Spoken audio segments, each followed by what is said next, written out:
Hear ye, man. Welcome to the show. If you would not mind, go ahead and find yourself a spot, get comfortable, grab a snack, do all that good stuff that we need to do, and we're about to get started. It's not important who I am.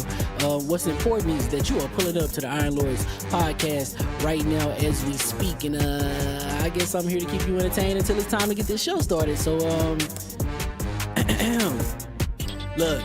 Y'all done messed up and turned me to an animal, and haters be swearing they real, but come to find out that they really mechanical. And yeah, I be eating these rappers, but that's all a part of me being a cannibal. And they say I'm better than money because you can bank on me being accountable. I know a million rappers that don't wanna be on a song with me, that's understandable. I kill a beat and they wanna compare me to Freddie and Jason. I'd rather be Hannibal. They be like, why use a video game? Just be original, y'all too dramatical. I know it's random, but I am addicted to flipping the sample and making it flammable. This is that yoga, fire, flame. They think it's arson up in the apartment, they call it department and I get the blame. Still I be running, collecting them rings. You just a target when I'm in the range. I was the hardest to start regardless back when you was messaging people on AIM.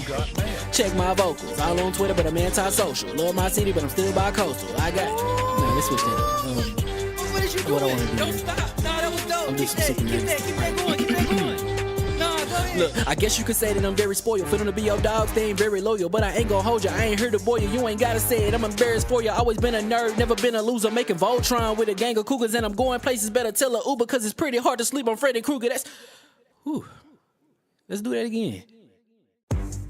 Hear ye, man. Welcome to the show. If you would not mind, go ahead and find yourself a spot, get comfortable, grab a snack, do all that good stuff that we need to do, and we're about to get started. It's not important who I am.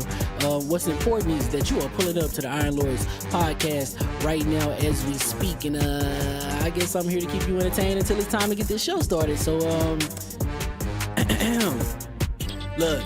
Y'all done messed up and turned me to an animal, and haters be swearing they real, but come to find out that they really mechanical. And yeah, I be eating these rappers, but that's all a part of me being a cannibal. And they say I'm better than money because you can bank on me being accountable. I know a million rappers that don't wanna be on a song with me, that's understandable. I kill a beat and they wanna compare me to Freddie and Jason. I'd rather be Hannibal. They be like, why use a video game? Just be original, y'all too dramatical. I know it's random, but I am addicted to flipping the sample and making it flammable. This is that yoga, fire, flame. They think it's arson up in the apartment, they call it department and I get the blame. Still I be running, collecting them rings. You just a target when I'm in the range. I was the hardest to start regardless back when you was messaging people on AIM.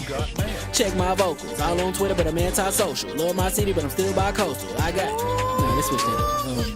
What is you doing? What I wanna do? Don't stop. No, that was dope. I'm just Keep that going. Keep that going.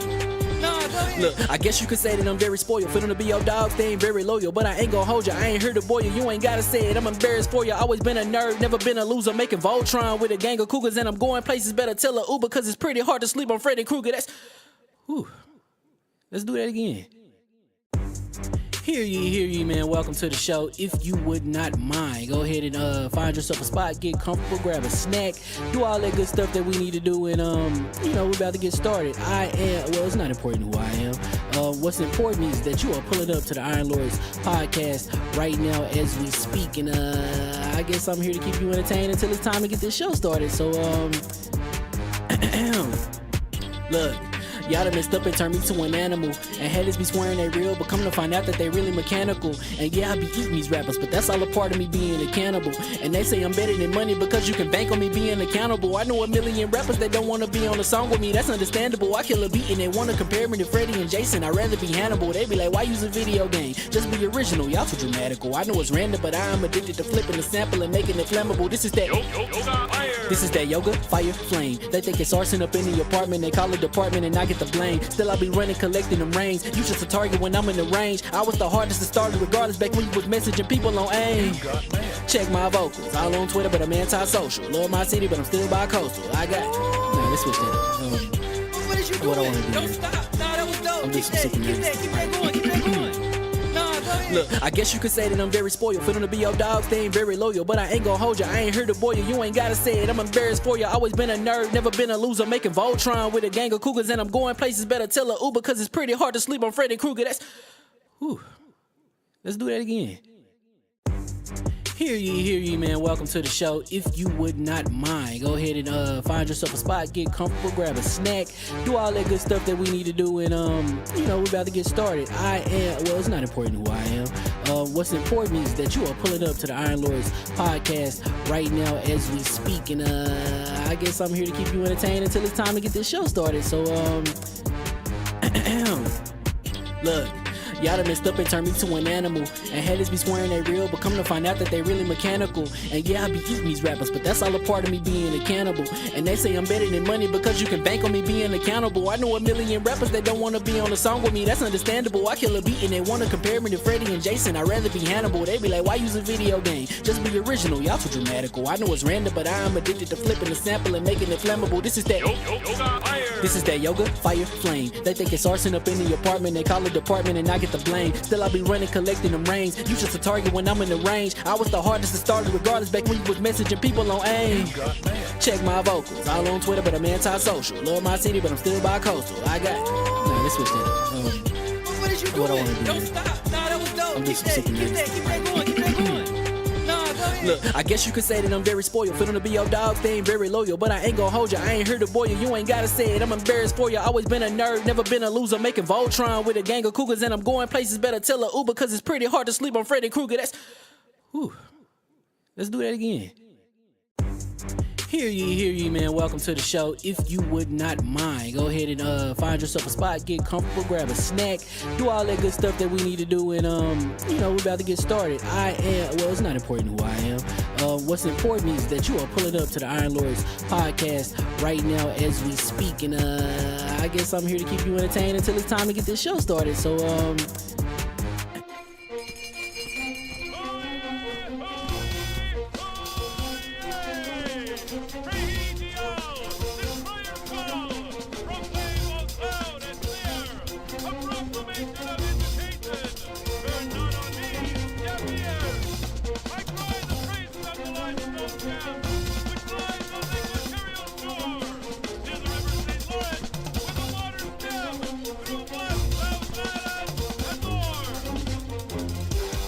I'ma just chill and watch them and eat snacks in the attic. I wanted to chill with the pack and be like a young whoop, but then they would mistake me for addict. If I can imagine it's cool to give you some advice, then invite your girl to your squadron. Cause if you don't give her that option, you gon' be single player like Sovereign. You gon' get tossed in the bushes by King David. Royalty and not a pretender.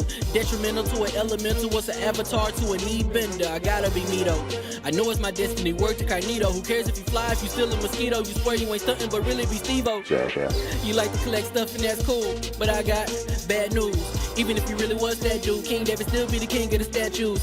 Since a juvenile, I've been cursed with a curse to be musical. And if you hate it, we'll meet in the crucible. Other than that, then it's cool and it's beautiful. We let you know that your dreams are pursuable. Whatever you wanna do, then it's doable. If you got work on a Sunday, it's suitable. Cause you can listen to this in your cubicle on the Lord's Day. Woo. If you got work on a Sunday, it's suitable. Cause you can listen to this in your cubicle on the Lord's Day.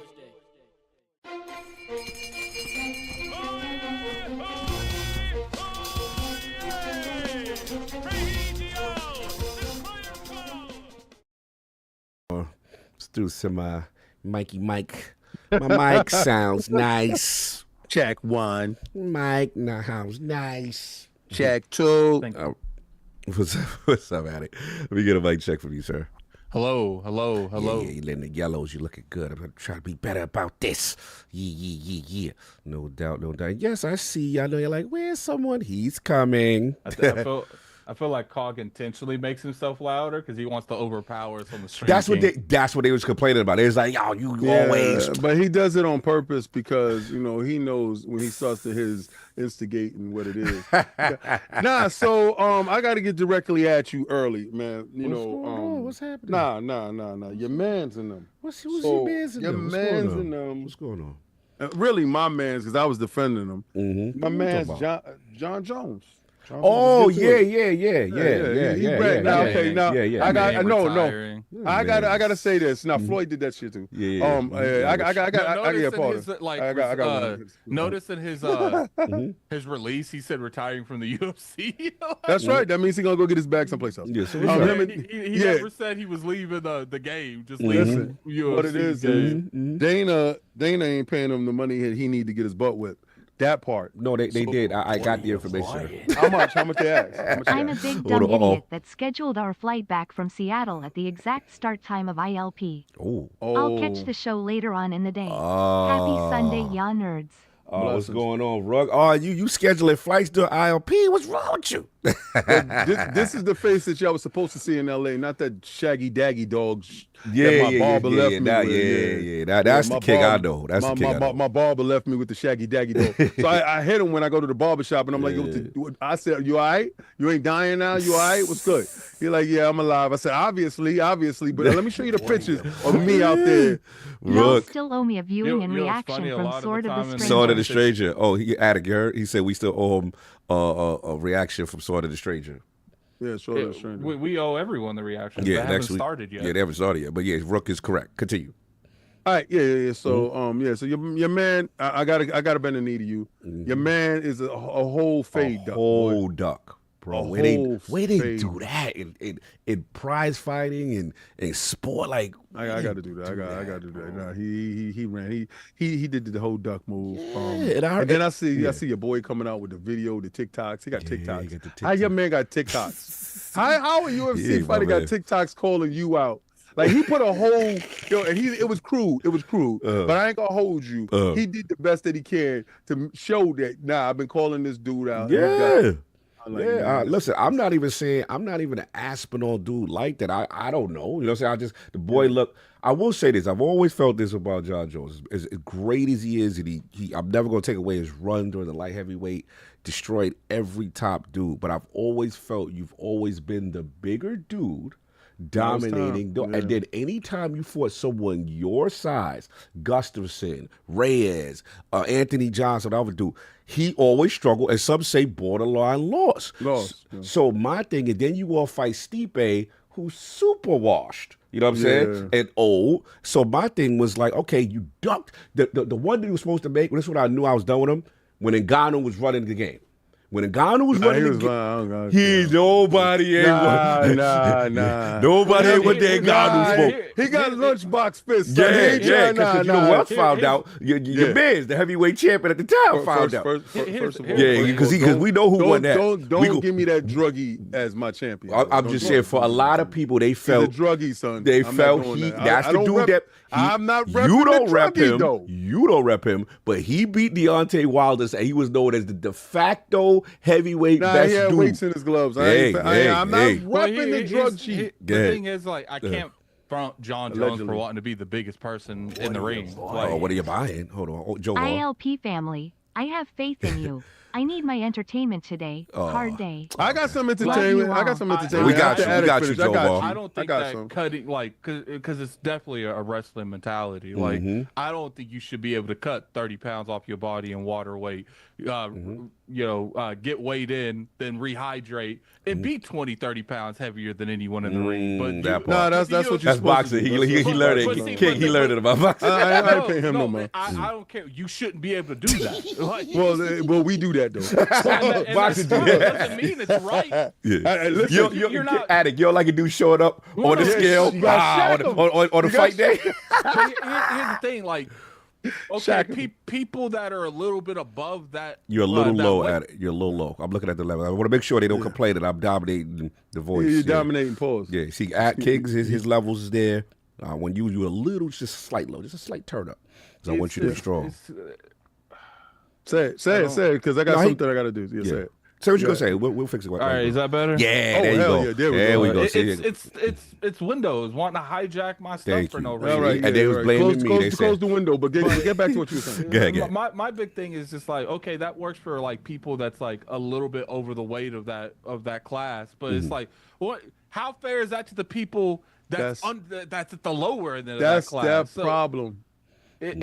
But just because you say it's a problem doesn't mean it's a problem. Maybe they should take advanced GG and get their life up. I agree. Right? Maybe I feel that with the new shakers, you should take advanced GG. See, me personally, when it's time to hydrate, I use my hydration and I get right back into the game.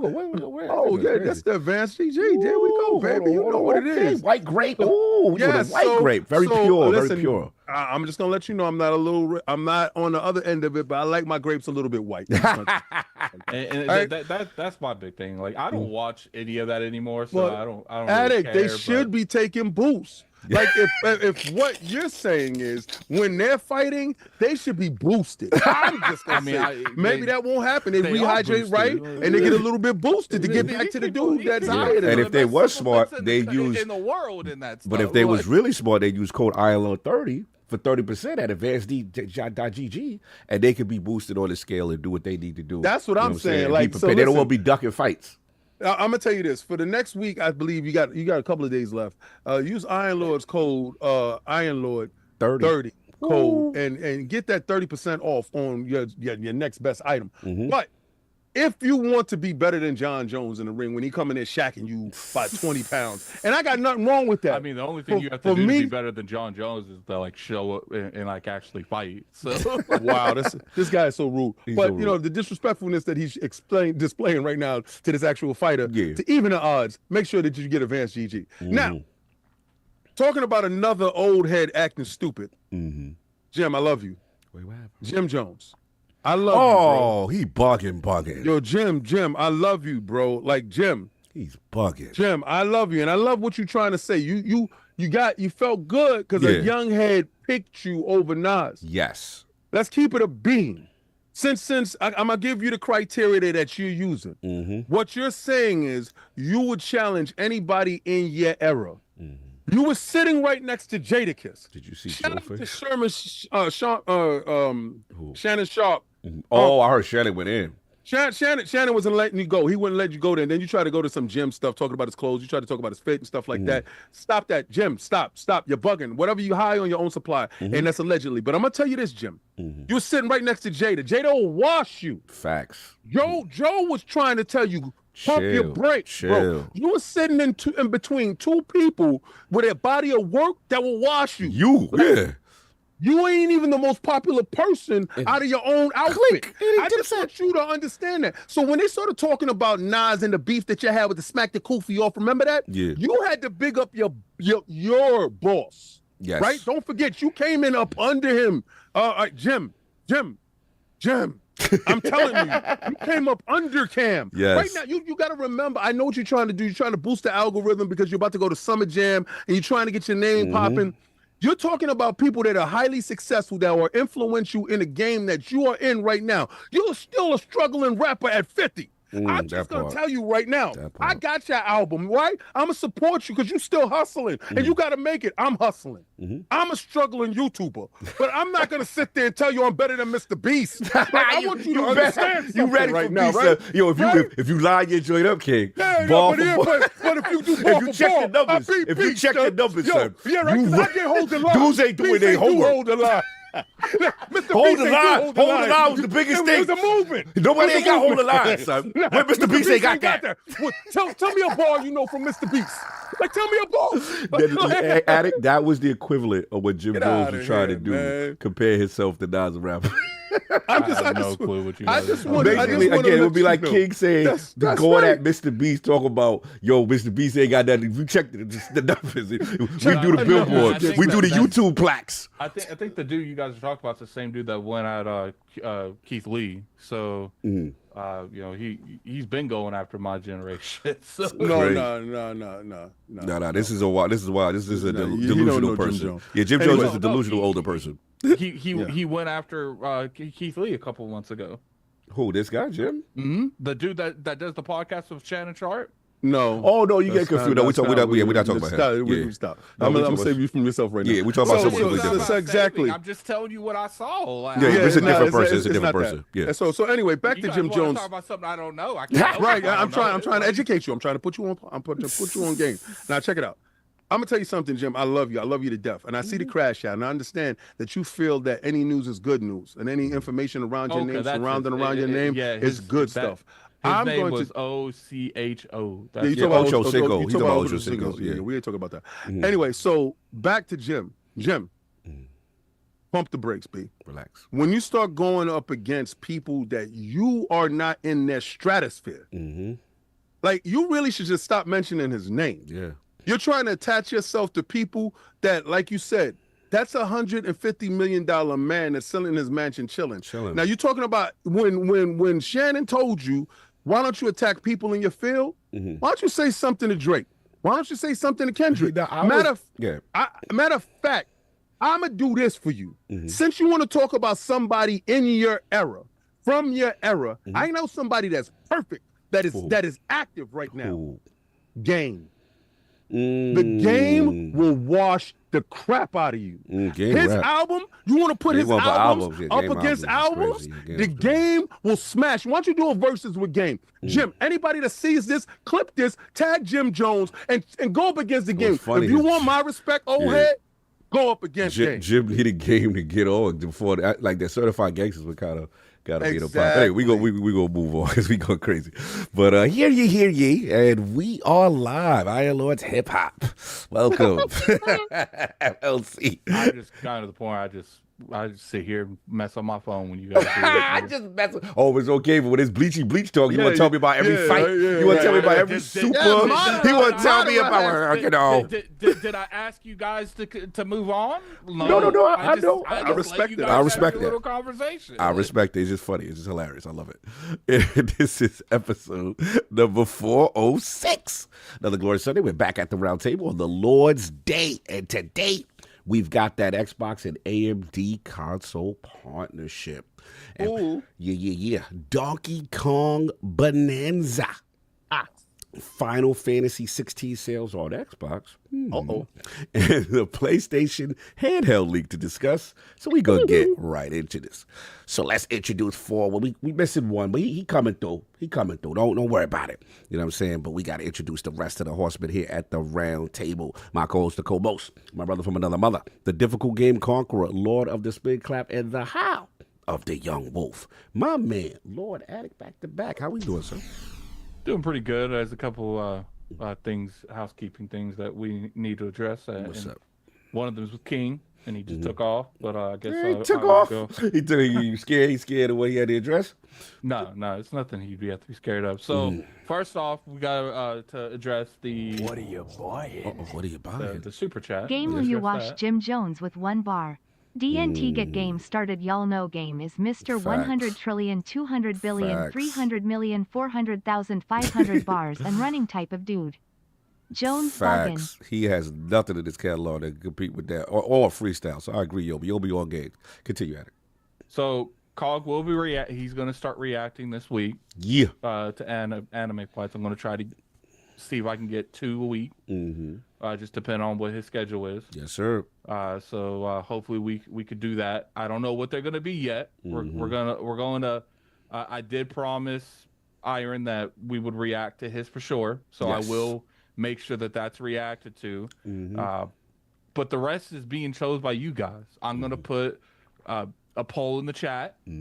And whatever gets that is going to be the 2 that get reacted to. Same jaw best bleach champion. So and I will judge him. That's I will judge him for his blue hair. Speaking of bleach, yo, Akira is going to be in theaters real 4K. Anime. Ooh. So I suggest that first you owe me a movie. Yeah, sir. It's about time. So, what do you mean it's about time? It's mad months. We're supposed to go once a month. Yo, you want to talk about a dude standing somebody up? This dude has stood me up for a couple of months. It was his turn to come to me. So again, pause. We gonna go see Akira's whenever it come out. Yeah, let's do that. Let's do that. Sorry. So, I will put that up. I don't know what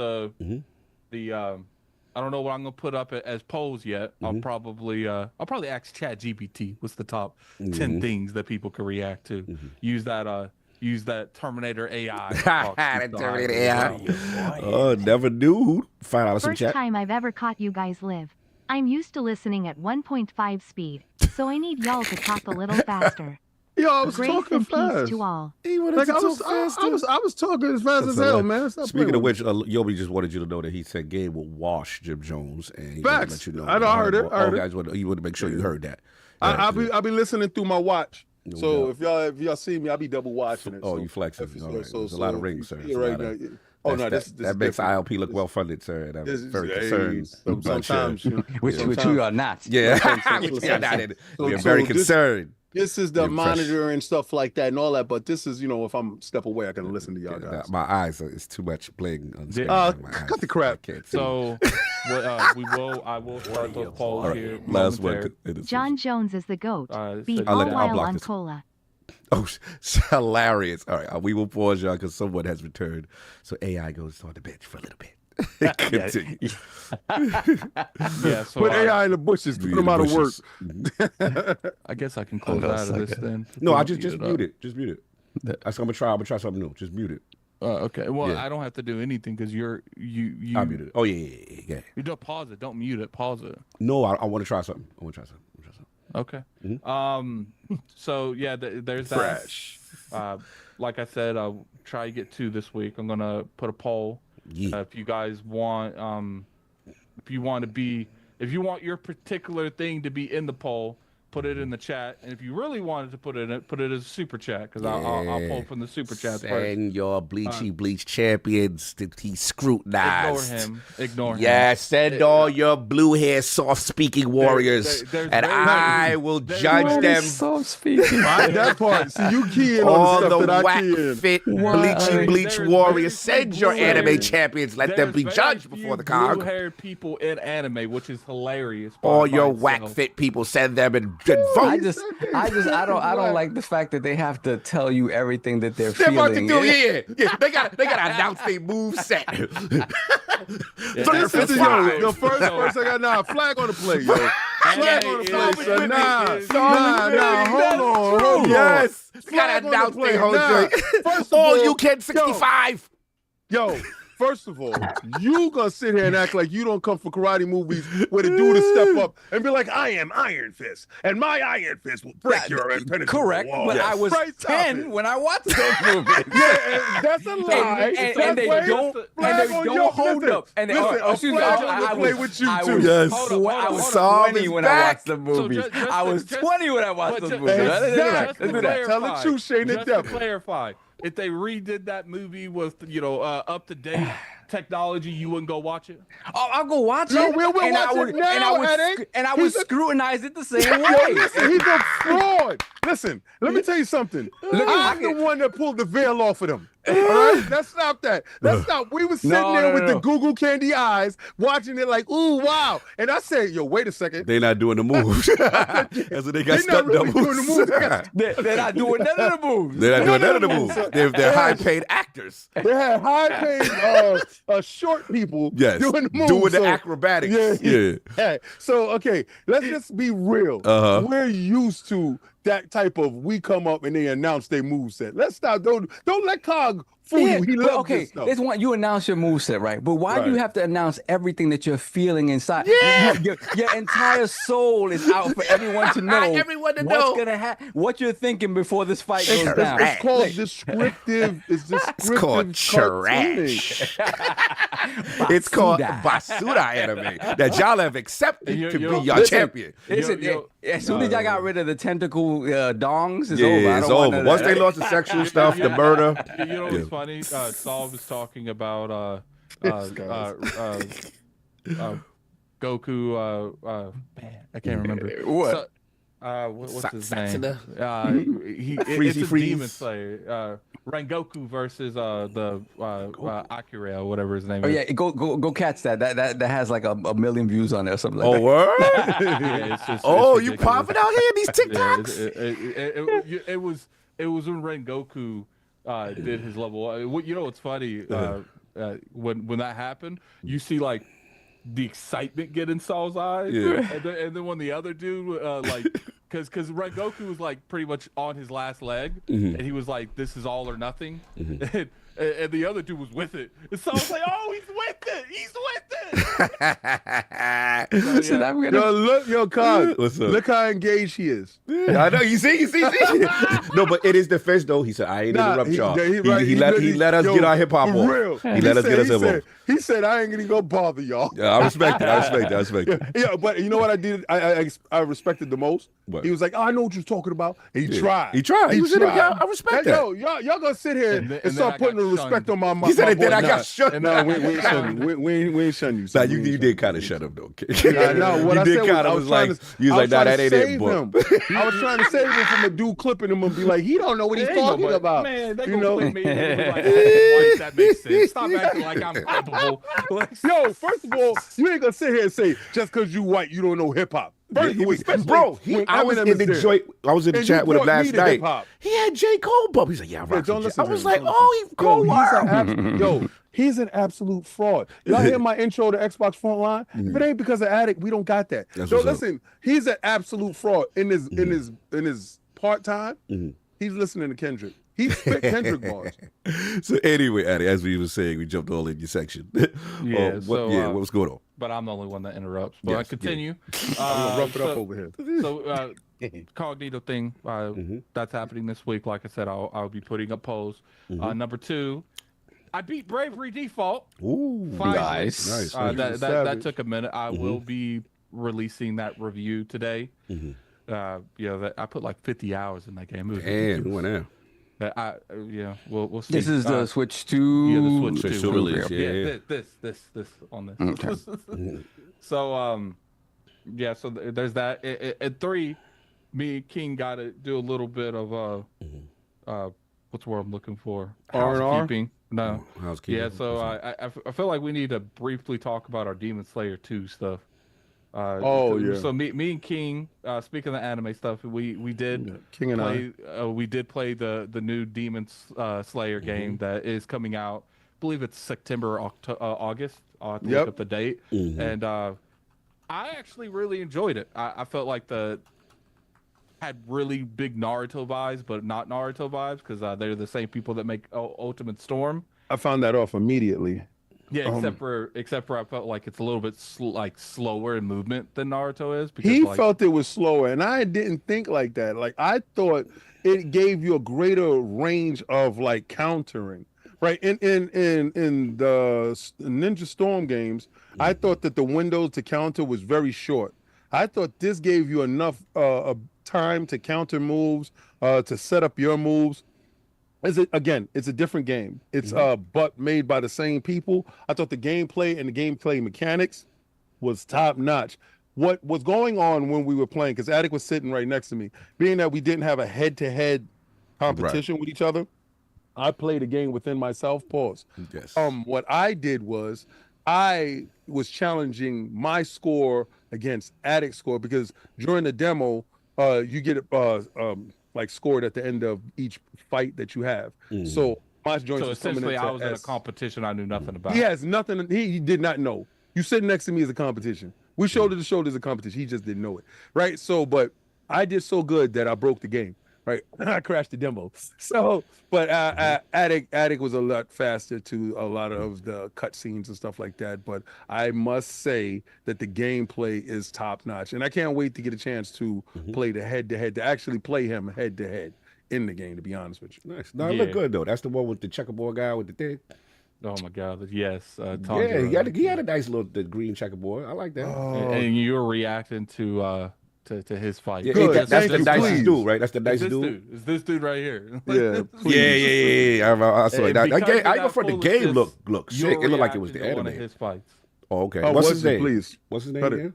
Tanjiro, Demon Slayer. Conjuro? All right. Tanjiro with a T. Yeah, Conjuro. Tanjiro. Oh, and Conjuro. Oh, Tanjiro, like tangerine. Oh, yo. All right, that's enough with you. All right, man. I'm rocking with tangerine. Such originality. This guy, yo, what's up with you? You come back and you like this? I'm just saying. Not talking about you. I'm talking about this guy. Yo, all of a sudden now, what, you got to ride or die with you? Anyway. Yo, get him out of here. Who the hell put Tangerine in the chat? Put Tangerine in the chat. Oh, that's Addict? That's Dave man. No, that's Robin Kelly. That's Robin Kelly. I'm going to put you on timeout. Anyway, what I was gonna say. Hold on. Okay. I didn't even peep. Someone has arrived. They're a little early, but it's cool. You can hang out. Anyway, we also have the most technical gaming lord, The solo gamer who lives with a single-player selfish experience. And also, the Sostradamus, the Lord of Clarity and Messiah, and Lord Patriarch of the Iron Bank, PC Master Race's own Lord Sovereign, who has stepped away from his camera during his intro. So we are going to move on. That's what happens when you ain't been around. Guys, out of here, man. It's out of here. But anyway, real quick, I see someone that came through the back door. Is that Ches Corden of Windows Central? Is that he? Is that him chilling? He stepped away from his guy. Everyone stepped away from their microphone. Get to the. He said, "Get to me. Get to the main event." And remove them.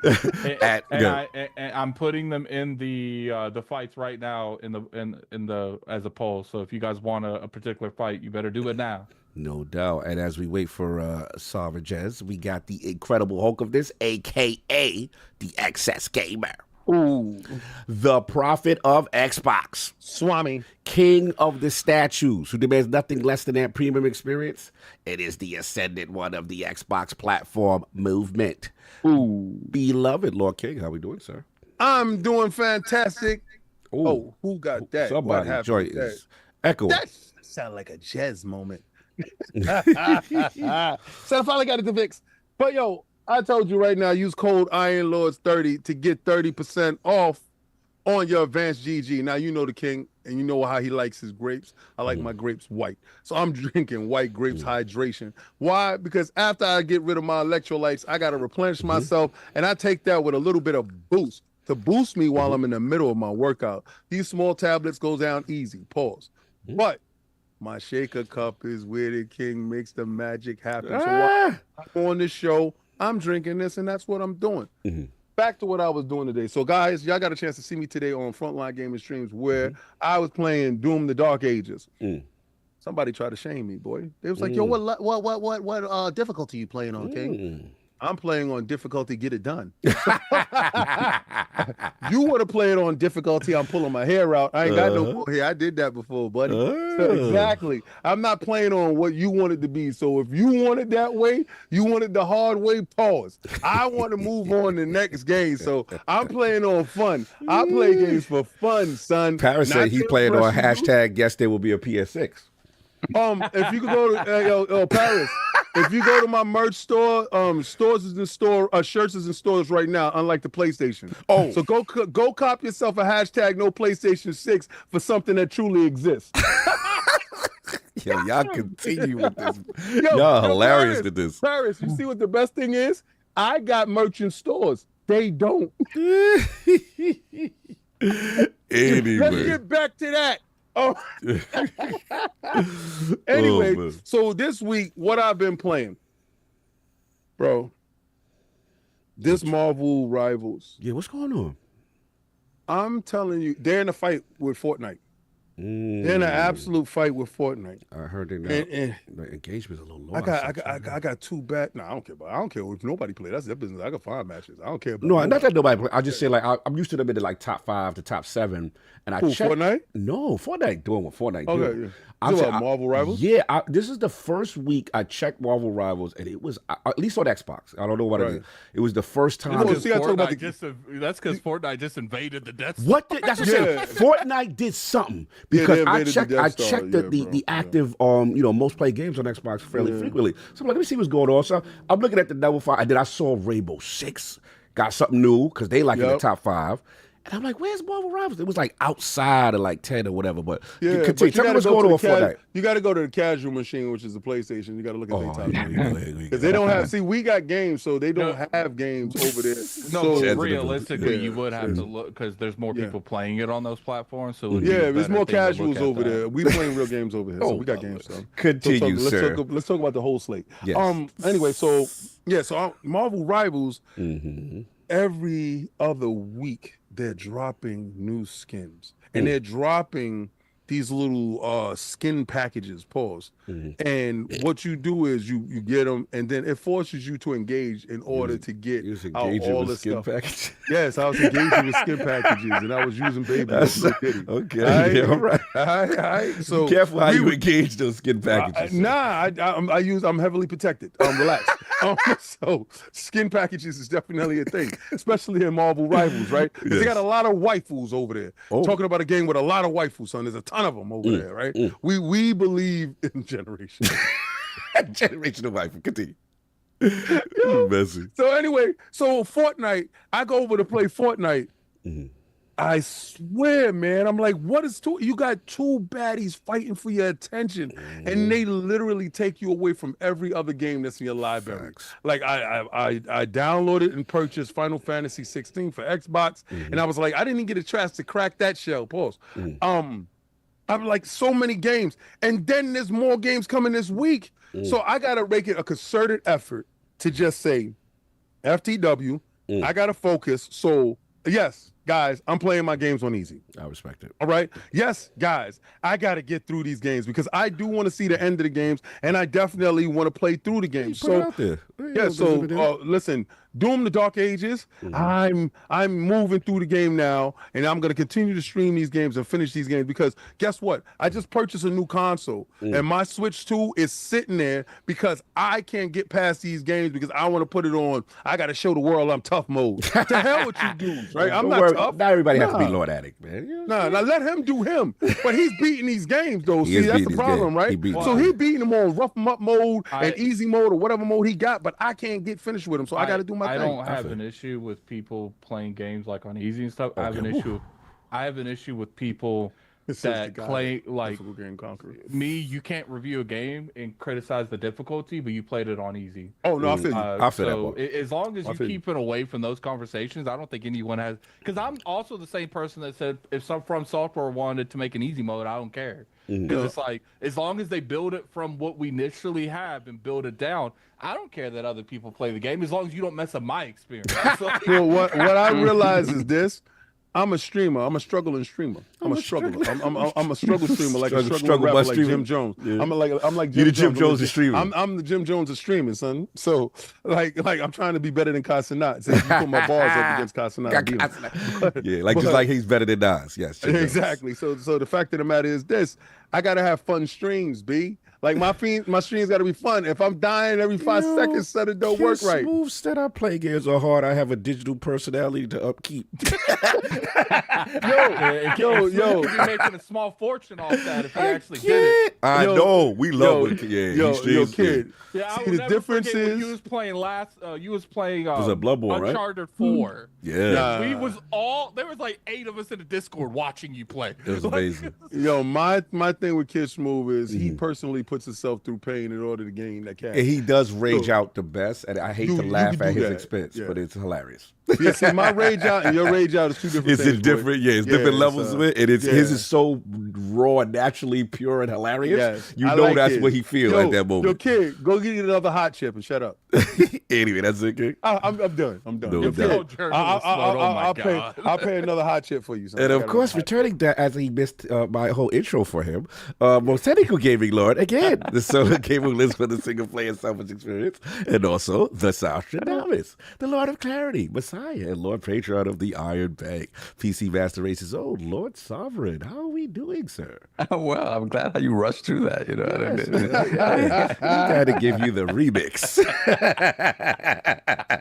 What's going on, sir? I am good. Apologies for my tardiness. I was doing some running around with wifey early in the morning, and and you look at the clock and like, running around with wifey early in the morning. Check. Check. Certain people ain't gonna like that. Excuse me. I'm sorry. I'm sorry. Since all cards have been put on the table as it is, so you know, I'm not seeing color. So you know. That part. No, there's colors in it. We turned the AI off. I'm not beholden to anything. No doubt. What's going on, man? Good, man. Doing well.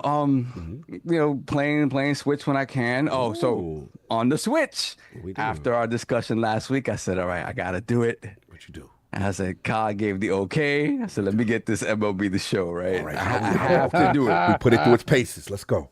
Yo, I have to say, it still looks it's still disgusting. Don't worry about the hair textures. Don't worry about the anti-aliasing. Don't worry about the hair textures. It is still jaggerific, but it is a 60 FPS jaggerific game. So it's so playable now. I'm like, oh my God. I didn't even bother with this newest version on the old Switch. I don't know what kind of a slideshow it was. Yeah. But I said, okay, let me go with Kyle gets talking. Please, you don't have your old Switch anymore? I have it, so I can do that. I can do that. So please, for the love of God, play it on old Switch first. You are going to bust out laughing what they tried to ship to stores. Continue. Oh my God, yeah. So yeah, playing it on the Switch 2 runs beautifully smooth. I gotta say, like, it almost, I don't know if it's a different engine that what they put on PlayStation and Xbox, because it to me, the physics are even better than the PS5 and Xbox version.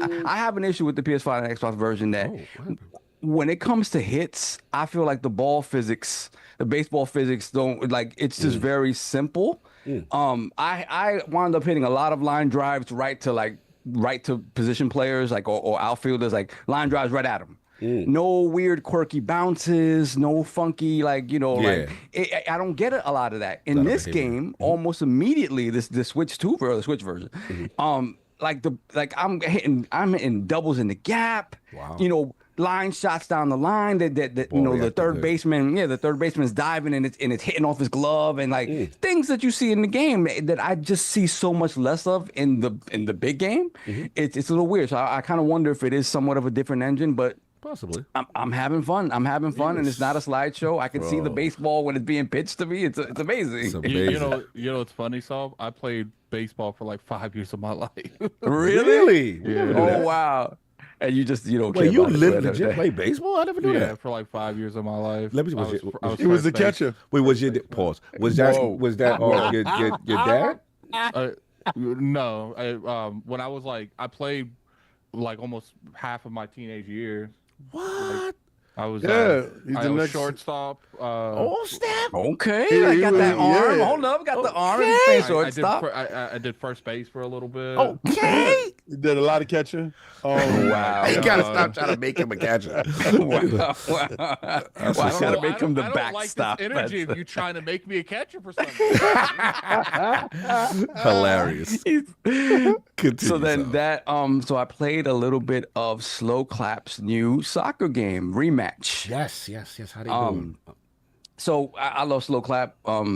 I remember, I forgot what the hell. Seafood, baby. Seafood. Seafood. I mean, obviously Seafood, but the first one that they put out that was on PlayStation early on, Absolver, right? Yes. They are very good at tight gameplay mechanics, right? And I think Absolver was great for that. It had some issues, and then just in Seafood, they gave us that kung fu movie we always wanted, right? And in this, for me, I don't play soccer at all, right? I don't play any kind of soccer. I stopped playing. We tried to do that a long time ago. I know. We tried to do all that. We tried to play FIFA and all that. Like, we used to, no matter what, like, we used to be such sports heads. We play every simulation sport, right? We play baseball, football, whatever. Hockey. And right, with EA Sports was good though. Yellow tab on the cartridge. Yeah, we played all of those games. Not even those games taught us about those sports. And so we fell off of that. But for me, I still was always a big fan of the arcade versions of these games. Like, I'm an NBA Jam stan. I'm an NFL Blitz stan. NHL Hits. I remember that. Yep. All those fun games. The I forgot what the name of the baseball games were. But I even played those, like even Mario baseball stuff like that. It wasn't Baseball Stars. Baseball Stars was over the top, but it actually did a decent job of simulating baseball for an NES game. Like, it did a good job. No, I'm talking about the one from you mean Neo Geo. Oh, yes. But even then, like, the mechanics of baseball. So I looked at this, I'm like, oh, dude, they're doing an arcade soccer game. And it is that to a certain extent. But it is considerably more involved. It is very addictive, and it plays super well. but it is not your run-of-the-mill arcade style game. There is a lot to it in terms of control.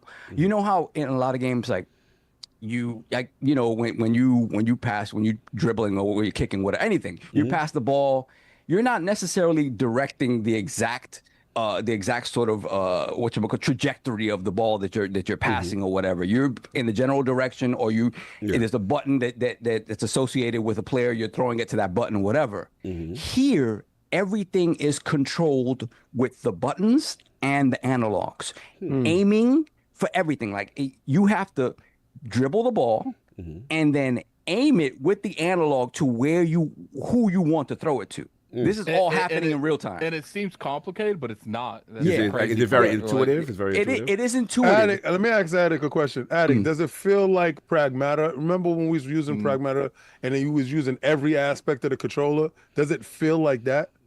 No, I wouldn't go that far.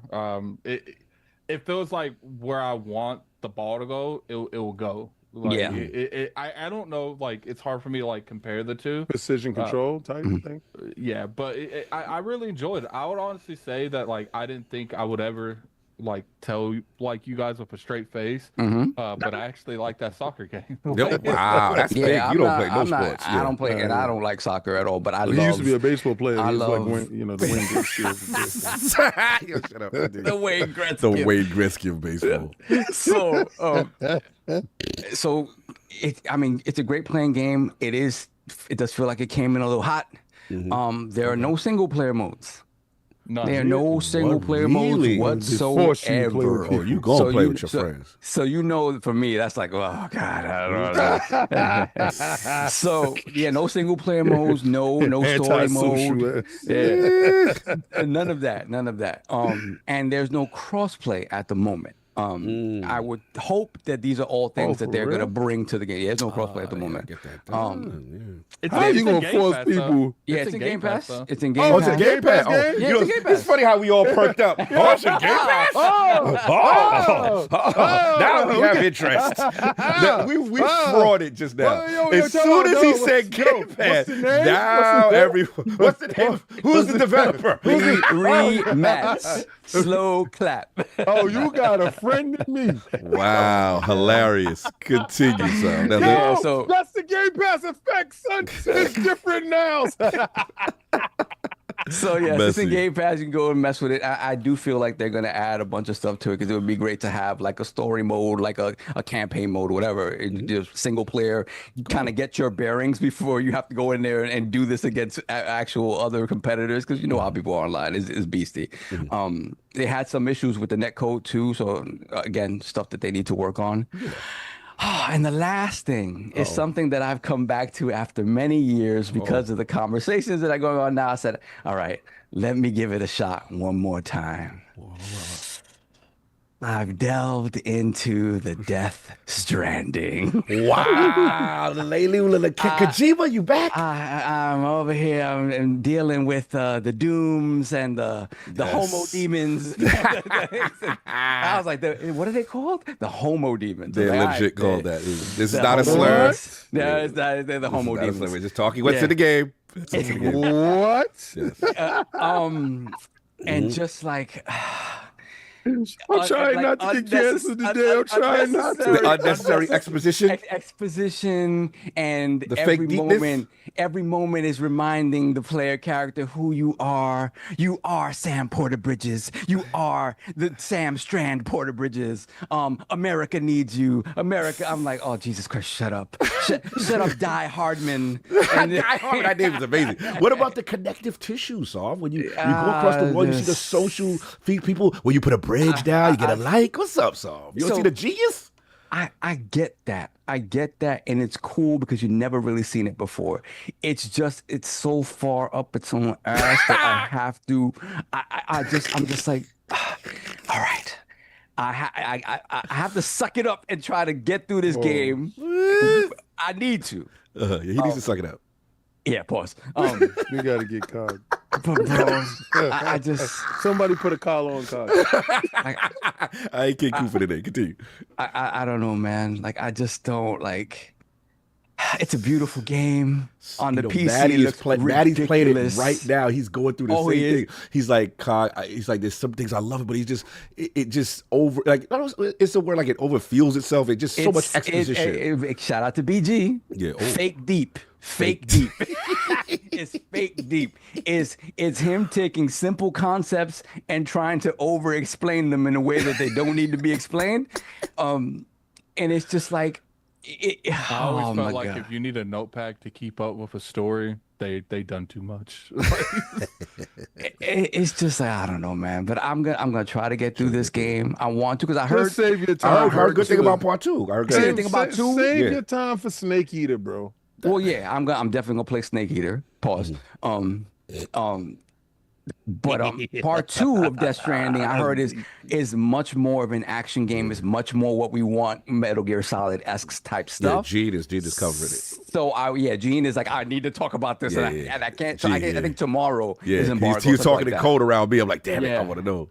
So they said it's much more action-oriented, gunplay, stuff like that. So I'm excited for that. Because the sales of the first one didn't reach what he wanted. It's so fine. Nobody cared about your fake defense, bro. Stop it, King. Oh, that's why he came to Xbox? That's what you said? Well, no. I ain't what you implying? No. What I'm saying, first of all, it should have been everywhere anyway. All right, around on King quick. No, because he's a console warrior. So I'm not paying him no mind. So, but if you're gonna be a third party distributor, and I understand you're a struggling artist, you're trying to get your studio up, get your bread, all right. You got to Jim Jones yourself all over the place. I feel you. But at the end of the day, it's supposed to be everywhere because Metal Gear is supposed to be everywhere as well. But the game, be honest with you, nobody cared about delivering no damn packages. We wanted to shoot something up. We wanted to do some stealth stuff. We wanted to do what you're known for. So if part 2 actually delivers on that promise, then he understood the failures of the first one. Okay. I mean, all that stuff, I commend him for taking the risks that he took. Like, all that stuff, nobody's ever put that in the game. But like, how does it feel to carry like 10 packages in a book bag? And you UPS driver. And you falling back and forth and having to balance yourself. Physics. Like, the things that he tried to put gameplay to, it's you've never seen it. I commend it. I just it's just it's just too much. Robert Killer said it insists upon itself. That's what it insists upon itself to project what it wants to tell you at every moment. Fair. And make sure that he leads that projection off what a Hideo Kojima game. Everything is. It's too much. It's too much. But I will try to get through it. We'll see. Fair enough. I appreciate you doing that before part 2. And we have a special guest who's been very patient while we've been bloviating. Lord Jez Corden, editor of Windows Central, had half of the Xbox 2. Can I get a mic check, sir? Yes, you can. Yeah. Oh, my God. Glorious. What's up, Jez? What's going on, Jez? The hair is glorious. Everything's glorious right now. Are we in UK? Are we in Germany? My man got camera on. I love him. I love him. Let's go. King has boycotted your one half of the Xbox 2 because he doesn't have a camera on. Like who? My good friend, my bestie. Rand's not a fan of the whole camera. I know, but and he's a handsome man. I've got a camera. I know. Tell the truth. We have the technology. We have. I've decided that we're gonna bully Rand. We gotta bully our man. It ain't gonna work, son. What we gotta do to get Rand to do this? It ain't gonna work. It doesn't matter. He already did the bullying. He said he hit it after 100 G's. Yeah, how long ago was that? I don't know. 100 G's ago. But enough about slandering Rand. How are you doing, sir? It's my guy. Doing all right, man. How are you guys? Yeah. I've just been chilling here, listening to some people play soccer instead of football. Sorry, that's what I call it. Football. That is true. That is true. Us Americans. Yeah, I need to try that game. It sounds pretty cool. I don't like football either very much. It's in Game Pass. You could do it too without no money down. You could do that. Good old Game Pass, eh? Yes. It's a beautiful thing. What you been playing, Jez? Have you got a chance to play anything? I know you've been so busy. Oh man, nah. I've been actually chilling a bit this week, and I got next week off. I've been absolutely addicted to a game called Warhammer 40K Rogue Trader. There we go. Turn-based CRPG. Ooh. In the vein of Wasteland. In the vein of Wasteland? Wow. Yeah, it's like Wasteland 3. Isometric, turn-based, grid-based combat. It is so good. I've got over 100 hours in it now, I think. Cog is new to the Warhammer universe. I'm brand new to this, Rogue Trader, you said, I right? was too. Yeah, Rogue Trader. It's on Game Pass as well. Oh, say less. Tell it. Say less. It's Xbox Play Anywhere too. And tell it. My brother played it, and he's like, "Oh, it's really good." And like, I'm not someone who's, I wasn't big into Warhammer 40k lore, but this is a great way to learn it because it kind of just goes through everything. There's like a text highlighter thing where it, explains the terms and all this stuff. And now I find myself buying the little figurines and buying the books. And they've got me. They've got me. That's it. It's over. Let me tell you something. So Jez had talked to me. We was talking behind the scenes about statues, right? And I was like, "Yo, they cost prohibitive, bro." And he was like, "Yeah, I wouldn't be able to hide those from my wife." But these Warhammer joints, they're little. They cost a lot of money too, but they're little. Let me ask you a question. Are you getting the kits that you get to paint them yourself? Are you doing that? Did you get that deep yet? Yeah, I did. Oh God! I bought because of Rogue Trader. I bought the starter kit. I painted them a couple of weeks ago at the weekend, and I was just like, "This is it. This is Jazz and Henry Cavill doing it up." Yeah, he's in now. Owlcat Games. I was there for hours trying to paint some eyeballs with a tooth. Yep. Henry Cavill could have potentially lost his role as Superman because of that game. He did lose his role because of that. But the wildest part about that is good. Now you're in, bro. It's over. It's over for me, man. So like, Warhammer Darktide is getting DLC. Yeah. Which we played at Summer Game Fest. It's amazing.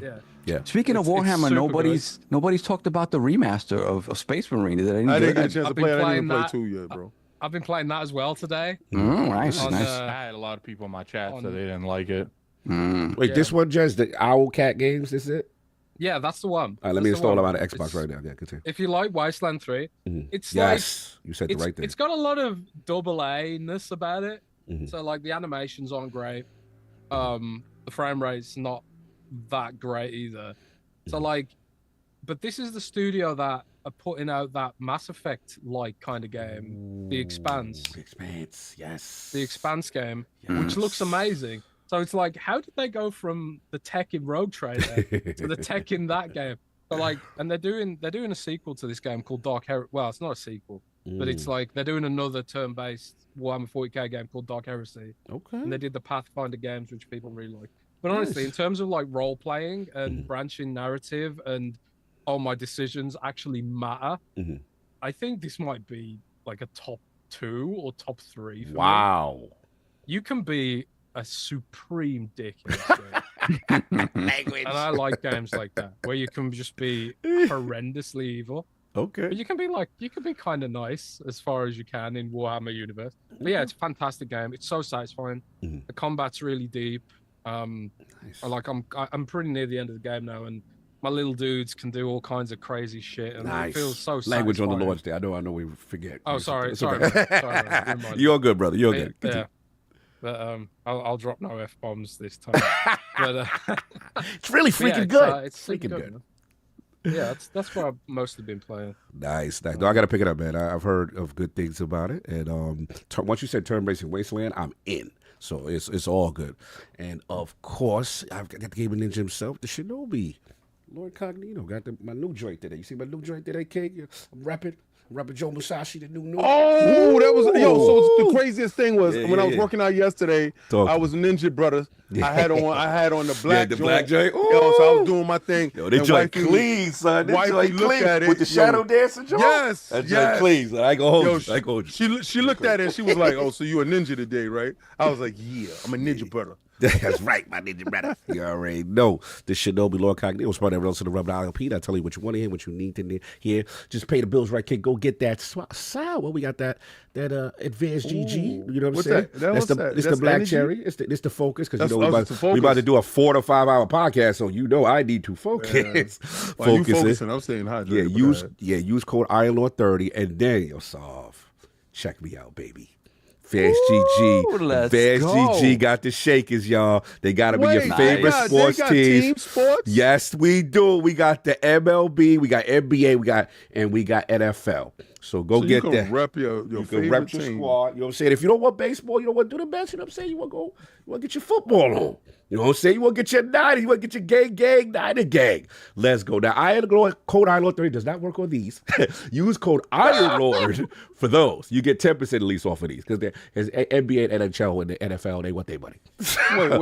Wait. They get 10%? Do I have we get more than 10%. If you use code Iron Lord. I got a promo though. All right, yeah, but that ain't gonna work. So, yeah, code Iron Lord for sports shakers. If you want one of those nice sports shakers, you do that, and you get 10%. Now, if you want product, please use Iron Lord 30. It's 30% off until this week. So go check that out. As far as me, I've been playing. Oh my God, I'm playing the altars. Man, this might be if they land this plane, this might be a sneaky game of the year candidate. I am so impressed with this. I'm on Act 3. It's really getting difficult. I would say the outside of the world is kind of like it's a little Death Stranding, but you're dealing with combat of like kind of taking out anomalies and stuff.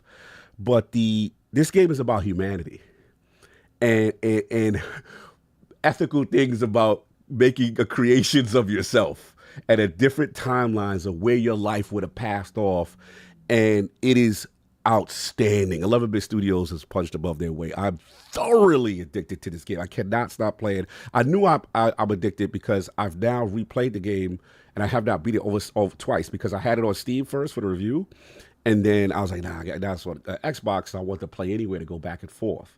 And I did it again. Man, this game is phenomenal. And it's a really good-looking game on the outside. The only time you see the AA energy is when you get up close on some of the faces during the conversation. But like almost Mass Effect type choice and consequence.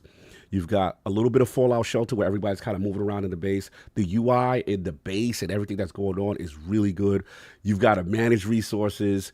And I will say, it's dope, man. The Altars, I got to see how they end it. But if they land the plane, this is a Game of the Year nominee. It's that good. Again, did you play this War of Mine back in the day? I have never played that. People mentioned that before. I have not played it. Talk to me. It's by the same team who made that game, right? Which is also an absolutely phenomenal game, but has that sort of budgety jankiness. Yeah.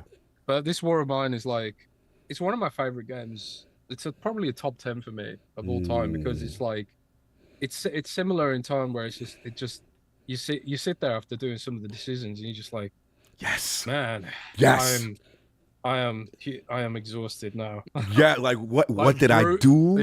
Yeah. It's set in like an Eastern European war zone, and it's like you got you're trying to help your little dude survive. Yes. Basically anarchy. Yes. And it's like, do I kill this guy and steal his food and stuff like that, right? It's a brutally depressing game. So it's really The Altars is definitely what I'm going to next after. Please, Jazz. I think this is so you. Me and you have those sensibilities with those type of games and the sci-fi nature of it. And then again, this kind of shady corporation in conjunction with who you are and what you're trying to do, and when you create these altars, it's so great. I can't rave about it enough. So if you haven't played it, go check it out. We got that going on. But yeah, it's been pretty much it. And obviously Final Fantasy 16, which we will get into, and all that other stuff. But no Patreon questions this week. But Sav, you want to catch up on super chats until we start? Yeah. What's the last thing that you guys read? All right, I put the little logo. So the last one, hold on, because there was a lot of people super chatting. We got we up to last one with Jovar. So we're up to Legendary Yobi. Yeah, that's what we're up to. Legendary Yobi, $5 super chat. Game will wash Jim Jones with 1 bar. Didn't get game started, y'all. Don't know game is Mr. 100, 200, 300, 400, 500 bars and running type of dude. Jones bugging. I'm not a Jim Jones guy, so everybody watch Jim Jones for me. I don't care. Then we have Never Nude, $5 super chat. First time I've ever caught you guys live. I'm used to listening at 1.5 speed, so I'm going to need y'all to talk a little faster. Grace and peace to all. I couldn't imagine what it's like to hear me at 1.5 speed. That is crazy. What's going on, you guys? It's weird how many people do stuff like that. That's a norm for a lot of people. Yep, because when we have a 5-hour podcast, they have a 2.5 hour. Yeah, that's true. Streamers do it a lot. Streamers do it a lot. That is true. Let me see then. Brand MCK31, $2 super chat. John Jones is the GOAT. Beat all while on the cola. That is true. I mean, he did. He is on that Coco Roco for sure. Allegedly. Then we have Jorvar Ingi Haraldsson with 300 Icelandic krona. Nice. Berserk Guts versus Zod, the real anime. Okay. Berserk. Right. Berserk good. is very bloody. Yes, that's very bloody. Yeah. Sounds good. Sounds good. Then we have legendary Yobi, $5 super chat. Saab, you are loved, sir. Thank you for returning home to the ILP family. The team dealt with foolishness. You try It is your turn. Hashtag protect the king. Oh yeah. For sure. Yeah, for that sure. day it was bugged out. Bugged out. Thank you, Yobi. I appreciate it, but King can fend for himself. So You see that guy? Yo, who is this dude? I'm here for all the smoke. That's what I'm here for. He's got catching up. Too long. He's been going long. Saab's been going a long time. Then we have Astro Parrot King, member for 15 months, Lord Bronze. I'm currently at the Panthers parade. Perhaps I'm drunk. Either way, let's go Cats and Lords. He's doing Shout well. out Astro Parrot. Yeah, Astro Parrot's all over the place. He's doing well. Shout out to him. Shout out to my man Alex Nuche. Yes. Then we have Will, $2 super chat. Lil Wayne the GOAT, Carter 6 out playing some COD. Somebody told me that was trash. Okay, so I got to say this. There's only 3 songs that I heard on it that was good. The rest of the album really is That's on what him. I heard. It was like, son fell off. But And I don't think he fell off. I just think that he makes better freestyle albums instead of studio albums. And if you want to put up the studio albums against his freestyle stuff, his street albums is better when he's rapping over other people's beats. His production. He's like Nas. No, don't do that. Moving on. We don't do that. Then we have Con Artistic, $10 super chat. As a fellow graybeard growing up with Ninja Scroll and Fist of the North Star, I don't think COD will feel Bleach, Dragon Ball Z, Naruto, etc. Solo leveling is the most recent one I'm betting on for COD. See, I trust this guy. Who is this guy? Con Artistic? Con Artistic. I like this guy. I like him because he's once you said North Star and what you call it, Ninja Scroll, you know real anime. Vampire Hunter. So now, but see, I needed an old head to say it. Now I believe in solo leveling. Now I believe it, whatever this is. I believe. Shut up.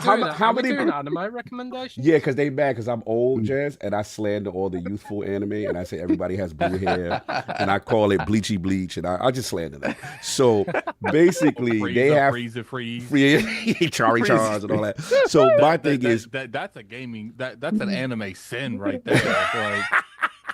So because of my slander, they're trying to find me modern anime they think I would like, and the solo leveling keeps coming up. So I'm like, all right, I'm gonna give it a shot because that con artist guy, he's in my pocket. What you said, those 2 animes, some of my favorites from back in the day. I think I'm gonna like it. Yeah, got it. Shout out. What the fraud alert on for this? Speaking of, since we ran Cognito through the renders, like I don't. Is it Solve up now, King? I don't know what you're talking about. Solve is due for some Road to Tokyo suffering. The Iron Lords have reached their goal. Thank you No, so we much. have not, sir. No, we have not. No, we have not, sir. We still have to get the TGS, sir. All right, so one, he definitely has to do the pain challenge. So whatever that is. Yes. So I was thinking about the Thigh Master since he want to be up close to the camera. Dude, that is. Yeah. We might get that's terms in service. Yeah. That's YouTube terms. We cannot have soft styles on display. I have to sit on a stool for that, bro. Nah, just angle your camera down. We can't do that too. All right, so what we gonna do? We gotta give him a shake weight or something. He got to do one physical challenge like we all do. All right, so first is the physical challenge, right? Yeah. So we already started with the physical challenge. All right, Addict, in the chat. Yeah, put the Road to Tokyo physical challenge for Solve. Put shake weight or squats. Because we can see him do squats. And you're reacting to Rock Lee versus Gara, by the way, because that's what won. Oh yeah, definitely Rock Lee. I want to see that. That's Cog or me. No, that's not you. You got a physical, sir. You got a physical. Solve. Can you show me how these people look? We already did we this. showed you what Rock Lee looked like. That's to do with the old leg warmers. Make this work. And you know what's gonna be sad, King? He gonna love it. He gonna love it, but he gonna act like he hate it. Nah. He gonna bend it. I'll give it up if something's good. I'll give it up. Nah. That fight. All right, so what's the vote for Saul? What's the vote for Saul? To make up for lost ground. Yeah, physical challenge first. I mean, they would do some tricep extensions or whatever. What I'm saying here. I think two-handed with the shake weight is. I like this. I like this for him. Yo, we gotta get you in. We like that for you. We like that. You're sending me your shake weight because I'm not paying for another one. Nah. You gonna get it? I'm not paying for another one. I got no problem with dropping it off. Yeah, drop it off. Yes. If you want to use another man's shake weight, I ain't got no problem with giving you my shake weight. You clean it off well before. And just make sure when you grab, make sure you use two hands when you grab it. Yo, Cog. Both hands. You gonna get this shake weight dirty. What you said, Jess? Shake weight. Jess is going like, what did they get into today? This is embarrassing. I thought shake weights were a South Park joke. Oh, you didn't know? A real thing. That's a real thing. Oh, you didn't know this is a real thing? This was a real, like, what was it, 80s? It was 90s, I think, right? It was a 90s infomercial thing. Hold on. Shake weights. I guess we could put squats because Cog had to do squats. Right, shake weight squats. That's it. That's all we got. We can't do treadmill. Yeah, we can't because you got that. Yes, you have that. So so that'll be the poll for this week, and we so vote put on in what there Saab has if you want to use King shake weight. Yeah, Road to Tokyo physical challenge for Saab. Let's get that vote popping. Continue with the super chat, sir. Yeah. Let me make sure it's nice and limber for you. Exactly. Hold on a second. Let me cancel. Let me cancel these hotel reservations. We are good. You continue. Hold on a second. Yo, stop. This look like your future. Yo, keep it away from your face. So good. You know the realm need to see that. This is so good. This is what happens, when you go away. We got legendary Yobi $5 super chat. King, last week, fight night Sundays between me and Mega, it was going really good, back and forth. But when Jump Force was on, annihilation fatality. I guess so. I didn't know. For playing Jump Force. I didn't know that fight night Sundays was a thing. I know fight night Fridays is a thing. I've been calling somebody else. See you when you get there. All right. Continue. Then we have Miguel Q. Smith, $5 super chat. Hashtag Glizzy's out for Phil. It's a movement. It's a lifestyle endorsed by King. Nah, nobody endorsed that. Yo, I'm going to actually ban you. Nobody pulling out Glizzy's for Phil Spencer. So we're going to move on. Wow, crazy. Then we have Darn Thread with the 20 sex. Love that Shout currency. out to the sex. Love that currency. John Jones is the GOAT C. C as in clown. Facts. He's the duck. That's what he says. John goes the duck. Duck feeds. Duck feed. Mm-hmm. Hell yeah. And we got legendary Yobi once again, $5 super chat. Question for the Lords. What can you tell gaming potters the tools that are needed when it comes to longevity and keeping a team together? It being about friendship and not money, first and foremost. If you lead with money, is a problem. Okay, what's your advice for first-time potters? Consistency. Yeah. First I'm going to tell you, don't podcast with somebody that you don't trust.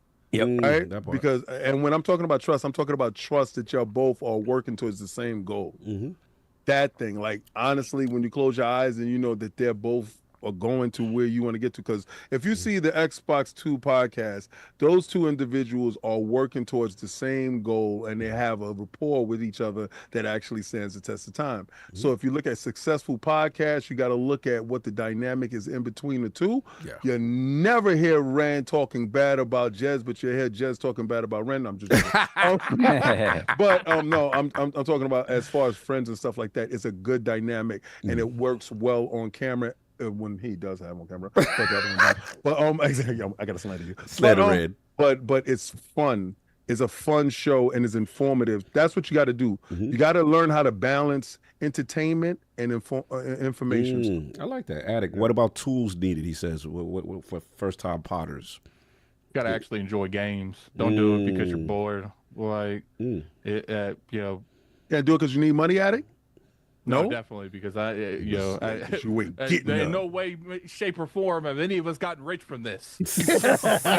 But they tell you we well funded. We're well funded. We're well funded, according to the well funded. We had to do a whole push to get to Tokyo. Have you seen Rand's Lamborghini? Yeah, Rand's. He's caked up. Big time Rand's Lamborghini. I haven't seen Rand's face. That's why you haven't seen his face. Yeah, that part. That makes sense. That makes sense. Mm-hmm. Yeah. So Young Tim Dog. Yeah. Make sure you do with people that you want to do with people that you actually enjoy having conversations with. Too. It's not even just about friends. Like some friends, they won't let stuff go. I know one. I know you ain't talking about me, but comes down to it. There's a lot of aspects that comes into stuff that you need to take into consideration. Facts. Yeah, I agree with Addict. I would just say also, I think when we started Addict, it was more like, we were super passionate about something. Find people with passion and allow them to express their passion, the things that they want to talk about, stuff like that as well. Because if you try to dictate and try to make everyone do something, you're not going to get that raw, natural reaction. That's one thing we try to do. Even before topics, we'd be like, so I was like, hey, I want to talk about this. We're like, all right, cool. This is where, his head's at. Where I think you're going to get the best version. And then also, Addict always gave good advice. Don't always worry about trying to get the most high-end equipment from the beginning. You know what I'm saying? Like, get something decent. Yeah, like, because you got to see if you still love it and you want to do it. You know what I'm saying? Kind of thing. I always tell people, you do want to, like, if you can invest, a mic first. Doesn't have to be a Shure mic. I know a lot of people like to say just record and go. There's nothing that's going to frustrate you more than no one watching you at all because they can't hear you. Yeah. If you if you passionate about this, you can find $40 to invest into one of those low end mics. Yeah, get a Blue Yeti. Well, those are even more expensive than that. Oh, for real? Yeah. Probably like get like a little snowball. Like 150. So I mean, what comes down to, I think the biggest thing too is just like you got to figure out where everyone is. Everyone wants to do something. You got to figure out what the overall motive is, because even though that we're all in this on the island, we all have different motives that we want in the industry, and you got to make sure everyone is established what they want from the industry. So no doubt. So I'll continue with the Jazz is in there. And we have Jess Corden with the €2 super chat. Thank you, Jess. Thank you, sir. Just a little stick or two. I like that. Cool. Then we have Donna Taco, member for 25 months, Lord Silver. We need rematch, but basketball. That would be amazing. Slow clap, get on that. Yes, I would love bring basketball, but like Sifu fighting in it as well. That'd be crazy. A new arch rivals. Yes, from arch rivals. Salute. Then we have Saggin Nutsack, £2 super chat. It's football, not soccer. Well, over here on this side of the Atlantic, we call it soccer. It's American football. We call it soccer here. Footy ball. None of that foosball here. Continue. Then we got Zip Davis, $5 super chat. Hey, Lord, Zip with the drip here. I wrote a haiku for King. Oh, wow. King Glizzy is him. There's so much sauce on his chest. Take it to the face. Hey, yo. Hold on. King Glizzy is him, 5.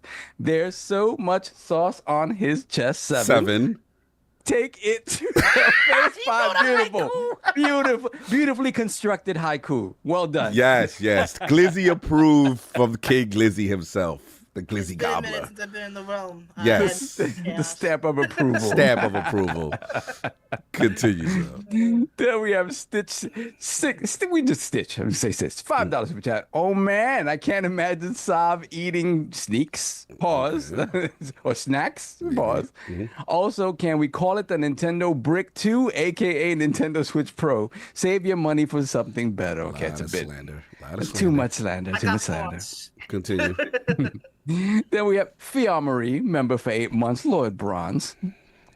Rogue Trade is amazing. If you find you love it, Lords, then try Pathfinder, Kingmaker, and Wrath of the Righteous. Also, Owlcat, Peace My Liege, and Lords. Lady Fee. Shout out to Fia. Lady Fee. It says Lord Bronze. It's Lady Bronze. Lady Bronze. We appreciate you. Then we have BT Maverick, 707, member for 6 months, Lord Bronze. Xbox should bring back Bo Jackson for Bo Knows Xbox next-gen hybrid console commercials, showing he can basically do everything. Sadly, only old people know. BT Yeah, Bo Maverick. knows. That's the Hovey. That's an old school cut right there. Bo knows. Then we have Big Mad Mo. Hold on a second, I got to jump. Big Mad Mo, member for 59 months. Wow, Lord Bronze. Shout out to the Lords. Salute. Just one question. All the Lords have been in shenanigans. When is it? We've already answered this question. Yes, Saul. When is Saul? Saul will be right on you. Thank you for bringing that to light. We didn't know. Yes. We have forgotten. Road to Tokyo with Saul is right on cue. Yes. Hollywood rules. $10 super chat. Moving along quickly. Happy Sunday to my NYC West Virginia cousins. Love how Team Green is moving on all fronts right now. Game Pass cooking with hot fish grease. Sega is advertising Shinobi on X like crazy. Hashtag no PS6. Salute General. Messy at the end. Continue.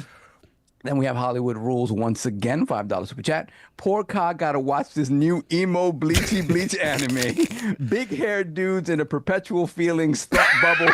Fist of the North Star is the go. My man, Hollywood Rules. You know what time it is. Slander that new anime. I love it. Then we have Tipped Whale, $5 super chat. Played Baby Steps demo. Lord Addict, how much did Sony pay for your likeness? Yo. That's wild, crazy. I forgot there's a demo there. Yeah, I forgot about that too. I forgot how much the character do look like in Facebook. We move on. Then we have Let's Play with Each Other's Joysticks, $5 super chat. I wonder who this is. Yes. We need to see Saab with a big black shake weight. Hopefully with the spray attachment after these. What spray attachment on a shake weight? What's going on? Don, that was wild. Oh, look at all your fans have come back. So look who's next. All come back. Mysteriously, they've returned to the fold. Your fans are back. Dr. Strangelove, $2 super chat. Savi, I have a personal shake weight you can use. Pause. Wow. Hey, yo, wow. Behave. We have company. What is wrong with you? Then we have Sagging Nutsack once again, £5 super chat. How can you use your hands to move the ball around and call it football? At least with real football over here, you use your feet, not hands. Question I ask myself every day. So. Then we have Black Ronin 357, $2 super chat. When Nintendo bricks your Switch 2, what you gonna do? What you gonna do when they come for you? Thank you, Hulk Hogan. Anyway, moving right along to topics, because it's time to talk games a little bit. Shout out to the homie Robin Kelly in the building. Gonna get a mic check, sir. Hello, do you guys hear me? Yes, a little low. Talk a little. Give me one more time. Let me hear. Hello. Yeah, there we go. Okay, I'll move my computer a little closer. Yeah, just a little bit. There we go. Hopefully my video quality is good because I'm using the Nintendo iToy as my camera. Oh, wow. How much did you pay for that, sir? $55. Wow. Switch to I. Okay, so we coming at 1080p, maybe, potentially. Okay. This is not the Piranha Plant version, right? This is regular. It's not. That's 480p, and if I'm paying $60 for a camera, I'm getting good quality. All right, fair enough. I respect it. Sorry, we got one last one before we start. Okay, hold on a second. I got away from it. We have Stitch, $5 super chat. New anime Sob, the double fister of NY. Jesus. Pause. Take that. Sorry, I meant to write snakes. Oh. Very long snakes. Great day, Lord. Wow. All right. That autocorrect betrays yet again. So look, it is time. Sob, this is actually your topic. Oh, okay. We're going first. Yeah, we're going with you first. Donkey Kong Bananza. What's going on? Listen, man. When they announced Bananza, I was very excited. It's the first 3D Donkey Kong game we're getting since the N64 generation, and that game was a collectathon. And I never really quite finished. I found it a little boring when comparing it to obviously Mario 64, Banjo-Kazooie 1 and 2. It didn't feel like it was up to snuff with those games. So we really haven't seen a whole 3D Donkey Kong since then, right? It's been Donkey Kong Country, and that's been great. But I really, really, really wanted to see a 3D Donkey Kong, and the fact that we're gonna have one in a month's time, a little bit less than a month's time, is insane. But I really didn't know what to expect from Bananza when they initially announced it. There's still speculation that it's the Mario Odyssey team working on it, but it's Nintendo, so we don't really know. So I was excited to see this direct, even though I kind of didn't want to spoil anything for myself. I just wanted to be super excited by the game, but I needed to know. And then after watching this direct, I kind of looked like, okay, wow, Donkey Kong is back. I was really, really taken aback by the depth of this game and what they're trying to do with Donkey Kong in the 3D space, in terms of traversal, in terms of the malleability of the world and breaking off pieces of the world and what you could do with that. This idea of digging deeper and deeper down towards the Earth's core, where you find all these different sort of biomes and ecosystems down there. It is crazy kind of what they're trying to do with this. And when you look at what they've been trying to do with their biggest franchises, you look at, Bowser's Fury, right? Kind of really going into like the 3D space again with Mario. You see what they've done with Breath of the Wild and Tears of the Kingdom about, taking this world and you being able to sort of mold it and play how you want to play. It kind of feels like Donkey Kong is that next step for them and taking that character in that direction as well. I was just really taken aback by kind of the depth that seems like is on offer here. When it comes to like I talked about the traversal and how you're able to sort of break up the world and use parts of the world to sort of get around. There was something that I didn't notice the first time I watched the direct was there's softer, like I guess there's softer terrain that you can kind of throw and kind of pile on itself in order to create structures to climb up and things like that, which is kind of crazy. The idea of the transformations and all the different characters he can transform into and their associated powers that give him variety in how he traverses the world.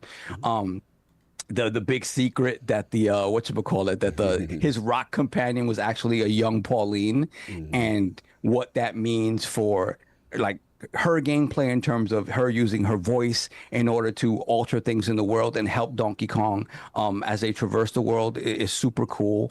All the different, banana-esque collectibles, they kind of give you all sorts of different things. Get those bananas, South. Yeah, get those bananas. Get your banana. Everything is banana this. Too much banana talk, but we gonna move on. I kind of feel like this is the Donkey Kong game we've been waiting for a long, long time. And I'm glad he's getting that treatment. I've always felt he's deserved that treatment. He hasn't really gotten it, although the quality of the 2D games is absolutely amazing. But they're not for everybody. They're super difficult platformers. They're really not for everybody. This feels like it's something that could be. What? Oh, yeah. He'd be good at that, though. He's very good at stuff I don't know. No, he's good at that stuff. I know he's good at 3D worlds. I don't know if he's good at this. Oh, sounds like a challenge. But I'm super excited now. Like I was excited to get a Donkey Kong game, but I didn't quite know what it is. And after this direct, I'm like, wow, okay, I really feel like this is going to be something special. I hope it is anyway. So what do you guys think? Well, before let's change up the order because we got my man RK Robert Keller from lordsofgaming.net, and I'm very curious because obviously he was one of the first to go on hands-on with Switch 2 before anybody, and got some amazing articles here at LogNet. Also editor of the month, doing his thing as he always does. I got to give you your flowers, sir. But yeah, man, how we feeling? How we feeling about DK Bananza? The DK Direct went down, and talk to us. I can't believe Nintendo dropped Game of the Year already, but man, I guess they did. Oh, we doing that? Okay. We have Otaku seconding that in the chat. Okay. Are you under duress from Don Otaku for lordsofgaming.net? Are you under duress?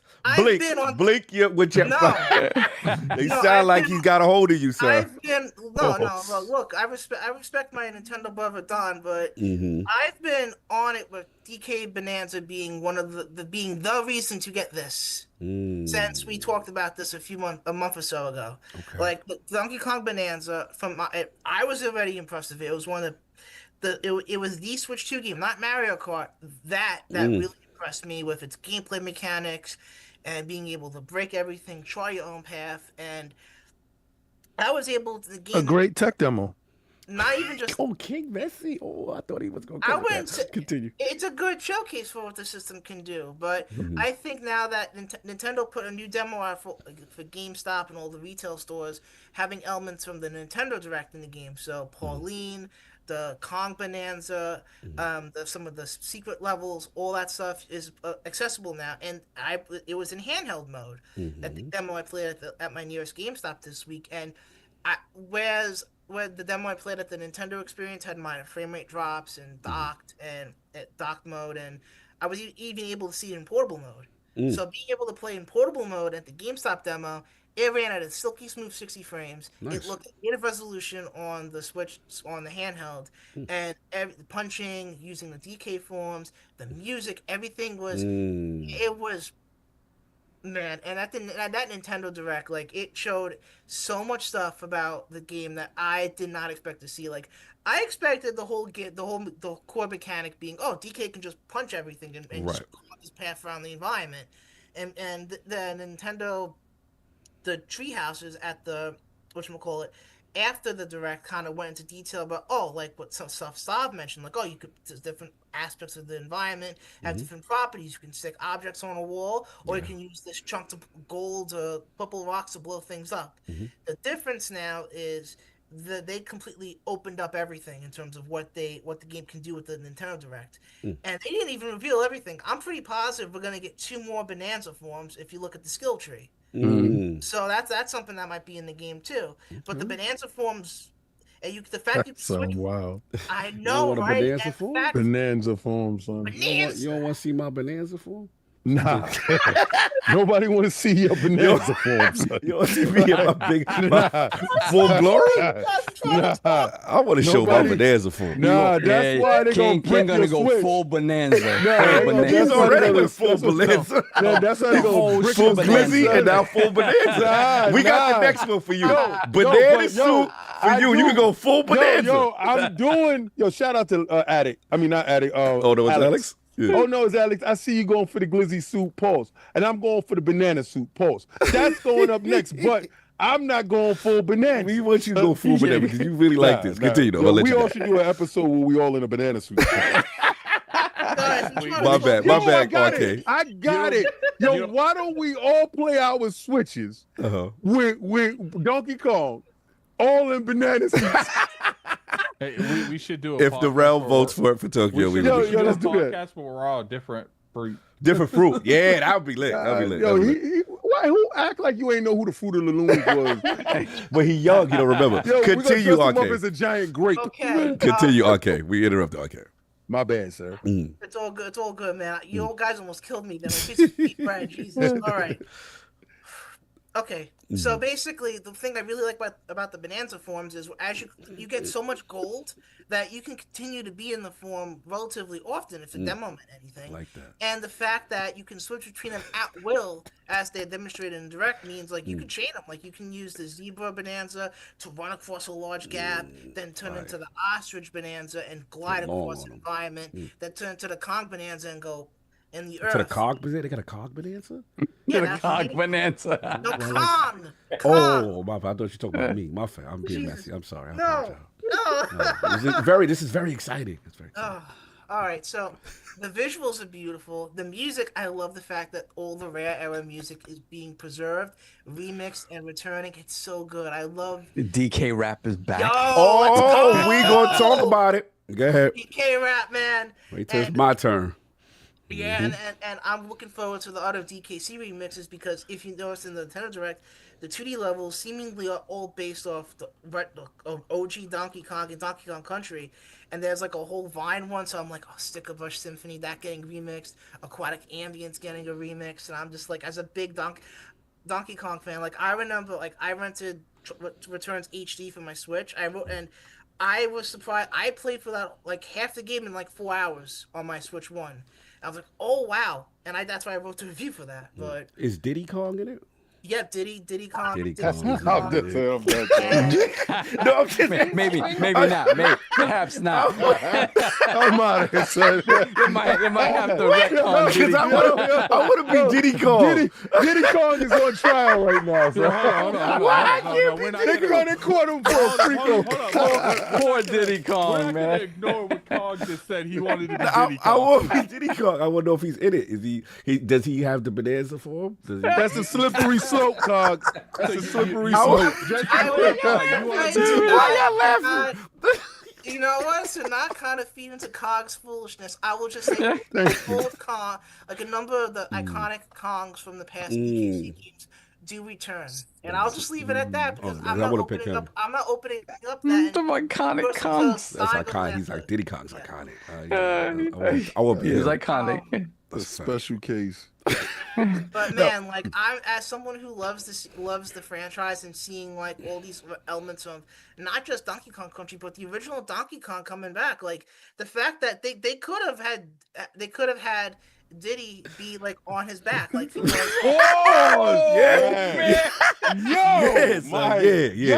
yeah. I'm about this one. I'm about this one. Yo, somebody clip that right there.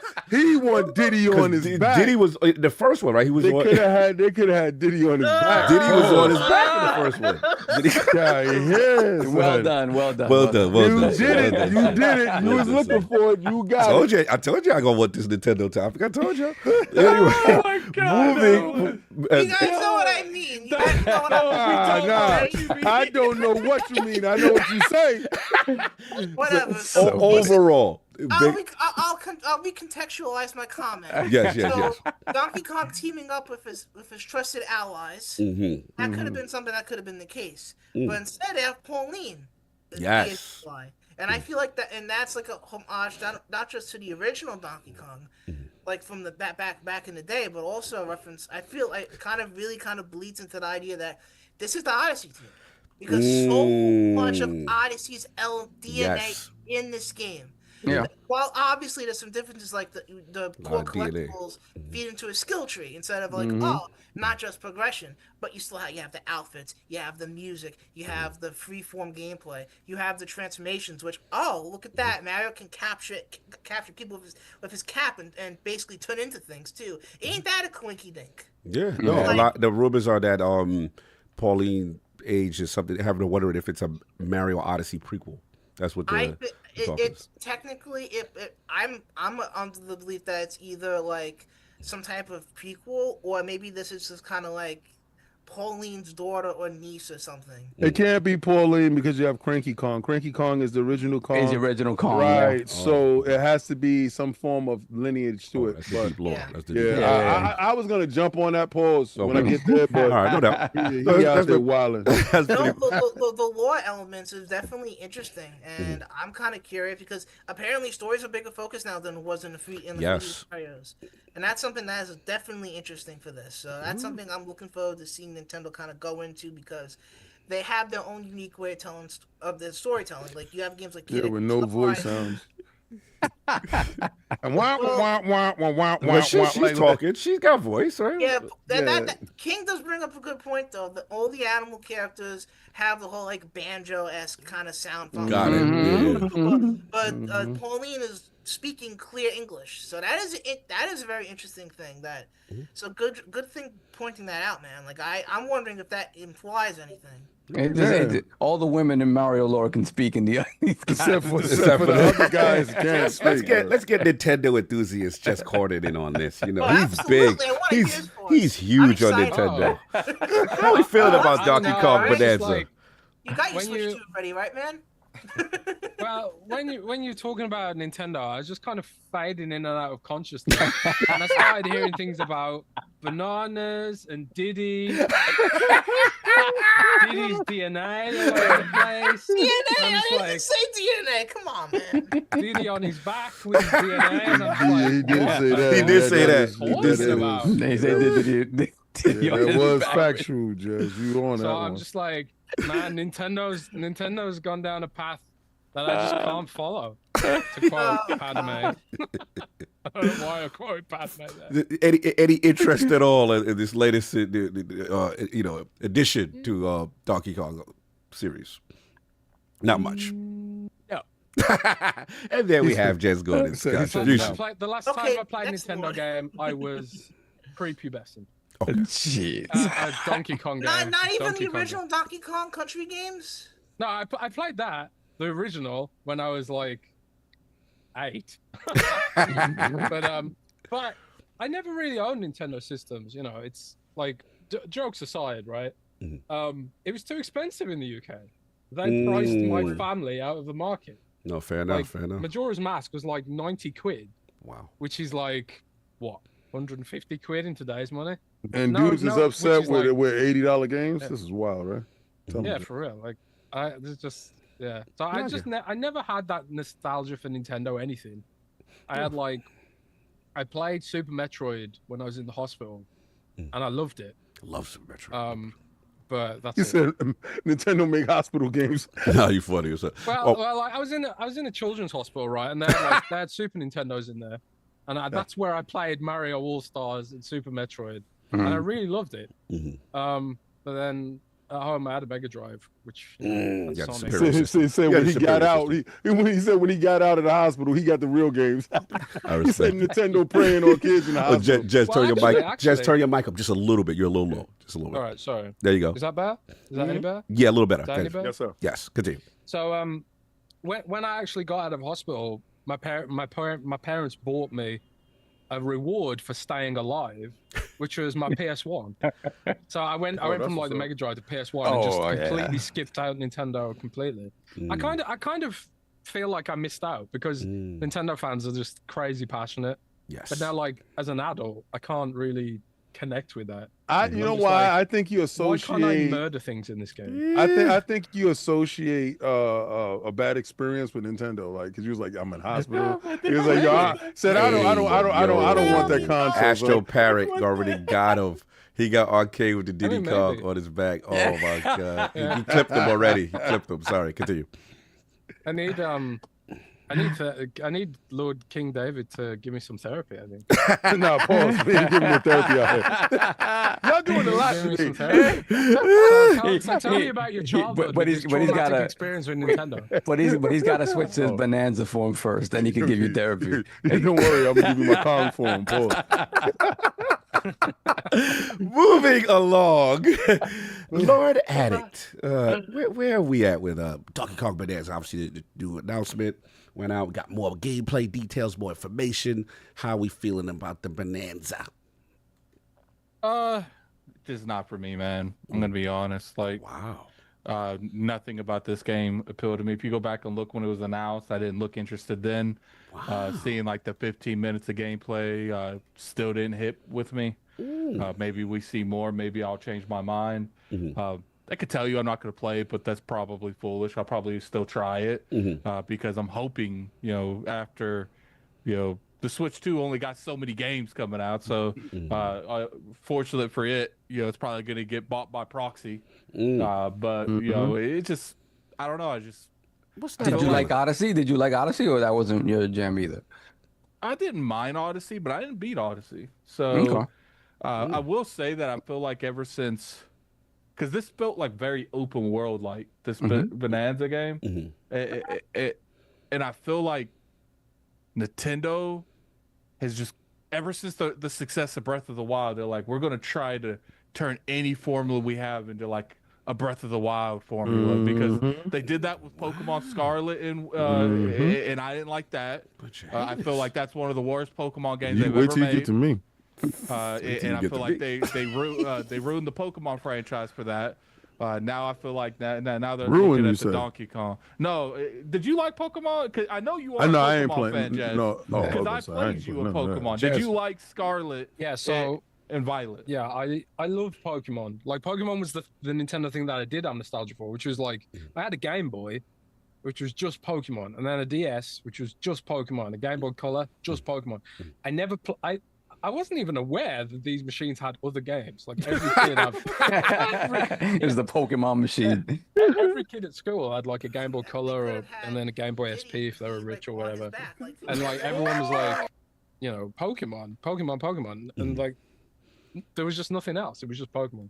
So I did have a bit in the Pokemon nostalgia, but like, I just like when I came to play like Sword and Shield, it was just like, how is Nintendo like such a big rich company and they're putting out games that look like they've been cobbled together from free Unity assets on a $100 budget.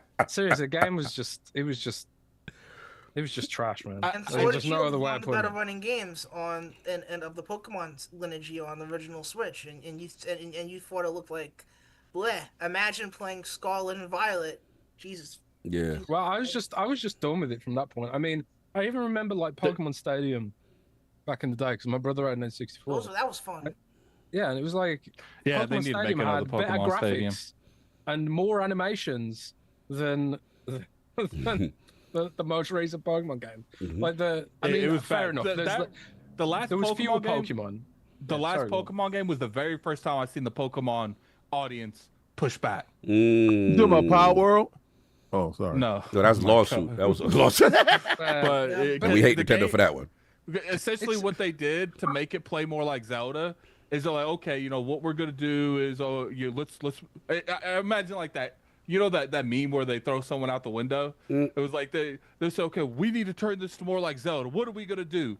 And then they're like, okay, we need to make it open world, but we can't make it open world because you know they've always had a formula for Pokemon. You go through every town, do every gym leader, and then you fight you have a story among this all. Then you fight in the Elite Four. You know, okay, what we'll do is you can go anywhere you want. But then how are we supposed to tell a story? We'll just make it to where all of them is the story. And I felt like it had like a very lax story because they wanted to make it to where you can go anywhere on the map first, and it doesn't really, because they used to lock down parts of the map because of this. Because you didn't want to get to certain areas. Donald Tackle. I got to break protocol. Donald Tackle's on your head. Sorry, Sam. Addict so stuck in the past. He don't want anything to evolve. Zelda, Pokemon, Final Fantasy. Besides Final Fantasy, Zelda and Pokemon are more popular now. Oh, really? Okay. Pokemon, Scarlet. Let's go down memory lane there with you. He got time. Metacritic. Oh no, I got time for him. At least to show him one thing. I got time for him. All right, so I'm gonna share a screen, and we're gonna play show and tell. We play show and tell. What we doing? Yeah, we're gonna play show and tell. Said I'm here to bust your butt. Bust your butt. I'm here for it. So we got Pokemon Scarlet 72. Oh wow, that's not that. That's kind of stinky. That's not that good. 3.4. Oh, for a user score. Wow, look at the user score. But you know what? Maybe I don't know. Pokemon Sword. So those are recent ones? 80. Wow. Okay. Oh, so the sword is the older one. So that would be the older ones are better. Before that. Yeah, they well received. Pokemon. We'll go with. We'll go with Red. Pokemon Red. We're going back to the old version. Okay. 81. Wow. Okay, wow, let's good. go Pokemon White.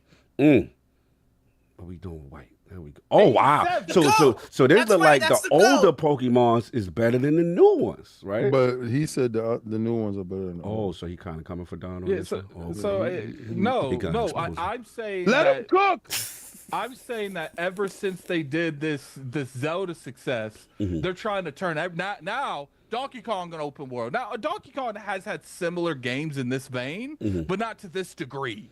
So I mean, look, it might work out for them, and I hope it does. But it's just like, to me, I'm just not amused. Like it's nothing's grabbing me. We'll have to see when the game actually comes out. But it's just like, look, I played these games before. I played Donkey Kong Country and Donkey Kong 64. Like I played these games. But my thing is just like, just like the Pokemon. Now look at the sales. Okay, so we're gonna compare one of the biggest phenomenons for Nintendo ever to handheld versions. Okay. Got you. That makes a lot of sense, Don Otaku. That makes a lot. Y'all messy today. Pokemon, I will say this about Pokemon. I personally feel like the issue is less them going with the open world format and more so just Game Freak just being ill-equipped to make 3D games.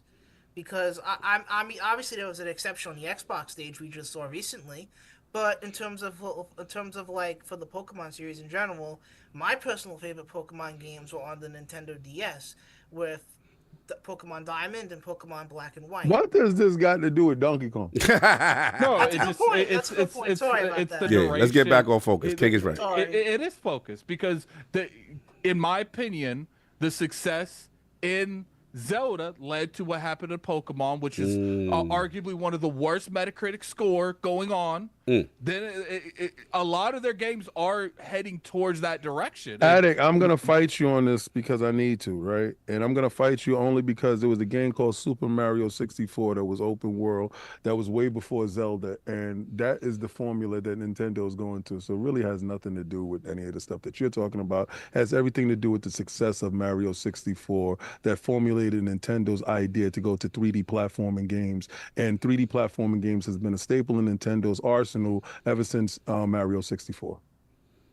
So we're talking about an N64 game that they no longer, they've been doing that from the start. Okay, you know what? I'm not taking the bait. You can have that. That's fine with you. If that's how you feel, that's how you feel. I'm officially ending my portion. Goodbye. I said I'm not doing this. I'm not doing this. King, since King Addict is not doing that. What's your thoughts on Donkey Kong Bananza? You was hype, man. This was the game. That when you saw the Switch for the first time, you were lukewarm, but this was the game that said, yo, I'm hot. Now let's go. Facts, and I understand them being smart. They said, all right, let's put the game in the box that if we put this game out, I think the game that would sell 1-to-1 with the Switch 2 would have been Donkey Kong Bananza. Because it's a tech demo. It's really showing you what the system is capable of, right? Destructible everywhere. We all get this with every console. We always get one game that shows you really basically what the functionality of the box can do. Right. And we start to look at the box differently, based off of this, because we think that all the games are going to emulate something of this nature. You saw the open worldness of Mario Kart, and you was like, whatever. It was just like Mario Kart, more carts on the screen. It's like, whatever. And sometimes racing doesn't equate to a lot of people. But put that with that sells. Now, a month later, we're going to get to the actual game, a platformer, what Nintendo is known for. I hated this direct. Wow. I hated this direct in the sense that, and let me tell you why. I'm shocked by this. I'm getting the game. I love monkeys, right? Monkeys is my thing, right? Like I don't know why I love them so much. Since Ape Escape, they make you laugh. I love them. No, since Donkey Kong. Oh, okay. It really goes all the way back to Congo Bongo. It really goes all the way back to ColecoVision. Yeah. So, and then, from all those games, like Diddy Kong Racing, all that stuff, I'm totally about the ape life. Right? Yo, let's get it, right? I got a gorilla on my chest with a ski mask on. Yo, trust me, I'm crazy. All right, anyway. My love for this, they showed too much. They showed a lot. Like, it's like going to date a girl. Like, okay, you go to her house, you go to pick up your first date. This is your first date. You go to pick her up. She comes out with a mini skirt that is crotch length, right? Not wearing anything, not wearing it comes down, everything. She show you the kit and caboodle. Now, some dudes could say that's what you like. Me personally, I like a little bit of mystery, right? Until we get to that day, we gonna consummate the situation, right? I saw too much. Like, please, lady, the whole situation. Close your legs. Like, yo, I'm okay. They had the little rock on his back. Yes. I did not need to know that was Pauline. All right. I did not need to know that you had Kong forms. I did not need to know any of that. But I think it's a form of desperation. I think that you thought that it would be leaked out ahead of time and you want to get ahead of it. We're in a now era where everybody needs to have all the information and everything. Nothing is sacred anymore. Right, Nothing is, we get it and you find it out. I don't need to know how many forms I got and maybe 2 more forms is left. Like, leave me some imagination in an exploration game. It's a game of exploration. And you told me, oh, you know, in level 5, when you get to level 5, 10 hours into the game, you'll be able to take some clay and make a bridge. Why can't I find that out? Nintendo, like, but see, this is the double-edged sword. Now, I know you're going to say, yeah, King, you didn't have to watch it. My job dictates I need to have information. All right? And during this, I got to watch in order to inform to you guys. Right? So I can't sit there and say, oh, man, they spoiled it for me. Right? I'm in a unique situation where, yeah, I spoiled it for myself because I got to get the information to bring it back to y'all guys. Right?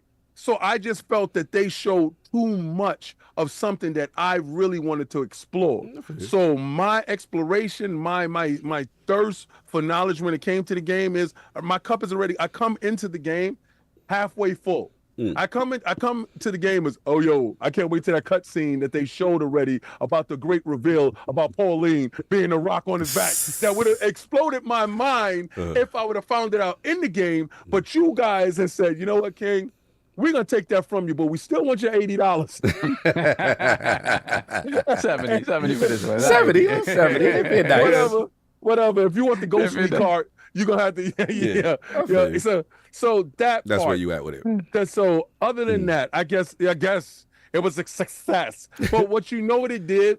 What? Your thirst in order to trap the people that wasn't interested before because your pre-orders and stuff went up, you didn't trap Addict by revealing everything, right? So that girl that revealed everything and the guy ghosted her after, Addict ghosted you anyway. You know, but in fairness to the Nintendo fan, like, I think I'll talk when it's my turn. My fault. No. It's just. I wish you would have left more. I did not need to know the curtain matched the drapes when we were just going out for lunch. Jesus, right? Such analogies, right? Well, listen, we were going out just for coffee. I just really didn't need to know that. So, and King, I have a question. Talk to me. How would you structure the direct then if you think they revealed too much? I would have held back that big direct, that big reveal on Pauline. Okay. I think that was a major gaffe, right? Because everything we saw with it up until that point, Donkey Kong was running through the world alone, right? So now you watch the direct, she's on his back. And then you have to talk about the move sets as far as now she can use voice and far as singing and stuff like that. I think Pauline was your great big reveal, but your thirst to get the female demographic in so bad to pander to people that don't give a damn about you because they don't care about you, honestly. Yo, we got a girl in the game. She's in here. So you can get it. She's right in the monkey's back. All right, so let's get it. Let's get it. Pause, right? Whatever.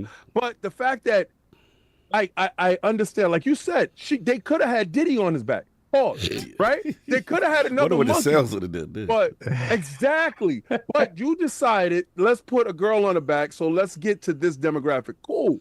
If you want a DEI Donkey Kong, I want to see how it work out for you. Jesus. But me personally, you could have left that great reveal later. Then you just decided you just got verbal diarrhea and just started telling everything. Yo, you know he got forms now, right? You could have used Destructible World. You were able to take the world, toss it around. It has story elements. We have the bad guys. We have the Bananzas that make you stronger. But there's more, and we can't wait for you July 17th to make it happen. I can understand showing like one form change or just to show that he could change forms in some way without showing any of them. But they showed like 2 or 3 of them. They showed 3 of them, bro. Well, what if they got a lot? I mean, I'll jump in. Oh, Go for it. You know, he's back. You know, shout out to Saul for the breakdown. I'm surprised Saul picked this topic. I didn't know he was grinding hard for the. You know what's funny because the other topic that you picked, I was like, I feel the way King feels about that with the okay. I feel about that because I was like, you just told me that you're continuing to date the girl you already dating. Right. Thanks. Oh, no, we'll get into that. We got Jets for that part. We got that. But it's like for me. I was like, because I obviously I didn't know you had a topic of that. So I was like, if he's looking for something, I was just gonna throw something to him. But yeah, I was like, oh, okay, so I'll pick this. This is cool. And look, I'm gonna be real with y'all. I really don't follow the Donkey Kong series. Like King, I honestly haven't really played one since Country from back in the original one, the last one you played? Because I thought like I was a Mega Drive Genesis kid, and I remember seeing Donkey Kong Country for the first time. I said, uh-oh. Yeah, that's when I brought it over to the house. That thing was $100. When I saw that side, it looked like a cartoon on side. I was like, Genesis is not doing that. There were moments like Super Nintendo always have a moment to check me. Right? Like I remember that for the Genesis, it was when I heard the Super Nintendo sound chip. And when I saw Donkey Kong Country and Acre, I was like, oh my God, okay, this is a jump. And I remember Mode 7. When I saw Mode 7, I was like, oh, Genesis ain't doing that, right? Pilot Wings and F-Zero and all that. And then the second moment, and obviously 64 and all that other stuff. There's moments. And Nintendo would do something. And I'm like, damn, they here now. It's on. And Donkey Kong Country was one of that. But outside of that game, I really don't really follow the series. It's really not a favorite of mine. I'm like Jez. I'm more of like a Metroid, guy. I'm more of a, Zelda. I like when Zelda come outside. And you got to remember too, though, like Donkey Kong, you had moved on already. You had already seen PlayStation. Remember? So I was out of here. You knew it was coming, and then King got it early. So it was only a couple of months until we were able to see the PlayStation 1 and be like, all right, no, never mind. Yeah, I was like, woo. Once I saw PlayStation 1, I was betraying everybody. Saturn be damned. Nintendo be damned. I was a traitor. So anyway, like with that joint, with this, look, it looks cool. I do agree with King on the fact that there's some aspects of it that it feels like it's a full game. I ain't gonna be disrespectful, but there's a part of me that feels like a tech display. We want to show you we can manipulate this world, we can punch, we can blow up stuff, and those physics are dope. Like I thought arcade, or what is it, the chunks where he's riding the chunks and surfing, that looked fire. Cool. I ain't going for it. It looked fire. I think they're not getting enough credit for the 2-player co-op. Because that is good, because it's going to be kids or people who don't have the dexterity to do everything with Donkey Kong, but they could ride the back paws and do the thing with Pauline or whatever. And you can use game share one. Yes, I thought that was cool. I thought if they really want to be evil, they could go hard with these customizations if they want. If they want to put microtransactions, I doubt Nintendo goes that far, but they probably won't. You know what I'm saying? But that's something that people would just, again, because you got the different suits for the different situation and stuff like that. And I will say this: I know Amazon is very happy that their relationship with Nintendo is mended. Because you saw who's the #1 pre-order all over the world? Donkey Kong Country. So look, I get it, King. I agree they did show way too much for me. But at the end of the day, I'm like, look, it looked like it had its desired effect. But Nintendo, I gotta bring you to the front of the convocation for another reason. So Sav, why do I watch this stream and I hear certain raps? Certain freestyle, certain Donkey Kong raps. And I'm like, all right, cool. Then I do the research. Nintendo, you got to come to the front of the congregation. Why you ain't got this man? What's my man named? Grant Kirkhope. Yep. Who not only is responsible for the Donkey Kong rap, not only responsible for the greatest pause music in the history of video games, which is the GoldenEye pause music.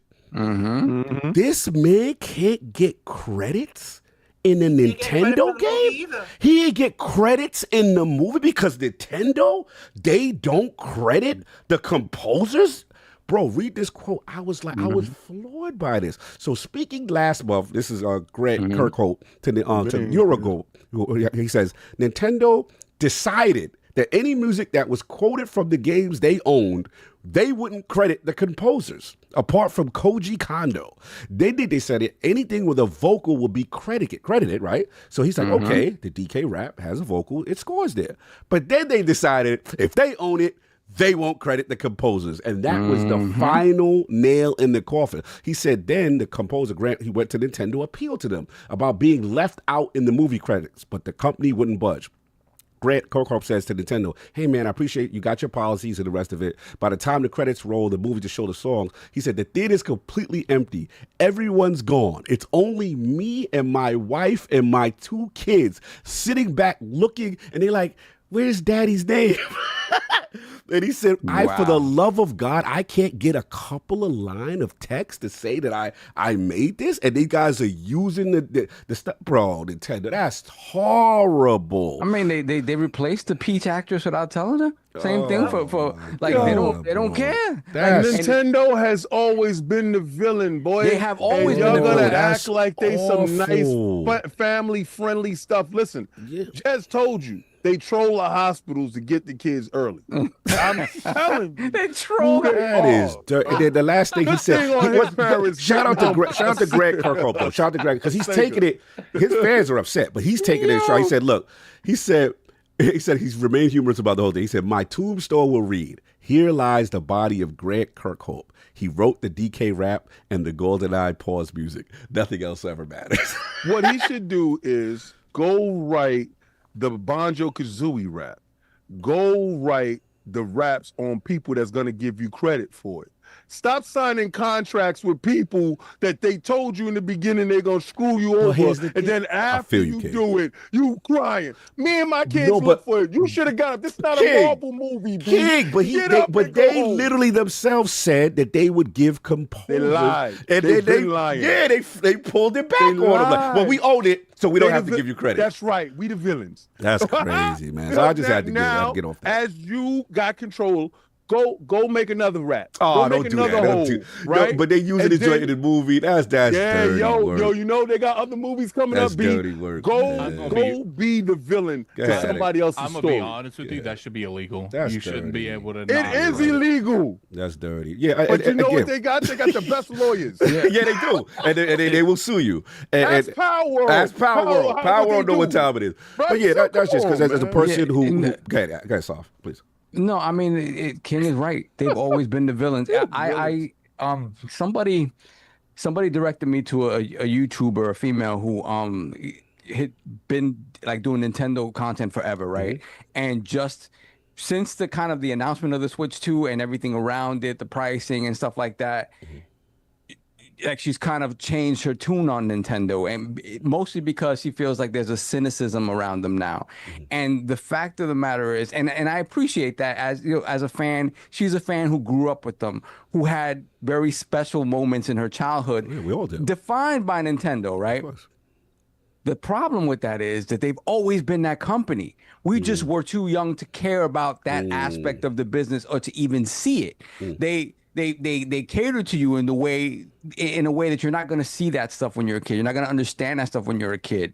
So when you look at it now and she's like, well, I'm not messing with them anymore. They've become too cynical. They've become too money hungry, too much. It's always been that. It's just us realizing it now. And then you having to make the decision whether, hey, am I going to put that to the side and still understand, hey, the games are still great, right? Which they are. Which they are. The wildest thing. They put out the most egregious DRM machine I've ever seen. Right. Okay. All right. Okay. And they know that you're going to get it, right? Yeah. All right. So tell me they told you ahead of time, in our bylaws, you do anything loose over here, we're going to brick your joint. Right? $500. $500 on your joint. You pay $500, right? You clean, you outside, you running the streets. You say, yo, I got this little MIG joint. I want to back up my joint to have my memory. No. You violated the terms of service. Brick them, son. Brick them. It's even worse. It's even worse because there was this one thing. There was a whole truck of Switch shoes that got Yeah, they're all gonna be bricked. And they are bricked already. Wow. You know why? Remotely bricked them. All right. You know why? Your joint is bricked from the get-go. Y'all brought a bunch of consoles that's bricked from the get-go. Mm. You got to turn your joint on. You got to have the internet. You have to have the internet from the beginning. It's bricked unless you have the internet already. So you dudes thought y'all gonna steal 1.5 million worth of Switches and y'all's gonna get up. Nintendo knew what you were planning. That's why there was no security around them. They said, go ahead. This is the tax write-off. So we got insurance on them. So they bricked them You did all this heisting for no reason. You did Mission Impossible for no reason. And you know what's funny, King? 9 times out of 10, Nintendo ended up with them Switches anyway. Yo, so listen, Kai. So Addict, check this out. Yeah. They got the insurance money.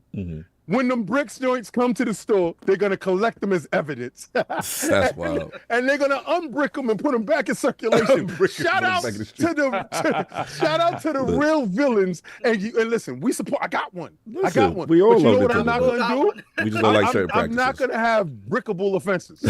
No, look, it is what it is. Again, as a person, you know me, I champion composers, video game music. You see when I put my gym posts, it's always about, I don't feel they get enough credit. And then also, let's be honest, with the way games are made, the budgets for audio, you know what I'm saying, was always small. So when you do something special with audio, you need to get praise. That's how these guys get jobs. That's how they name ring. But remember, this is my man. This is one of the few dudes from Nintendo. Yep.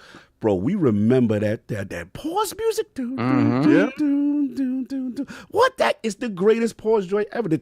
Addict, remember the TikToks that was going crazy? Have them Battletoads? Yeah. Oh, man. So many things he did, man. The sad part, though, is like, I'm not, here's the thing. It's Nintendo's fault. But it's like, look, man, like, if Nintendo has, Nintendo will have the stigma and people will still work with them. So it's just like, I'm never going to like, that's Nintendo for taking advantage of the market and people that really need jobs. But it's just like, sometimes, like, you got to be understanding. It's like the thing that we just had with Alex. It's like, because he's very vocal on like subscription services hurt sales in certain ways. And it's like, but you keep putting your games. No, you talk about 100%. Yeah, well, we had the conversation. We had a dope conversation. Which y'all need to listen because there's a lot of misinformation going on. Yeah, dudes out here misquoting. Yeah, I highly recommend. I got to plug us a little bit. Go to ILP, go to our exclusive interview section. We challenge Alex Hutchinson about the comments. And he gave us. He did not run for the fade. He definitely answered about being in Game Pass, being a subscription service, and all the comments. And a lot of stuff is getting misquoted. And if you want the real, please listen to our video with him up there about. Me and Alex went at it over licensing games for streaming. And streaming, yeah, like and salute to him for his transparency and really being honest, so we can understand where he's coming from. And he even admitted, like, look, maybe this isn't for me to know or for me to understand in the end. Like, no doubt. Yeah, but Grant, I mean, when you look at his man, when you look at this list of games that my man Kirk, like, I mean, Banjo, Donkey, DK64, Perfect Dark, Star Fox Adventures, Grabbed by the Ghoulies, Conquer Live and Reloaded, Kingdoms of Amalur Reckoning, Viva Pinata, the Castle of Illusion remake from 2013, Mickey Mouse Castle of Illusion. So good. Oh, wow. He can't get a credit in a movie. He can't get a credit. He's God tier. He so is they God disrespecting God tier people. You got to think about it. The Rabbids games. He came back for the Rabbids game. He did Sparks of Hope. Oh, he did the Rabbids? Yeah, man. Wow, I didn't know like that. He worked with Yoko Shikamura for the second one. That's crazy. Yeah, so he's still messing with that girl that doing them dirty. I mean, so at what point in time do you got to say to the guy who keep going back and looking for validation for a woman that's not repping you? But come on, kid, don't do that. She's going out with you. She's taking the ring off. You acting like it's bad jobs in the video games industry, kid. Come on. It's okay to say that why you keep going back, but it's also okay to be like, why are you taking advantage of him coming back? Like, because that's what she do. But that still doesn't make it right. Yo, it didn't make it right when I gave them $500 knowing that they could brick my joint, right? But we have all kinds of regulations on that stuff. Listen, I'm out here. I'm buying $500 machines that could brick me at any moment, son. Anyway, let's move on. We beat this thing to death, but I just wanted to put this out there. Let's solve. You got all your bars off, and okay, you got all your bars off for the rest of this. So before we go into it, clearly, you are doing the shake and weight. Shake. Oh, Song is taking it to the face. I gotta get that shake weight. Yes. I'm sorry, Yes. His fan base will love don't him. Be sorry for him. Because when I got it, nobody was sorry for me. I ain't gonna do that, man. Get out of here. Yeah, enough. Arcade. So you're doing the shake and weight thing. All right. So I gotta call it shake and weight. Shake and weight. You gotta wait with the shake. Yeah, like you lean back, two hand motion. You be good, brother. Are we putting in? He gotta use 2 hands. Is that? Nah, he gotta put 2 hands. Come on. Nah, you gotta put that. You gotta take that to the face. So let's get these super chats. Let's get this super chats going. Let's get these super chats up, people. Let's get back to that. So we're gonna do $10 super chats for Saul to do it. Oh, y'all know what to do. Y'all know what to do. Y'all know. Yeah, play with each other joystick. Where you at now? Yo, Mr. Sloth Glove. Saul needs to fly first class to Japan. Let's go. Unfortunately, those flights have been bought. So, you are. You're ready where you at. That's right. Stretch your legs. Walk in between the flight. All right, no doubt. Yo, RK, appreciate you, brother. Where can the 5 people find you on LordsOfGaming.net, sir? Tell us what you got going on before you head out. You can find me on LordsOfGaming.net. I recently put out a review on both the Nintendo Switch console and the Nintendo Switch 2 Pro controller. Oh my god! You can find him looking for Diddy Kong on his back. No! Hey, yo! You were very out of pocket for that. They was out of pocket. You were very out of pocket. What makes it funny, the way Action Parrot clipped it, is the way Addict laughs and reacts to when you didn't realize what you said, RK. Like, it was so funny because Addict knew immediately you was in trouble. I fell out of my seat. I'm just talking so earnestly, and you guys in the realm just love taking the fun out of it. It's all good. RK makes another moment. Like, man, I don't care. Look, I'm the first person to be like, I don't care about pause-worthy moments. I wouldn't have said that. At least I made everyone laugh. Yes. That's what you did. But I got more stuff coming. Oh, look at that, Saul. They already won. So... You finished. Like, yeah, how many people? They already super chatted for it? Already won. Oh, for the shake weight? Wow. Already. Let's go. That's crazy. Enjoy the show. You guys have fun. Blessings. Why would you say some low down dirty shit like that? You don't want to see.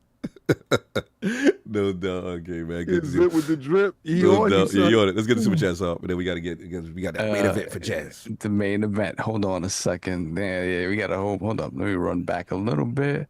Shake that weight, Saul. Shake that weight, Saul. I like what Addict said. We got. Don't say it the whole time. Shake that weight, Saul.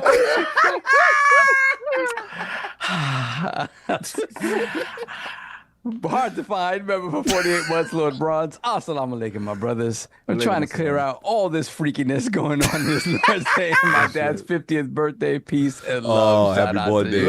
Happy birthday to your dad. 5-0. Yeah, baby. Blessings. You a young boy if your dad's 50. Yeah. We're 50. Yeah, how old is you?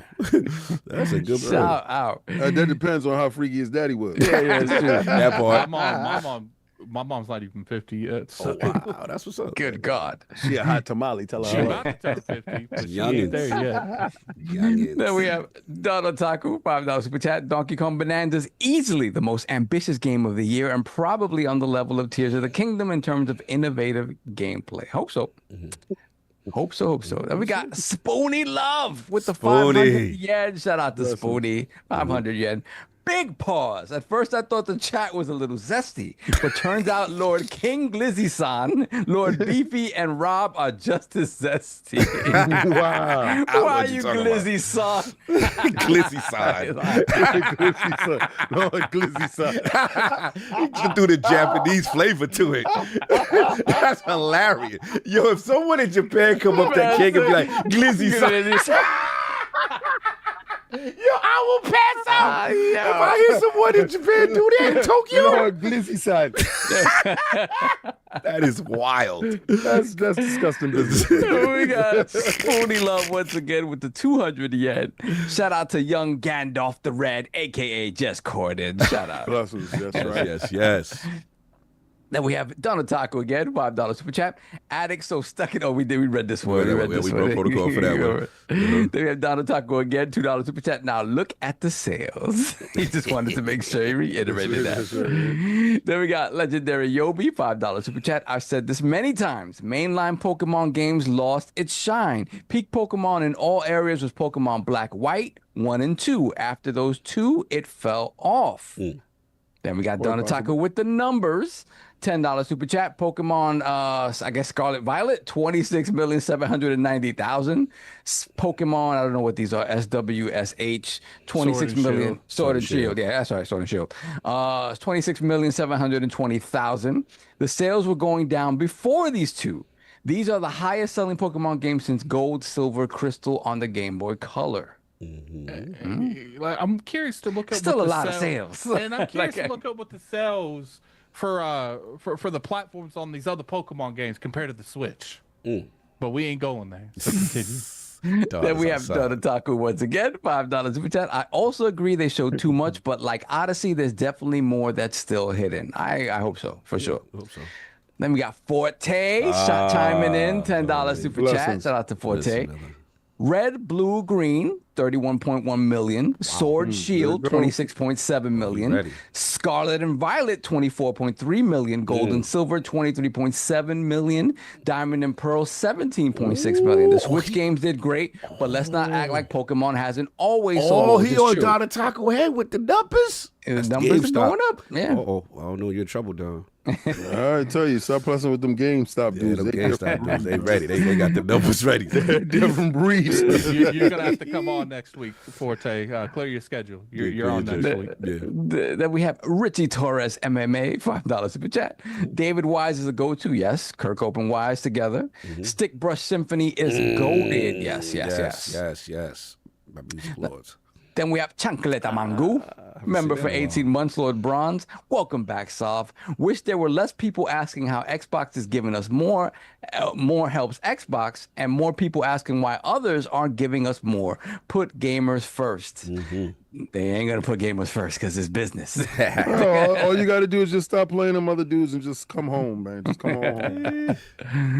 Then we have Donna Taco again, $10 super chat. I'm not going to deny that Nintendo be on the BS with that and the lawsuits, but we're not gonna act like they're any more the villains when they don't do mass layoffs every year like Xbox and PlayStation. Can't lay off people when you're talking about doing generative AI. Stop the madness, boy. Don't act like they nice. I'm not gonna act like they nice. They the absolute worst out of all the three. Don't act like that. You're talking about a $3 trillion company that has 10 times as many employees. Stop equating them little dudes that's beating you up every day to them other dudes that's over there making away. They got mad different businesses. Then you want to compare them to Sony. Stop doing that. You want to talk about the real villain in the room? Go ahead and put a mag switch on your joint right now. Let's see what you get. Your brick. You got a hot paperweight. Don't play with me, boy. Continue.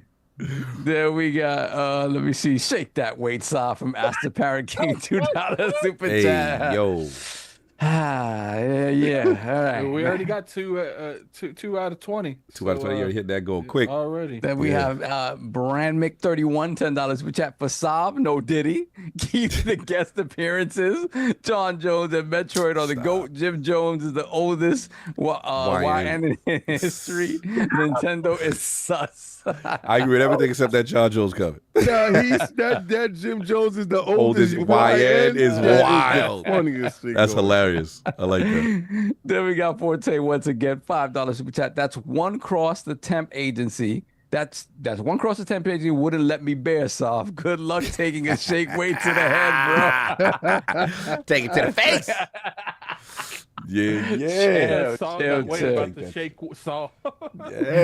All right. Yeah, I mean, we could. Listen, I'll gladly pay you to take. Nah, that's all you. That's all you, buddy. Wait till we get to dress up time. Oh, that's the part I can't. I'll gladly recompense you for this. And see, if we hit the go today, next week we talking about Saul's first solo costume. Oh God! Yes, and I got some stuff I can't. We got some good votes. We got some good votes. Because the goal is to get Soft caught up on Road to Tokyo goals.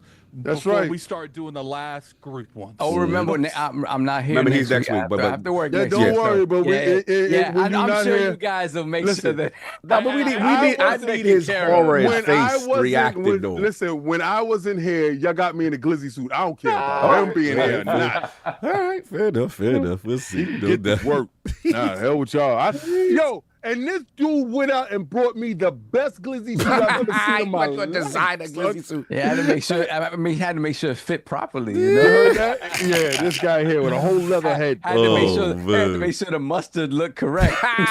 Yeah, we like the sauce on his chest. We like that. This dude, He like it I'm too. glad that you got Cog in the collar. That was the best thing ever, son. How that tail going for you, Cog? Someone clipped you, Cog, said, "You don't want to see me in my banana form?" Yeah, somebody got me already with that. My banana form. Yeah, they like the banana form. Yeah, they got me crazy. Oh, it's wild business. Wild Anyway, we are caught up. Yes, sir. All right, this is the heavyweight. This is the big one. Hold on, Jess stepped away from it, but I'll still set it up while we wait for Jess to come back. Xbox and AMD. And shout out to Xbox Wire, y'all. Big announcement. Advancing the next generation of gaming together. So we talk about some excerpts here. They said that they are actively building their next generation lineup across console, handheld, PC, cloud, and accessories. As part of this, Xbox unveiled that it has entered into a strategic multi-year partnership with AMD to co-engineer silicon across a portfolio of devices, including future first-party consoles and cloud. They said this work is part of Xbox's commitment to deliver an enduring gaming platform that enables you to play across devices in entirely new ways. An Xbox experience designed for players not locked to a single store or tied to one device. Obviously, we had the Queen. Good to see the Queen outside, King. Talk Sarah Bond talking about president of Xbox, sharing how Xbox and AMD are working together to advance the state of art and gaming.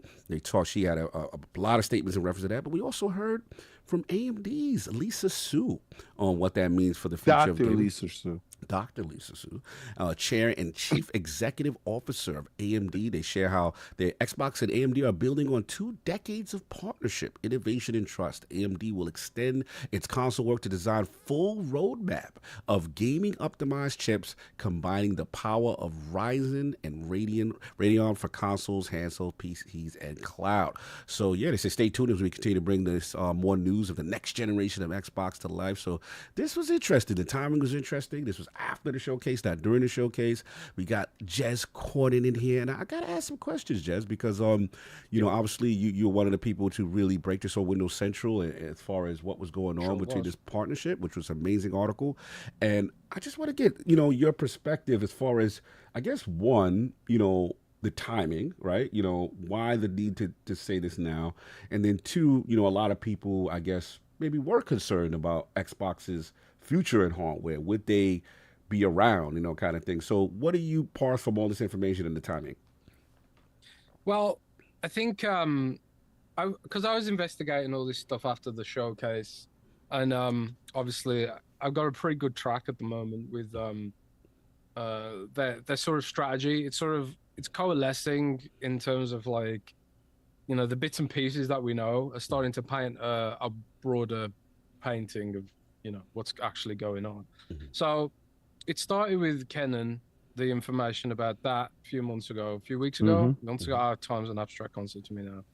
And it was always the fear was, oh, this is the way Xbox is going now. It's they're going to be making Xbox consoles in partnership with OEMs rather than making their own hardware. So one of the things I was very intently trying to investigate was, are they actually still going to make their own hardware?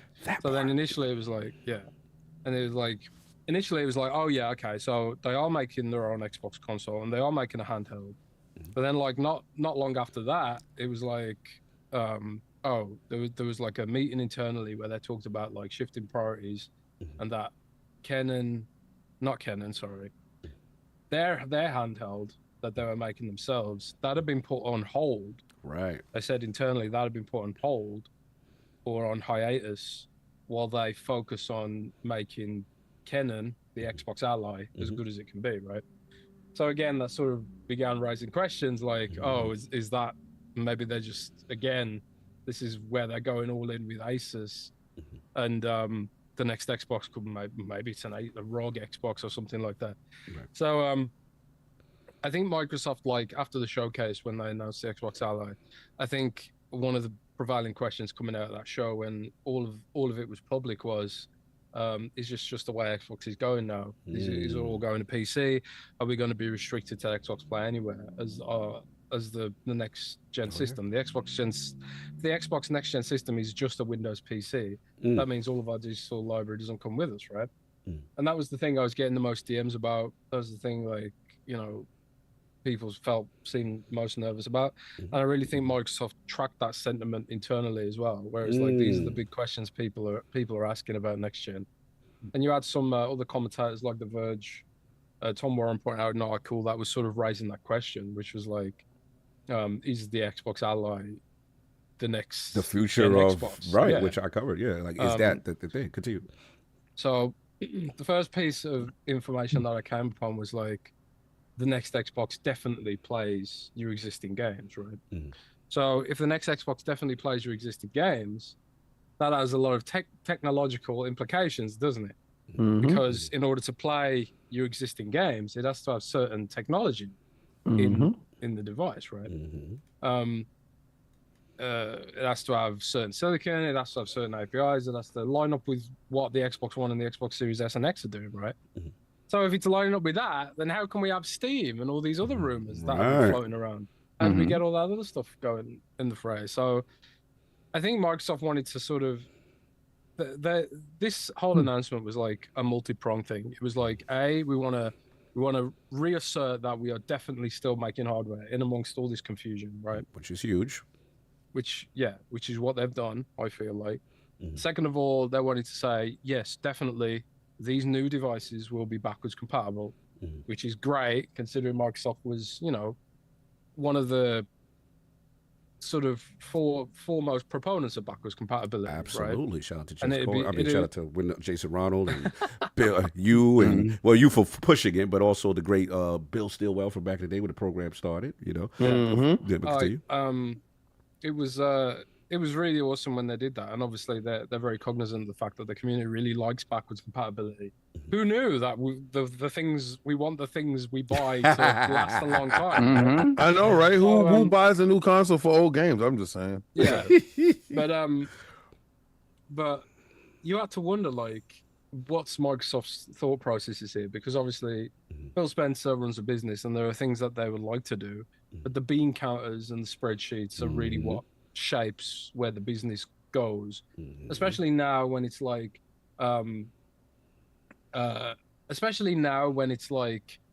Microsoft's invested so much money into Xbox, and there's probably more scrutiny than there ever has been about what Xbox is doing, right?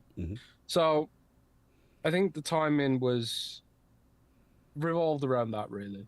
And I think if they'd announced it at the showcase, it probably would have taken the shine a little bit off the Xbox Ally, where I think that it was good that was allowed to stand on its own separately. And then a few weeks later, it's good that they put drew a line under this speculation, so people didn't have to spend the next year wondering if Microsoft was even going to still support their shit, right? Yeah, no, sorry, I swore again. You get passionate. Appreciate all the Lord's day.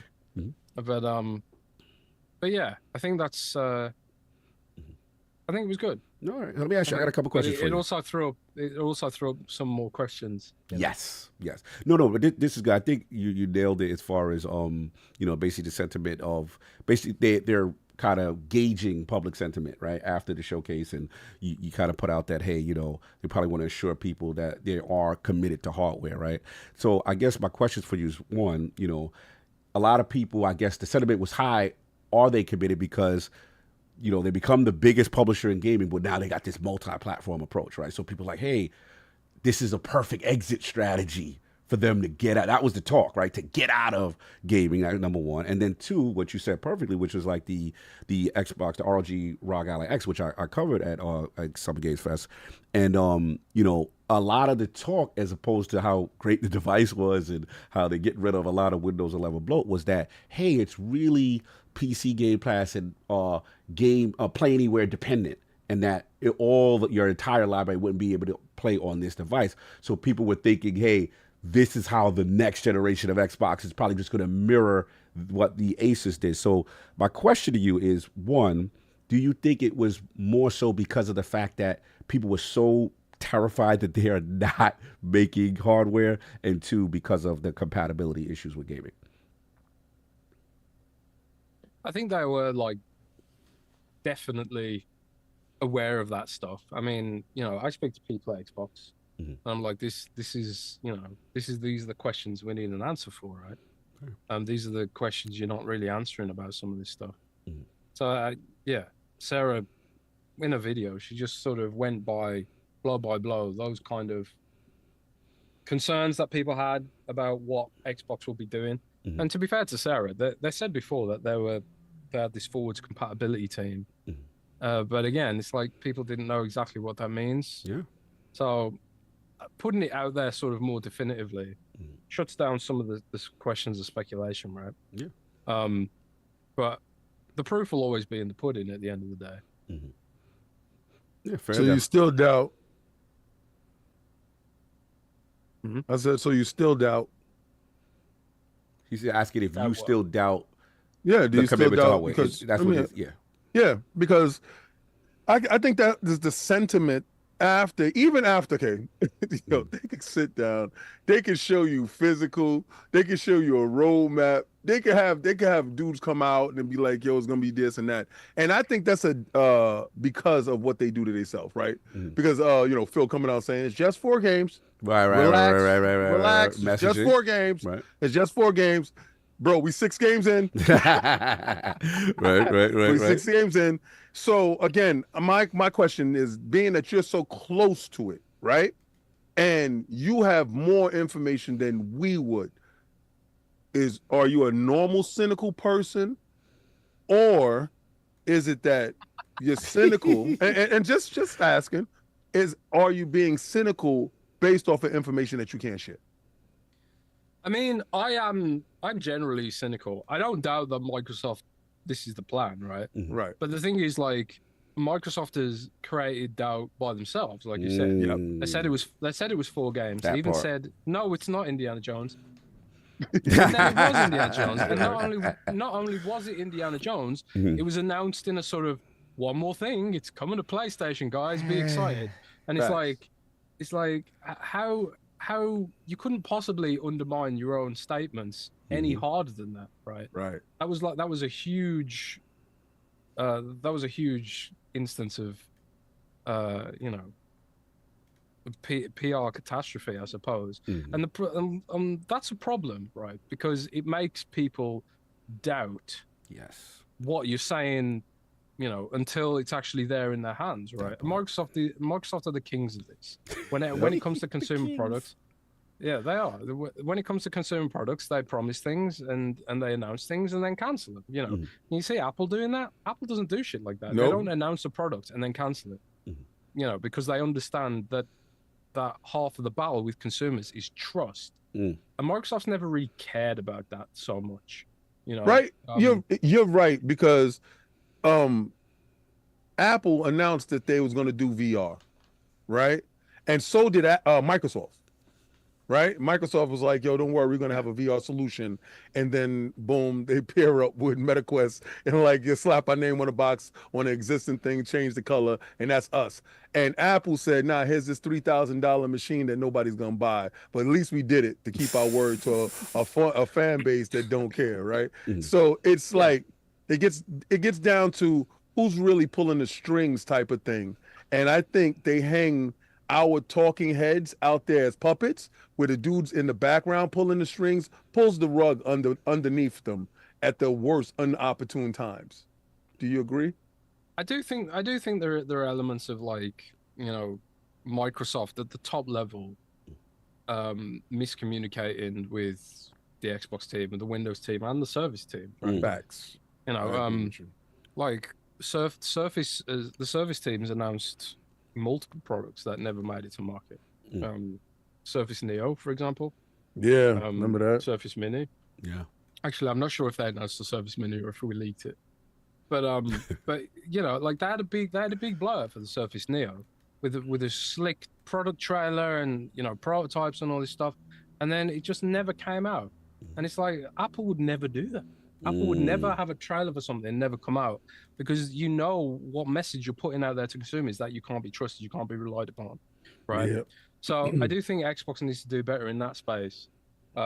Definitely, because a lot of these discussions wouldn't even need to happen. If you feel like you can trust this stuff. Amit Kumar says Surface Neo was never announced. It was. Surface Neo was definitely announced. It was announced at a Surface event with a trailer alongside the Surface Duo. There was videos of it, and I actually think, if I remember correctly, the tech press went hands-on with it, man. So, but I think Microsoft's heard that message to some degree. I hope they have, because it's something like a lot of people have been banging the drum about for a long time, not just myself, but like other tech press that Microsoft, will read into and just kind of be like, I think I wrote about it last year, whereas like the doubt over Xbox is forged in the fire of products like Windows Phone and Surface, which had all this promise and all this hype, and then Satya just pulled the rug out from under it. Yeah. Like you said. But it's at the end of the day, this is more like with the hyper engaged user, because I think when it comes to the mass market, there's a different kind of tone you need to strike potentially. And I think like talking points that the most engaged users share do filter down to like the wider market to some degree, and creates sentiment, if you can measure it, right? So negative sentiment about Xbox in general is forged around these kind of mistrustful statements and contradictory things they've done. Things like Redfall back in the day. And I think it's harder it's easy to lose trust when you have it, and then much harder to win it back. Oh yeah. So Microsoft just needs to sort of, keep the momentum going in an even keel, and then it'll get rid of some of that cynicism. I agree. I got one quick question before we open it up. Sorry. I'm sorry. No, please finish your thought, please. Just to emphasize on King's question, like I don't have any information that would suggest like that would contradict what Microsoft said in the last week or so. But like you can see, like with Tom Warren's reporting about the Xbox handheld being sidelined, that was sidelined is what they said. As this is my understanding. Microsoft told their teams internally that it's on hiatus, it's sidelined, whatever. And then Tom Warren's sources told him it was cancelled because they, even internally, Microsoft staff don't believe what Microsoft said. And they say like, well, if it's sidelined, that means it's cancelled. Right. And how often has a product that's been sidelined come back from the dead? Like the cloud project Hobart, the cloud device, that was sidelined, and it's probably never going to launch. Actually, what they did was, and you're right, because they sidelined it and then they announced their partnership with Amazon Fire Sticks that totally actually canceled that device. Why make a device that you already have a device that you partnered with somebody that has a larger, more robust distribution system, cloud system, and ability to get that into the hands of their consumer base than you would? And to your point, the Asus ROG Ally X, that machine, they already have a pipeline, they already have a distribution, they already have manufacturing plants, they already conceived the form of the machine and the innards of the machine. So why would you bring out a device that you already established this pipeline with this manufacturer that is a partner with you and doing all this PR stuff with it? It doesn't make any sense. I mean, yeah, in the short term, but I think in the longer term, I think people would still be excited to have a true Xbox handheld that runs Xbox games. And I think that's the new silicon. It sounds like the new silicon will solve that part of it, right? Yeah. But I also think like some people just don't like the way that Asus runs. It looks. I'm not the biggest fan of it. Like everyone feels good. I'm telling you, James, you gotta get your head on it, man. I'm telling you. Everyone I've spoke to who's used it said it feels really good. Really good. Well balanced, and it looks that way for a reason. And trust me, Jess, I'm with you. Before I got to the event, I think it is the ugliest looking thing I've ever seen. No, I'm with you. I came in as the most cynical, like, nah, we gonna see though. You know what I mean? I like the ROG, but I was like, we gonna see it. And then when I held, I was like, oh, okay, no, this feels really good. But continue. I just wanted to get to that part that I was just definitely in your camp coming in for sure. But continue. No, I completely appreciate that. I mean, I felt the same way about the Legion Go, you know, and then when I held it, it was like, oh, I get why it's like that. But even beyond that, it's stuff like Asus's angular branding stuff they do. Yeah. Yep. The weird, you know, symbols, the ROG branding, like all that kind of stuff looks a bit toy-like to me. Gotcha. You know, I much prefer the Xbox industrial kind of design that they've got going for themselves. And that's just like a weird personal preference. But I just think like it'd be cool to see Xbox put together a device like that. Absolutely. But are any of them going to sell? Because I think it's an aggressively niche market, and the price points that we expect it to be, it's going to be up there, niche boy. within a niche within a niche. Because the form factor's niche already, and then you also add the price equation to it, and then it becomes even more niche, right? Right. But presumably the whole point about this, and the woman who runs Xbox hardware now, Rowan Soames, who I met, is her name. She used to run the Windows OEM business. So she has all the knowledge of working with partners. What do they need the device to do? What does Microsoft need to do on their end with Windows in order to make these devices as good as they possibly can be? So there's that sort of internal pipeline from the developer angle that was just never there before. Right. But like Paris says in chat, shout out to Paris. He says there's going to be, Asus won't be the only partner. Sure, that won't. Nope. I can envision like a scenario where, I don't know what the other partners are, but I imagine that Microsoft. Go on then.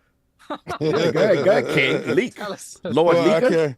No, I'm not a leaker at all. Lord any device that has Windows 11 on it is already a partner. When they sat down with MSI and they put out the Windows device with them, you just have to look at the CES show. That's about it. And nothing that is hidden that has not been revealed yet. But I think Asus is an established partner with it. Remember, they're a partner with G Cloud. When it comes to that stuff as well. So they have partnerships with different devices. I think they're going to be more aggressive with stating those devices that are Xbox branded devices with the seal of approval like Nintendo does. I think you're going to start seeing a lot more of that when it comes to these small niche devices, because why expose yourself to the criticism, the fact that it doesn't sell, because I don't think these things are made to sell in a large number, like you were saying. I don't believe so, but I do believe that there's a small market for it. Yeah. No, yeah, it's just another arrow in the quiver, really. I think the idea is that we flood the market with devices that have Xbox experiences embedded in them, like this rumored VR headset. Yeah, it's rumored from my former company that I worked on and. That I may or may not know about. Microsoft announced it last year, and a lot of people forgot about it. Yeah, so everyone was like, "Oh my God, Xbox leaked a headset." It's like, nah, they announced this last April. I forgot about it too, but they actually announced it last April. But it's just like anything else. It's just like the Samsung TV partnership. My Samsung TV came with xCloud installed, But you can imagine with this AMD partnership, maybe there's a Samsung TV that comes with the chipset inside, the chipset inside, and some stuff like that. It's I think this is Microsoft's strategy here, which is ultimately like get the Xbox experience on as many devices as possible, and just be in as many places as possible. In as many ways as possible, cloud, native, whatever it takes, And I think that's what Ryan Soames was particularly brought on to do. Yeah, they've got to get that Windows. I just got to say one thing. I'm sick and tired of you dudes that's watching the show. It's 700 and some change. Please hit the light. Yeah, please. Hey, no, not even that. I don't care about that part. I do. You dudes, y'all, not 1 second it took for y'all dudes to get me to do a shake weight. Right? Let me tell you something. Y'all are disrespecting me in a level that sucks. Like, I think y'all against me. Yes. Like, this dude comes back from hiatus, and y'all are not putting him through his rigmarole. Oh, you talking about Saul? That's because they. Saul is supposed to be shaking this weight, and I'm sick and tired of you. Yo, where are y'all at? It's because I'm a nice person, King. Yo, not a nice person. Yo, hashtag Nintendo solved. It's not a nice person. All right? Listen, Anyway. man, get back to that. All right, fair enough. Y'all know what you got to do because Saul was back. I'm upset with this. But I do have to ask just one last question before we open it up. Okay, Saul, what you gonna say? No. That's fine. I'm really mad. I'm mad. Like, I'm just really enjoying upset. how livid he is. That I just King. I just don't have the I don't have the pull that you have. You know what That's I mean? a Like, damn lie. Yo, I'm upset right now. Y'all don't ever see me take these glasses off because I'm looking and I'm like, yo, just two dudes gave a damn. Like and I'm upset right now that y'all really just want. We have a lot of show left. Don't worry. It's actually 4 out of. It's 4 out of 10. We have a lot of show left. I mean, y'all have a lot of show left. I know. But Yeah, I know. But we that is true because you only got to put this one topic left. Oh, there we go. Yobi's on. All right. So now let's get back on. That's like the choir. You preach to the choir. The choir answered. Yobi. Like Anyway.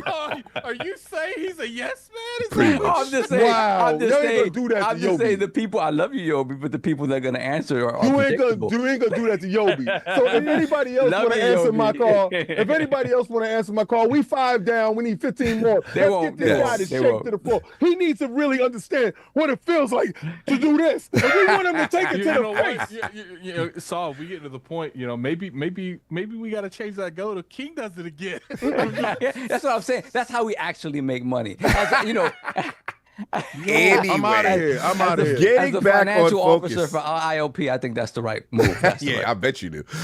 Back on topic with the Xbox and Asus partnership. The one question I did have for just before we open it up, and I know Saul's limited time too, but in reference to one thing we keep hearing is storefronts. We keep hearing storefront, and there's questions. Jazz, and people want to know, like, okay. One of the ones that I see come up a lot, and shout out to, good friend to the realm, Colin, and shout out to the homie Genki, a couple other people that are friends of mine. It's like, hey, how does Microsoft benefit in this world with a potential multi-platform storefront future, right? How does that work for them? And people are really, concerned, and I see you jumped in a little bit on socials, Jazz. I'm just curious, like, obviously we don't have the full roadmap in the plan, but what do you think is how do they do that? Because some people say, hey, why would anybody get anything from the Xbox store, right? If it's a world where Steam exists on the platform, right? How does that work with the splits? And are they killing themselves just to do this? Like, what do you say to that? Or how do you think it may play out? Well, it's really strange, right? Because I've tried to dig into this as well, right? Mm-hmm. And when I talk to people, sources and stuff like that, they just kind of come back to me with like, "Yep, you're right," and it's but part of me wonders if like Microsoft is trying to get ahead of regulatory moves, because it does seem like when you look at Android and you look at Apple, the regulators in the EU and even in the USA are trying to crack those stores open. So maybe eventually there comes along legislation where it's just a brute force legislation which covers everything. It just says you can't have a hardware that's locked to one system or something like that. I don't know. So part of me wonders, like, are they getting out ahead of this, or is it really just like a differentiation play?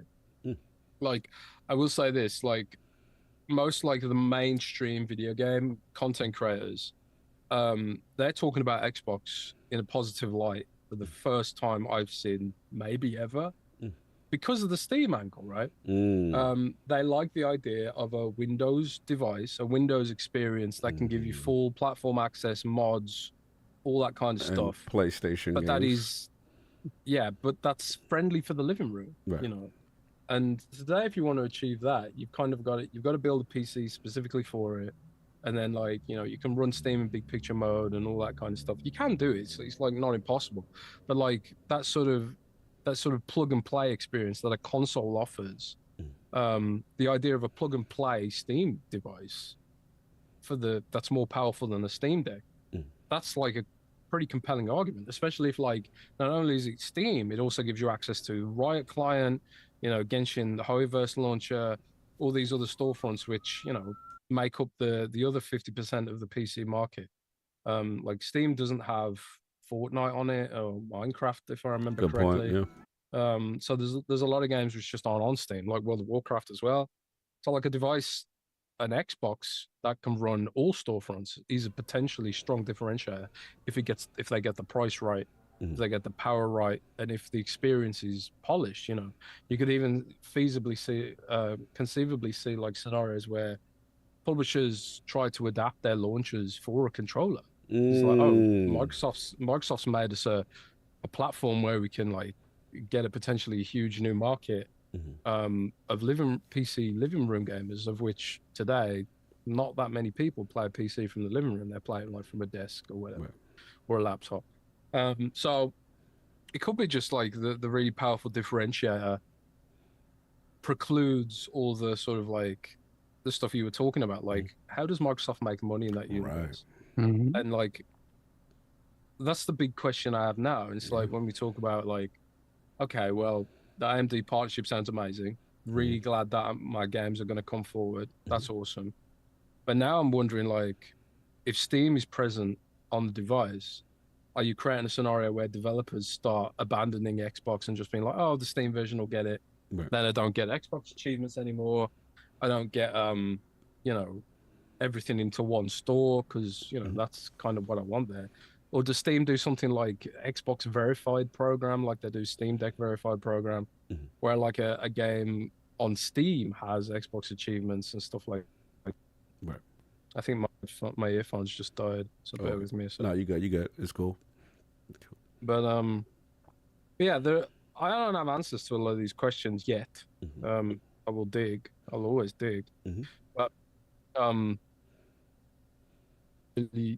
it really depends, like, on a lot of that stuff, like licensing, the way developers will look at it, and the rest of it.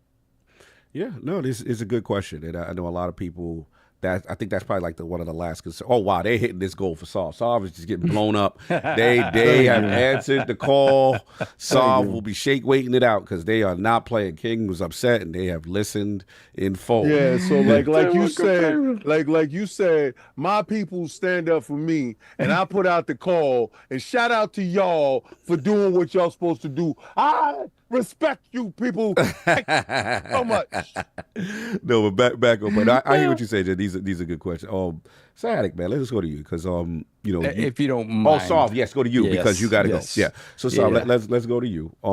Obviously this news is out there with AMD and this partnership, and obviously we see Sarah Bond and Lisa in reference to this. What are your thoughts about this partnership, next generation hardware, and then the future of Xbox and this potential storefront thing? Yeah.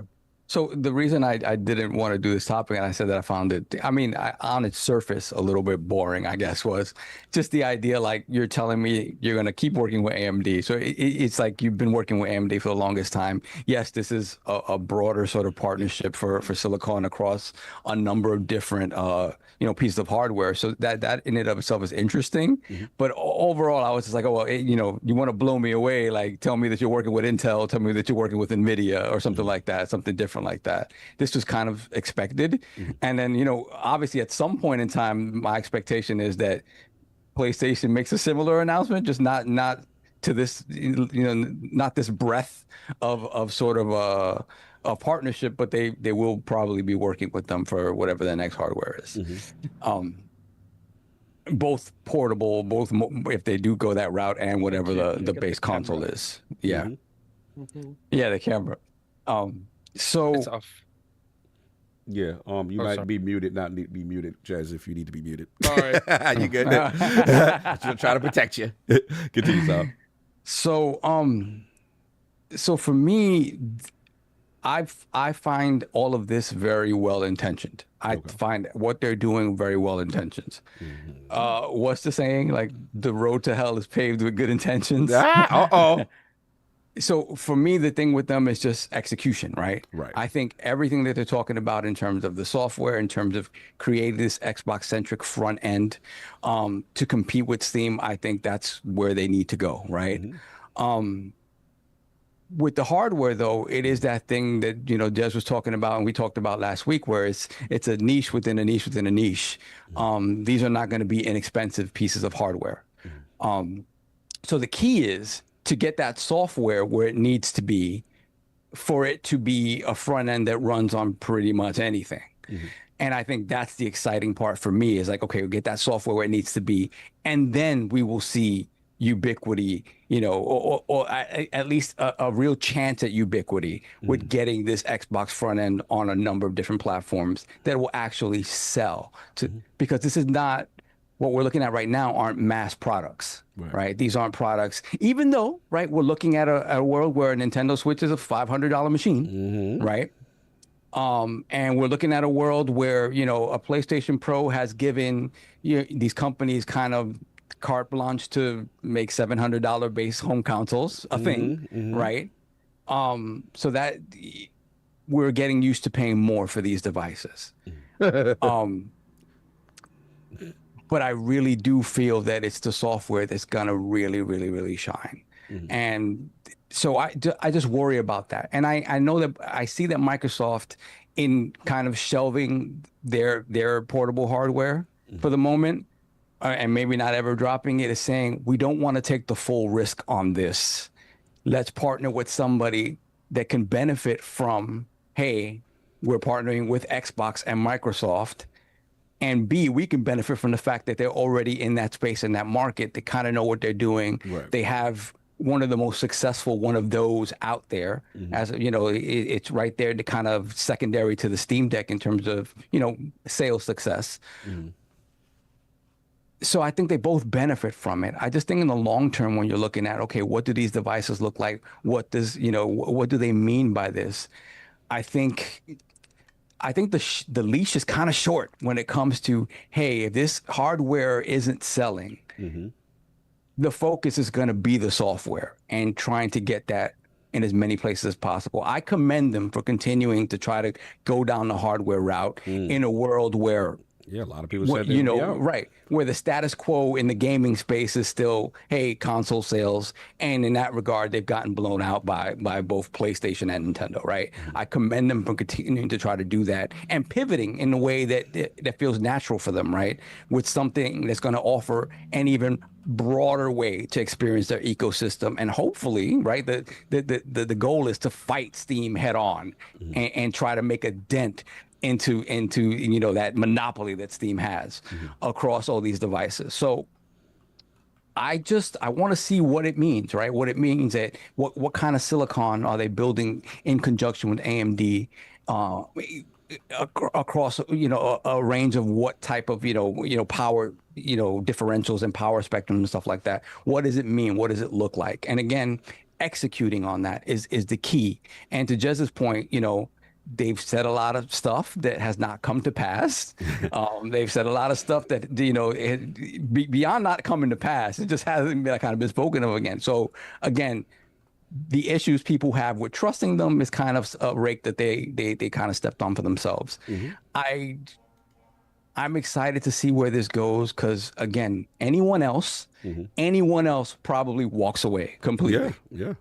100% walks away completely, and they've now figured a way to pivot multiple times, whether it was, you know, Game Pass years ago and now this.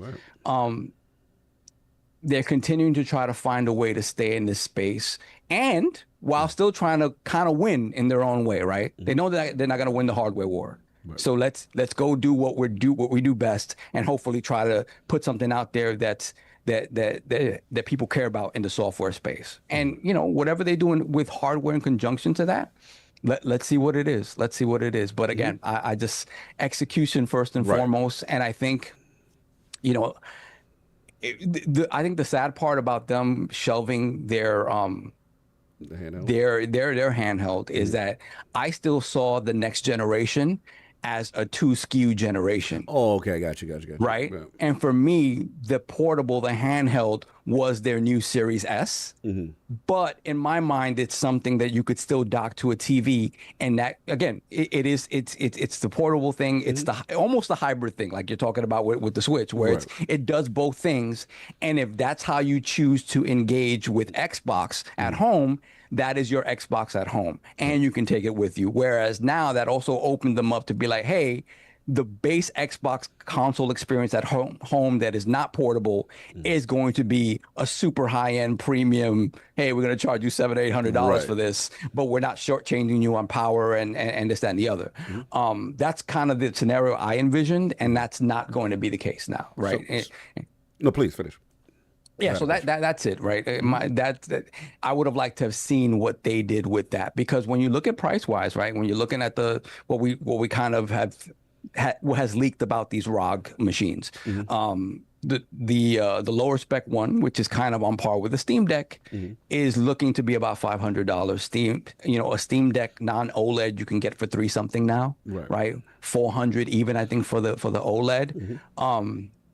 Obviously, Microsoft Z2 Extreme. Exactly, it's not a Z2 Extreme. It's a Z2A, what it is. So it has to be, those comparisons are going to be made, right? So they have to make something that's comparable to that, and then something that differentiates it from it in a way that would make somebody say, hey, I'm going to pay $500 for this thing instead of this thing that's already proven and been out there. And then, like we talked about with the Ally X, that's going to be an $800 machine. I'm kind of with you, but get your wallet ready. Get your wallet ready, right? So for me, I think all of this is great as a testing ground to continue to, evolve whatever that Xbox experience is. And I think that's where they're really going to have an opportunity to win. The hardware stuff is difficult. It's difficult because, again, you're trying to really break into a market that, hasn't helped you for a long time. It just hasn't. So we'll see. Last question, brother. We're gonna go. Yeah. What as a person who you play on PC most of the time now, PC master. Like, does this, does a console, a next generation Xbox console that has a multi-platform, multi-storefront, approach, does that excite you? Would you be purchasing day one, or this is something that you got to wait and see? As a tech head that wants to see if they can actually, come through on the vision, yes. As it being the machine I want to play on, no. So you prefer to play just on PC then still? Yeah, really. Like for me, it's like, again, spec wise, whatever the next machine is not going to be comparing to a 5090. Even, you know what I mean? Like it's not. But are you sure? It won't. It is not. Uh-oh. I mean, are you sure? I am 100% sure. Unless the next Xbox is a $5,000 machine. Well, okay, or unless people are speculating there will be a multi-tiered approach the same way 3DO attacked the situation. They have their SKU and then they have a baseline SKU with the multi-tiered approach on attacking the marketplace in a way that Steam machines tried but couldn't actually truly achieve. Well, at that point, you're talking about the software, though. Like, would I want an Xbox front end on my PC? Right. If it's good, sure. Why not? Because for me, it's never bothered me. A lot of the criticism of these machines up until now has been like, hey, you like to tweak and twerk. Right. I just go in and I go into my Windows interface and I just go into Steam. I load up my game and then I start playing my game. I don't worry about everything else that's going on in the back end. For some people, they don't want that at all. They want to turn on something that looks like a switch and be able to interact with it like a switch. And they're not there yet. So yes, I get it.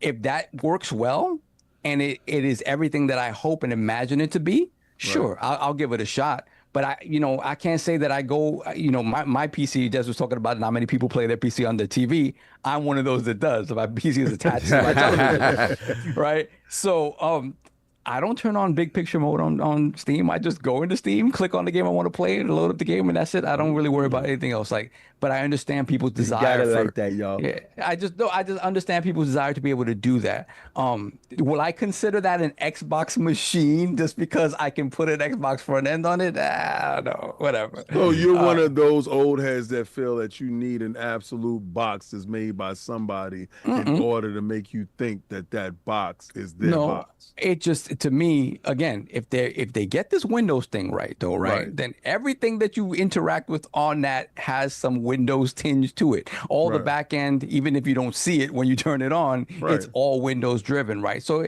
yeah, sure, it is a Windows machine, 100%. Whether that means it's it's licensed or it's something that Xbox puts their seal behind, right? Because I think a lot of this is going to be Xbox branding, not Windows branding. It's going to be Xbox branding. I'm going to be interested to see what that means for them. Because again, it does make sense for them to partner with either ROG or in the PC space, whatever these bespoke PC, these boutique PC manufacturers are, and be like, hey, we have an Xbox branded PC. Like packet. Yeah, exactly. It would make sense because they're not taking on the brunt. Yeah, shout out to Omen. They're not taking on the brunt of the risk here, as opposed to I'm building my own thing from the ground up. So I can see from that perspective why they would kind of shelve a handheld if they're trying to do this. But again, for me, it is.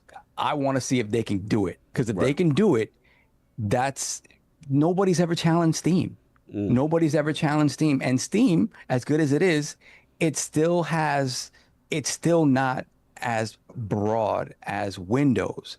If you can get that sort of front end on something that has Windows underneath it, Linux can't compare to that. Linux still has a lot of limitations that again, Valve has managed to work wonders with that. But when you're telling me that you're trying to do that same thing and then one up them on Windows, and we talked about this last week, and Jez alluded to it also. We talked about, Steam verification and what can Microsoft do and Xbox do to sort of one up them on their own front end. Well, it's like, well, hey, if you're trying to bring in console gamers, right? Steam verification doesn't always mean, hey, the game runs great on here, or the game is optimized and it runs as well as it can on your Steam Deck. That's not what Steam verification always means. So maybe Xbox just shoot for that, be like, hey, we know you can go into the options and mess around with settings and this, that, and the other if you want to. Or we have these like this Xbox standard. Yeah, exactly. We have these 3 different presets, just like on a console: performance mode, fidelity mode, this, that, and the other, and that's all handled for you like it is on a console. That's appealing. That's super appealing, because then you go in and be like, hey, in this mode, I get 60 FPS. In this mode, I get 40 FPS with ray tracing, whatever the heck, and you can just look at it very simply and pick, right? Because that's what you want. You want simplicity. You want simplicity. And to me, that is the only real way they have a shot at this, because to be very honest, man, Steam is just dug in. Steam is so dug in, and the people that want to be on Steam don't want to be on anything else. So you really have to give them something compelling to even look to the other side. So again, I commend them for doing it. I'm excited to see what they do. I just want them to execute, and I don't want, when they mention something and then we haven't heard about it in a year and we start asking questions about it, I want to be, I don't want to see that. Right. Have the conviction. You came out and made this statement. You seem very sure of yourself. Keep that energy throughout. And I hope they can do it, because it would be super, super cool if they actually put something out that can really, somebody can look at, be like, objectively, like, hey, this is as good as or better than Steam. That's amazing. So that's what I want to see. No, I appreciate you, brother. You got ahead. So just wanted to get your bars on that. And real quick, Love y'all. I love y'all. And I hate you guys in the chat. Yeah. Shake that weight off. Do you think? We would talk. That's right. Love y'all. Love you. I'll see y'all in 2 weeks. See you Jazz, too. pleasure, my brother. Wait for him. Yeah, absolutely. I'll Later, drive man. right to his house and drop it off. Yeah, I know Shake he that is. weight I know he is. 2 hands to the face. 2 hands, baby. 2 hands. 2 hands to the There you face. All right, brother. So, Addict. Peace. Got to bring it to you, man. You know, you've been very, fairly critical of, and I think rightfully so, of what Xbox's plans are going to be for hardware. You're like, all I care about is hardware. All this other stuff, means nothing to me. I believe it when I see it. I think that was the quote you had said back then. So now you got the announcement. How we feeling? How we feeling about this AMD and Xbox partnership and consoles and potential commitment? I mean, look, regardless, if it comes out or not, it's like still got to support the thing for the entire generation. Mm-hmm. I've been very vocal. There's more to a console than just releasing it. There's more to a generation than just releasing it. It takes millions of dollars a year to keep that thing afloat, to keep it supported, to make sure it doesn't break. To this day, Uno doesn't work on my Xbox. To this day. So it's just like, look. So it comes down to it. It's like, look, like I'm glad they're gonna make one, but there's just a lot of, until I feel like they care about it, why should I care that they care about it? Like, we see them pulling back on marketing. We see them redoing stuff how they've done for generations, and how they do stuff on behind the scenes of PR. They're redoing all of it. They're pulling back on stuff like FanFest. They're pulling back on the way they interact with influencers around the world. They're raising prices on stuff. They're not doing anything to incentivize people to go to the platform. They're letting Call of Duty be a bundle on PlayStation. So until I feel like they care about selling it, I'm not going to care if they sell it. So... Damn. That's it. That's where he's at. So are you now that it seems that it is definitely, that seems what they definitely announced it, it's coming, like, would you be there day one, or are you on a wait and see? I'll have to see how I feel closer to launch. I'm going to be honest with you. It just depends on exactly how they go about it. Because my thing is like, got the point too, where it's like, do I necessarily need an Xbox at that point? I don't know. I have to see exactly. Most likely, if I'm still making content, I'll have it just because of like content creation. But I don't know. Like, I really cannot tell you 100% left or right if I'm going to purchase it or not. So, I mean, and people say, well, I think I've heard you say, Jazz, how quick did they cancel the Windows Phone? Oh man. It was just weird. I think you told me multiple times. It was like a week before they were going to release it, wasn't it? Like, oh no, the Surface Mini is what they cancelled. The Surface Mini. It was like the stock was heading to the retailers, and then it was cancelled. It was such a strange situation. I cannot wait to wrangle this topic like a dog. We got you. I got you Xbox dudes. Y'all ready? Y'all been hearing the doom and gloom and missing and stuff. I got you. Doom and gloom. I got you, baby. Can I speak? Addict's a hater. You a hater, bro. Huh? That's funny. Continue. Addict's a hater. So, I mean, people can sit there and say doom and gloom. Okay, people like that is the reason the industry is in the way it is. All this toxic positivity, everything got to be positive. It's up. Are you up. going to let me finish? I'm just saying, you're going to keep interrupting me. See, I let you speak. Here we go. Speak. Yo, go ahead. Muted the whole podcast. I'm going to shut up right now. Go for it. So, look, I'm sorry.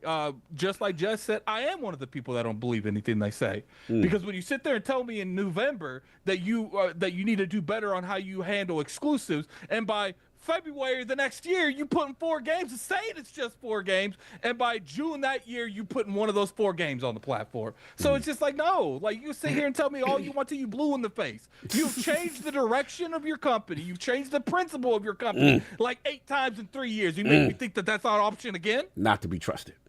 No, it's messaging.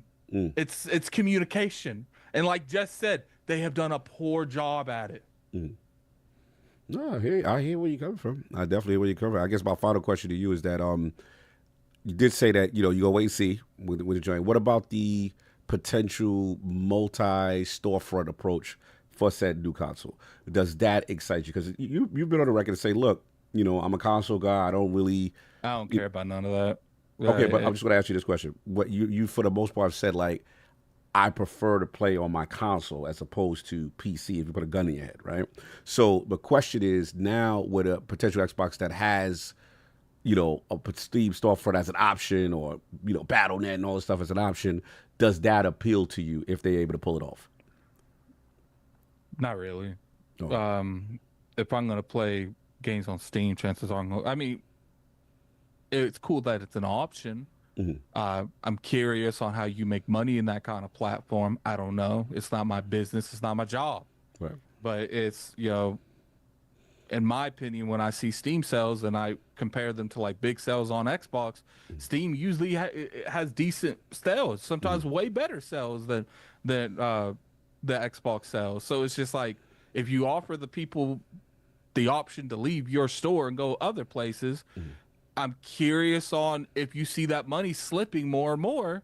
Like we seeing it now. You offering more places to play exclusives. You're offering subscription services to play exclusives, and we've seen sales decline on Xbox because of it, to the point where some developers are choosing not to even port to the platform. So it's just like, is that going to get worse? Is that going to get better? What's the option with that? We finally getting Final Fantasy games, but if next gen starts and they sell half of what they thought, that's half of what we thought they were going to sell. Does Square Enix have a conversation behind closed doors? Is it worth porting to Xbox? But if it's on Steam and you talking? No, I was reading somebody. Somebody said doom and gloom to me.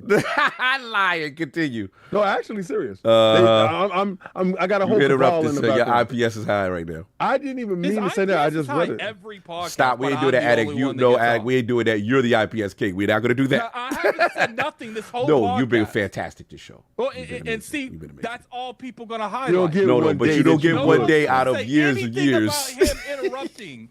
At all. It's just going to be, if I interrupt one person this podcast, today, it's going to be me. No, I'm going to keep, from now on, going forward, I'm not talking when anyone else is talking. Right, I'm muting my mic. I'm not saying a word. Please, lock this day down, and so we can remember this.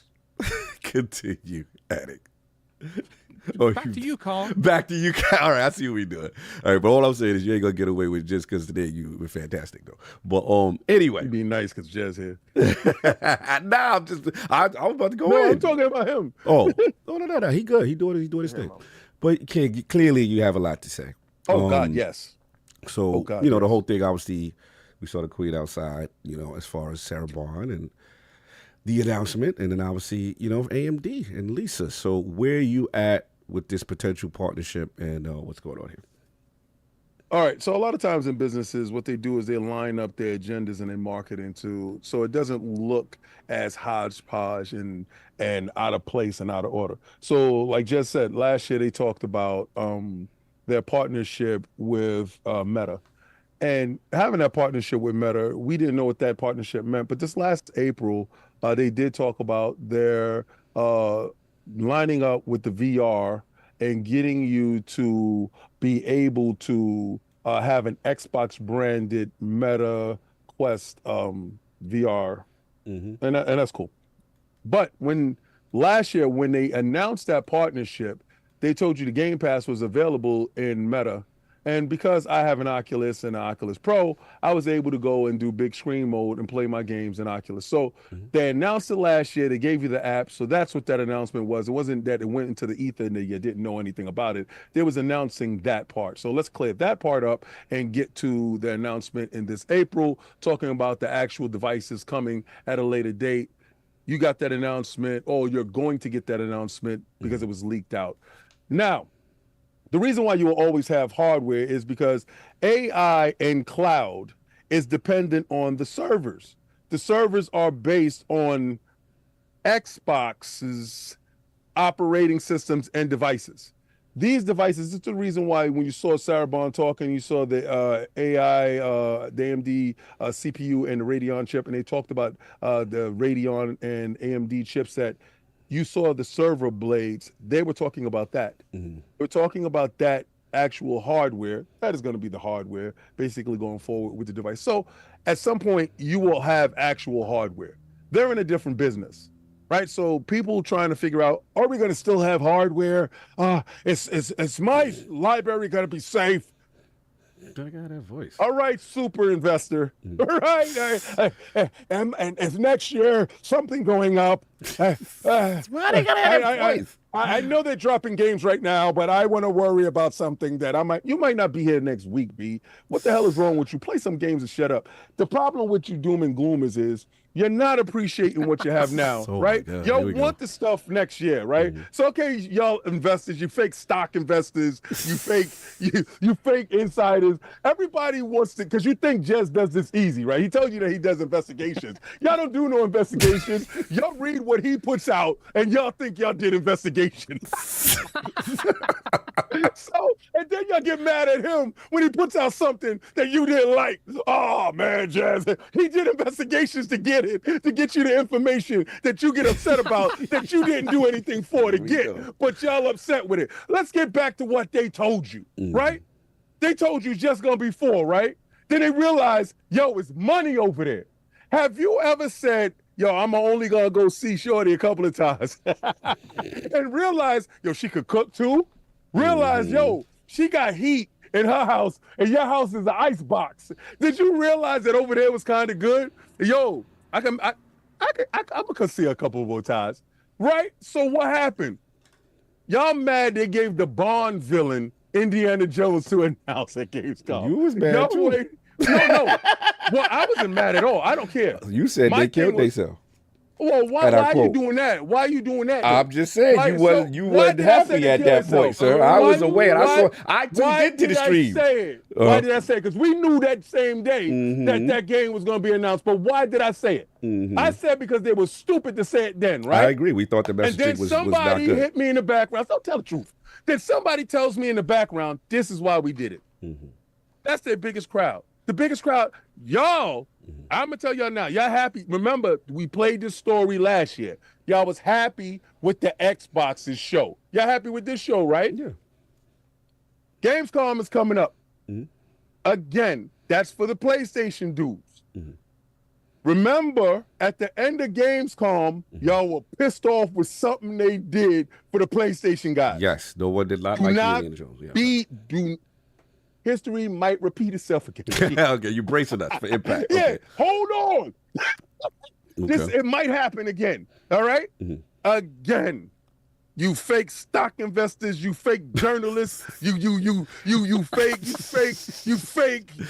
You guys do nothing but consume, but y'all want to act like y'all doing more than this. And half y'all don't even got the consoles to do this, but that's another part. You're still playing on PlayStation 4s and Xbox Ones. We already identified you guys. We know why. But they told you that we're going forward with hardware. They told you that, okay, you want a handheld. You know why y'all don't want this? Y'all know why y'all don't want this? Y'all know why y'all don't want this? You can't afford it. That's why you don't want it. You want Microsoft to come out with some fan-friendly, affordable console, right? I remember this. Remember this handheld? It's not going to come in more than $300, King. Nintendo for the win. 500 on your back, and I told you it was going to hit you early. You did say that. What did y'all say? Ah, damn, I might not get it. It's finances with y'all. It ain't nothing else but finances. Y'all know that ROG Ally ain't coming in cheap. And they telling you they don't care about you. They telling you, save your money. So you got now into October to get your money right. And y'all don't care. Y'all can't save. Y'all fake investors, y'all fake stock investors. Yeah, so not that I won't ever consider that an Xbox handheld because Xbox didn't make it themselves. Stop that voice, sir. I like that. No, it's very condescending. I got a PlayStation VR 2 that PlayStation made themselves. This thing is $600 when it came. I told you it's gonna be $1,200. Y'all had to add the PlayStation 5 to this. Remember this thing? I tried to sell it to GameStop. You know what they told me? Take this back. That is true. They're not taking it no more. They're not taking it no more. That is true. I said, what can y'all give me?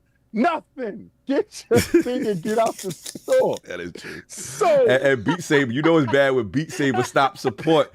With Beat Saber for better stop supporting your device, VR device, you're in trouble. Beat Saber's on my phone. You know what they said? We still got updates for your phone, King. But those guys, we're not holding them down any longer. So are you implying that it's not up to us to what is it? To just consume? We supposed to not speculate? This is what I'm gonna say. That you can speculate all you like. That's all you're gonna ever do. You're not buying. You're speculating, but you're criticizing and you're dooming the same and trying to take the fun out of people that's excited. I'm excited for that rock. You know why? I invested in the last one, so I'm investing in the next one, and because it's fixing all the things that I want. But you wouldn't know because you don't have it. I don't like what it looked like. Shut up. You don't like what the price looked like, all right? Because the basic thing to it is the only reason why your guys is playing your champion PlayStation now because they're the cheapest out of all of them. Right now, Xbox said, you know what? I'm sick and tired of y'all. If y'all didn't get an Xbox, price is up today. Price is up today. Then how the hell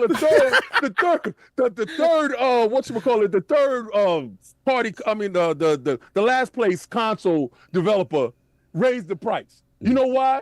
They pulling your bluff. You thought around this time it'd be $250. I'm gonna get in. I'm gonna have all the games. Historically, that's how it usually goes. History changed. History flipped up on your head. Yo, everything that you want now costs more. And y'all are looking at the bits like, this can't be real. This I can't understand it. Y'all know the next Xbox is gonna cost a pretty penny. And you know what Xbox said? You know what? We got a streaming device for you. Oh, I want Xbox to make their own streaming device. No. Go buy an Amazon Fire Stick, right? Damn, but it's not Xbox. So if it had Xbox on it, you'll buy it? No, you won't. They know you already. You's a liar. So now y'all dudes that really like Steam so much, and we know PlayStation ain't gonna put their games on Xbox. You know what Mr. $3 trillion company said? We got a workaround for you. We're gonna put out a device that we're able to get your games. You don't want to come over here? You don't want to be part of this? We're gonna make you part of this whether you like it or not. And when she said multiple storefronts, that's when your hearts fell out your behind because y'all knew at that moment there they have bailed the mouse. It's over. So they're gonna have every storefront there, and I don't care if you don't buy an Xbox game from them. You know why? Wow. Break it down. I don't care about these dudes. Don't care about trophies. They don't care about gamer score. They don't care about what about the people who say for them. that hey, how does Xbox benefit by people buying more Steam on them? Okay. I don't care about what they do. Like, you're gonna tell me I'm supposed to care about a $1 trillion company that's giving me more? Or you're gonna worry about the $1 billion company that's giving you less? Okay. So they said to you, see, y'all, what Microsoft and Xbox is doing, and this is how spending them out of business look. So good. This looks so delicious. Yes, I love Matt Booty. I saw Matt Booty. I didn't even have a chance to talk to the shooter. Why he had an entourage? Shooters was outside. So I couldn't even run over to him. I couldn't even say nothing. Actually, he was eating. I didn't want to bother him. But the bottom line is this. Now the one box to rule them all is real. The one box to rule them all. See, what y'all not really understanding, your tentpole titles, PlayStation has to put them on PC to make money. Xbox been did that. They already bent the knee. True. PC is where the money's at. They're a software company. They're not a hardware company. They're a software company. They actually make hardware, and some of you guys like it. They put out the best hardware. This series console, they're the best. Quick resume, all that stuff. Sell the best. It ain't selling. Yes. It ain't selling. So you know what they got to do? They got to flip it up and switch it up. They're sick and tired of fighting you the same exact way. No longer are we going to sit there and brawl with you. I'm going to stick this jab in your face and his right hand is coming behind it. And if you can't see it, that's your problem. Your hands are too short to box with God. And that's on you. So right now, don't get mad because they're every place. Don't get mad because they're in your TV. Don't get every TV. Samsung, LG. No, we don't do TCL. We do not do TCL Paris is gonna over take here, that right? slight. Well, Paris. Hashtag no PlayStation 6. This is how this happens. So next year, when that console comes out, y'all be like, King, it's not coming out next year. Y'all told me they wasn't going to do what they was going to do. I don't believe nothing y'all say. I believe the real people that do the investigative work. I believe in what Jazz said. So when Jazz turns around and be like, yo, King, I don't think so, but we never know. I know an accelerated plan. I saw some white sheets, and I'm figuring next year is about to hit you upside your head, because next year is the 25th anniversary of Xbox, where you're going to have Halo, Gears, and Forza. You're going to have Fable and Perfect Dark. You're going to have a year of punches that's going to hit you upside your head. And you're worrying about who's making the hardware. I don't give a damn if I got to sit inside my Tesla with my controller to play these games. As long as they're playing good, that's an Xbox to me. And you guys with this fake investor talk, well, they don't sell millions, and I don't know if they're going to be around in 2046. I don't give a damn. I just want good games. And apparently y'all like good games too, because that's all that's going on in the PlayStation store. So that when Sarah came out and she talked about all that wonderful stuff, I'm so mad that Addict did not interrupt one time. I'm upset right now. He's waiting because he's not falling for your bait. I'm trying to pull him in the whole time. Yeah. When she came out and told you hardware's gonna be there, shut up and believe her. Because you know what y'all got in October? You got an Xbox ROG Ally X. And no matter how bad y'all want to say that's not an Xbox, when I'm playing it and my little toes is twinkling at the bottom, don't see your toes, sir. And my toes gonna be doing just like this, and I'm gonna have the controller in my hand, and I'm gonna have my Valari pillow with my elbows on, and I'm gonna be playing with my toes up. That's right. And I'm gonna be jumping from game to game and stuff like that, because my whole library comes over, and then I'm gonna switch over to Steam and play some PlayStation games. That's how the world's supposed to be. We want you, we're going to get you by any means necessary. I don't care if you fight or struggle. You're coming over to Xbox, baby. And, I like a threat. The smart thing that Sony would do right now, just bend the knee, don't make the PlayStation 6, just be one good box, and start putting your tentpole titles over here anyway. We like them. We're going to get them anyway. Ghost of Tsushima, anyone? Yeah, well, there you have it from the kid. I guess I'll get my thoughts, unless Jess has something to say before I go. Yeah, this is an interesting topic. Look, off the bat, I will admit, this was actually reassuring to me, because unlike King, I do agree with Addict on this point, in the sense that we got to be honest, with all the recent real-time messaging pivots they've done, hey, exclusivity, and obviously we had the famous business update and what's going on there, and then obviously even the verbiage, have they deprioritized hardware from the standpoint of no console required, right? Then we saw when the economic stuff and the tariff situation, they were one of the first to like, hey, this is the new prices.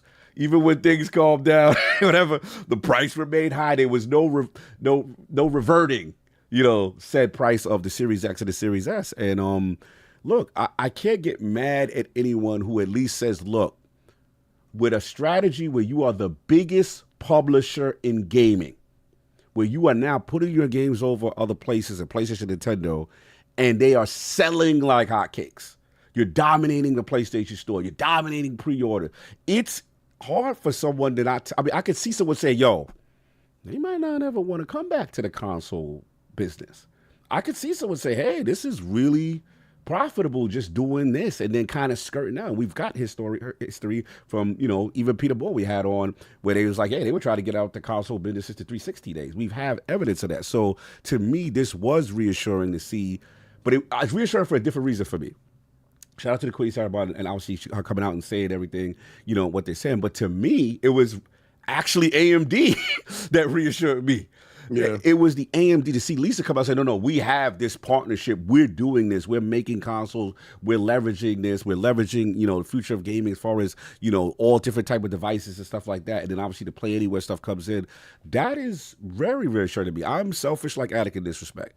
All I care about is console. I'm just selfish like that. Look, I like to consume on PC. I love Play Anywhere. I love that I could go to PC. I love that I could go to ROG Ally. I love to have a secondary device. Obviously, the rumored Meta Quest, all that. Love it. But at the end of the day, I want to be in front of my old lad with my Valari pillow, with my Advanced GG drinking, and I am going to be playing, Xbox games the way I want to play it. That's how I choose to consume it. So for me, this is a major confidence builder. And let's be honest, to what Jez was saying, the forward and backward compatibility thing is huge, because I think the timing was important because, again, I went hands-on with the Ally, right? Mm-hmm. Amazing device. Get rid of the Windows bloat. Loved all that. Go straight to an Xbox style UI that is gaming centric, that is fully controlled with a controller, no mouse, no keyboard, right? But what was the conversation coming out of it? People were like, oh, well, that's a PC Game Pass. Oh, that's, you have to make sure everything's play anywhere. There is a legitimate concern if you're an Xbox console only user that wants to play all only Xbox games, were they going to mirror that strategy with the Xbox ROG Ally, which was still a work in progress as far as every single game being functional on the device? That to me is important. The fact that they are saying these things, that they are saying, hey, you're going to have the console experience again. Yeah, I'm all about it. This is where I want to consume. Now, I will say, where I agree with you, King, I think the days of that subsidizing $500 price is a wrap. That's just me personally. Hey, I'm all for it. If you want to subsidize, great. But I think we're going to pay. I think they are now like, hey, we're in this unique future where we are a multi-platform publisher, the biggest publisher, but we happen to have a console. And by the way, we're not taking a loss anymore on the hardware. So, obviously PlayStation PS5 Pro, which I had when they jumped out. Remember, initially, was it $699? What was it before I got it? It was $900. Well, that was your price, but whatever it was, that was with the pregnant baby character, the stand, and the game. At the end, listen. At the end of the day, I would get like the console market. Not that it's dying, right? It's obviously we see Nintendo's doing what it's doing, and PlayStation's still selling, but the pie is not getting any bigger. And now to stay in this business, the way I look at it is like, hey, they're going to charge. They want to get that money back on that, and then also do software. So, look, for me, I'm good. I'm where I want to play. Game Pass to me is the number one, the number one reason, not the number one reason why, but I prefer the platform. But one of the main reasons to stay in the platform in a world of $80 games, in a world of things being so expensive, I get all my stuff day one, and I prefer to consume it that way. So, yeah, we'll see what happens. I think the AI thing is interesting. With the leveraging that, obviously going hands-on with the ROG Ally, they did talk about how the NPU and all that stuff is in there. That's part. I feel like machine learning and AI is also part of this technologically advanced future where either game development tries to get easier or they try to do some things to kind of leverage that technology, and we'll see. But no, that's pretty much what I got on there. I think it's I was really excited. I was really happy to see like this. I will say this last thing. The future of, again, if they pull it off, there's a lot of big ifs here, right? This is the first time I'm seeing Windows and Xbox actually feel like they're merging, Jesse. You correct me if I'm wrong. Like I really feel like for the first time, like this is, and I don't know if it's because they're forced to do it because SteamOS came out and was kind of running circles around them, but it just feels like, okay, they are finally forced to make the Windows gaming experience better. And that I like it's as opposed to lagging behind and really making that going in the right direction, getting rid of the bloat, getting rid of the, the UI stuff and going there. And that excites me. And I do like the idea of a storefront that has, Steam and Battle.net and GOG and, Epic and all that stuff. So that from a gaming standpoint, no game is missed. The key is going to be the implementation, right? The key is going to be, how do these games run? How does that work? As with King, I'm with you on this part though. All that worrying about how they make money. I am a consumer I'm not going to the dealership like, yo, why is this car on sale? Like, that's I'm ridiculous. Not doing that. Like, I'm not sitting there like, why are you giving me all these great things? I need to look at your books. I'm not doing that. I'm the consumer for, if you're going to give me my console experience with Game Pass, with Windows Play Anywhere, with the way I want to play, and it works, you figure out what you're doing on the numbers on the back end. That's not my concern. My concern is you're making a console. That's what I care about. So that's where I'm at. But Jess, it looks like you was going to jump in before we move on. Nah, man. I mean, you pretty much all covered the points I would have made already.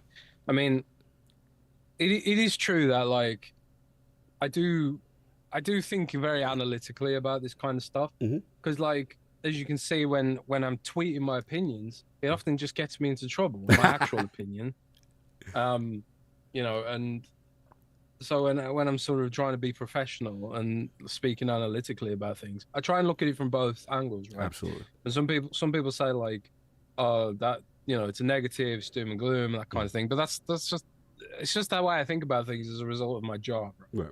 If I'm talking about my personal opinion, I think Xbox's strategy is absolutely fantastic, and it's something I personally very, very much want to be in. I really love Xbox Play Anywhere. I love it too, yeah. I am someone who frequently uses alternative devices to play Xbox games, because I'm often traveling. Yes. I'm often, you know, unable to use the television. And you know, and just the ability to fire up a cloud game or, you know, move to another system is absolutely awesome. Like when I was on vacation, I used my Lenovo Legion Go not just to play and complete Hollow Knight, but I also used it for work and wrote up some articles and did some stuff on, you know, I had the little keyboard, put my Lenovo Legion Go on a stand. It's got a kickstand, you know. Nice. I love that sort of multimodal versatility, and I think that multimodal versatility is why smartphones just became the default compute solution for all the normies. You know, that's sort of accessibility. It's with you all the time. You can do anything you want with it, whenever you want with it. And that's kind of, I think, what I feel Microsoft is trying to bring Windows up to speed with the way the youngsters now are growing up with technology. They want it to be easy. The youngsters can't use Windows. You know, they can't install a program or take a screenshot. You know, it's painful sometimes talking to younger people about game PCs, just in general, not disregarding gaming, just like the absolute bare bones basics of how a PC functions has been lost in the smartphone universe. So I think like Microsoft aligning their vision with all the convenience that smartphones has created this expectation for, I think is absolutely the right strategy to go with. But it all comes back to content, you know. You need those, you don't just need great games, you need absolute bangers, because the competition is insane. So I think Game Pass as a vehicle for, you know, piggybacking on those bangers and being like, hey, Claire Obscure's viral right now. It's also in Game Pass, you know. Having more of those viral experiences and tying them to the Xbox brand via Game Pass is kind of like the smart play to do in a world where exclusives are no longer the, you know, the thing people are interested in. People don't like the idea of exclusivity because there's so much alternative stuff to play. That's why, like, you know, a lot of the games that PlayStation put out ended up doing better on PC for whatever reason. Yeah, we're because seeing that it was available in more places, right? Yeah, not that virality. Yeah, not to interrupt you. It's just that we're starting to see developers, you know, really want or gravitate towards the multi-platform approach, right? Because it's like they want to be part of the zeitgeist moment and really capitalize on all the platforms where we're there. You're seeing, you know, obviously we saw what Helldivers say, hey, you know, we really like, you know, what there was like initial PlayStation thing, but hey, you know, with our next game, you know, we may not be locking ourselves in. We're seeing with Crimson Desert. We're seeing with potentially, what's the one, Stellar Blade, you know, talking about, you know, they be going other places and stuff like that. So I obviously Square, which we'll talk about next, and we probably could just transition to it, is that, you know, it's more money out there. You know, it's not that exclusivity is dying. There's always going to be people who I feel will take the bag, you know, that will benefit them from a studio standpoint. But for mass reach, it kind of hurts not being there, you know, on multiple platforms for the beginning. Do you agree? Yeah, definitely. I mean, if you've got marketing dollars and you've got a marketing campaign, and you're only on one platform, you've kind of created a situation where you're marketing to people who can't access your content, right? So in order to access that word of mouth virality, which I think word of mouth is really driving marketing more than ever right now, at least for gaming, because there is so much junk and there is so much like hype. People increasingly trust people they know, you know, to tell them what a good game is. Clearly, like Stellar Blade is a recent example of that. Stellar Blade didn't have a particularly huge marketing presence on PC for its PC launch. Look how well it's done. It's done really well. You know, and then you can point to instances further in the past of games that went viral because they were everywhere all at once. You know, but the game also has to be good. Yes, you know, it can't like I was told last year in LA, and maybe King was told this too. But the number one predictor of like whether a game's going to do well in Game Pass is a Metacritic score. And like if it's got a good Metascore, user reviews, chances are it's gonna get all the engagement in Game Pass. But you know, but this is the issue. Like when you bring Steam to an Xbox console, you're creating more noise, you're creating more competition. And, you know, not just competition for games, you're also creating a competition for storefronts then. So it could go one of two ways. It could go like, you know, it could force Microsoft to compete harder for sales, which is good for us. Or it could go like developers just be like, well, we'll just make the Steam version, which is what I personally would be concerned about. Right, which is what Addict is concerned about. Yeah. I think that's exactly what's going to happen.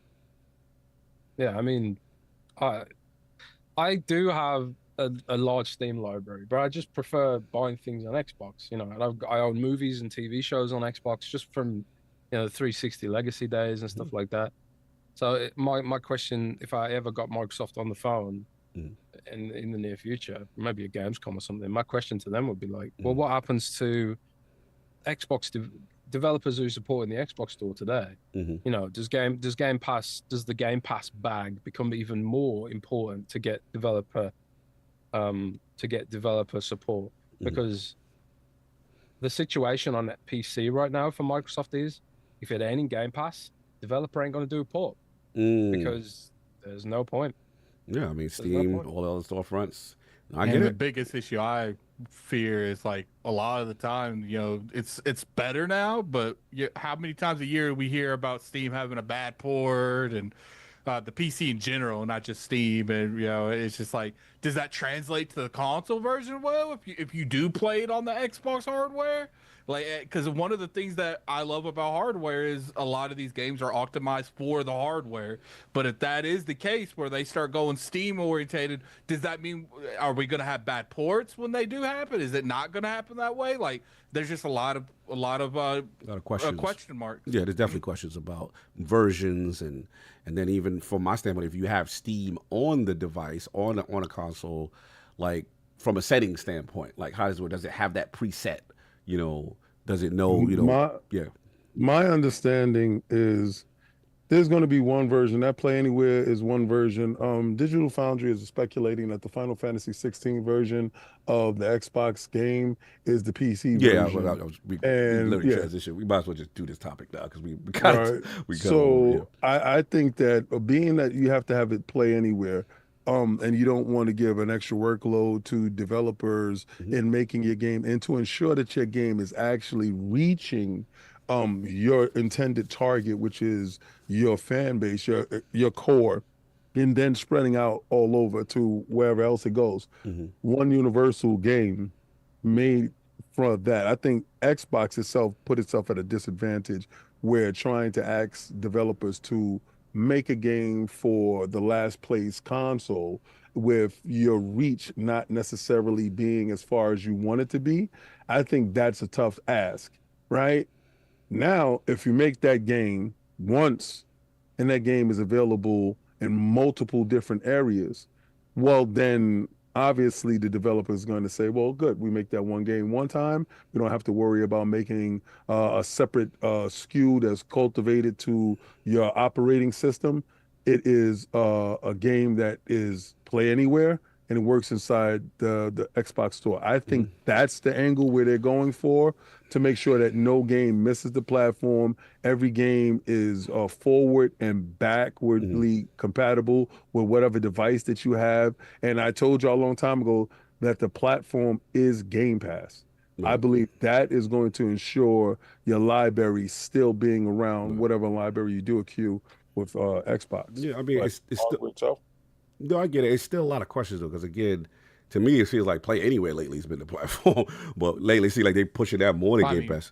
Yeah, the past couple of years, when it comes to like the June showcase, push Game Pass a couple years, push Play Now Anywhere a couple years. Like, you see the way that they're pushing the brand in general changes. This year, they really focused on Play Anywhere, and there's a couple years where they focused on nothing but Game Pass. Right. It feels like, now they because of like everything's an Xbox, I think Play Anywhere would probably be the bulk of the platform, and Game Pass is one of the branches to that.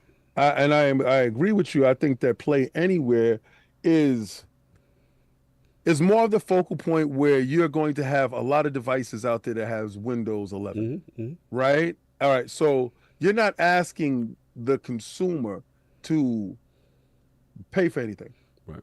This is something that you feel that you're offering to the consumer to entice them to actually purchase your version of the game, because that version of the game is playable on all these devices where we have a storefront, or where Windows 11 is. Game Pass itself is, we have this if you give us money. And I think that changes the conversation, where I don't think they're necessarily pushing one or the other over each other. I just feel that you're going to see the branding being made because of what their party approach is now, is everywhere and anywhere. Cloud gaming, AI, hardware, software, laptops, PCs, and other consoles, to be honest with you. And I know that that's a bitter pill for a lot of people to swallow, but other consoles is where they're making money. And like Jez says, if it doesn't make dollars, it don't make sense, and they'll shut you down quick. It's actually making dollars and it's making sense, and they're trying to figure out ways to make stuff relevant while not excluding. When that well runs dry, that's when you worry about it. I don't see the well running dry right now. I see them doing versatile different things to make that well still. Well, look, I'm just happy that I'm getting a console. That's just where I'm at right now. And then, we'll see what happens. Let's just combine this up, because we're going along with this one. Let's combine this thing with the Final Fantasy, because it seems like we mentioned it a few times. And this is in reference to Final Fantasy 16. I just want to pull up this article. There's a lot, some talk about the sales. You know what I'm saying? I'll shout out to Screen Rant who put this out there, saying that early reports that Final Fantasy 16 was severely underperforming on Series X and S, reportedly selling around 22,000 units. He said that data turns out to be incorrect from, I believe, Alina, I can't pronounce it, Alex, based on inferred data based on Xbox reviews, and that currently the title, as of writing, was kind of sitting at number 11 as a top seller game on Xbox. While we don't have the concrete sales from Square Enix or Xbox itself, it looks like Final Fantasy 16 is doing better than that initial report. So I know, Addict, this was one of your topics. This has been something that's been talked about in terms of Final Fantasy 16. Obviously, you got the Shadow drop. We was at, obviously, Summer Games Fest, and we saw the big announcement between that and then Final Fantasy 7 Remake, and people were very excited. So what are your thoughts on this whole, port to Xbox and sales and what's going on with Final Fantasy? Here's the thing. Like, do I think they sold 22,000? I don't know. I kind of got to be consistent with the messaging, where it's like, as long as the game comes out to my platform and Microsoft makes it, I don't care what they sell. Is that a realistic expectation going forward to making sure Square Enix game comes on the platform? I don't know. Did it sell 22,000? Probably sold more than that. These things are always estimated, and I think Jez would agree. He's probably talked to more analysts than we have. Did it sell a lot more than that? Probably not. That's the question. Like, here's the thing. Even core Final Fantasy fans like myself, I'm nicer on this game than they are.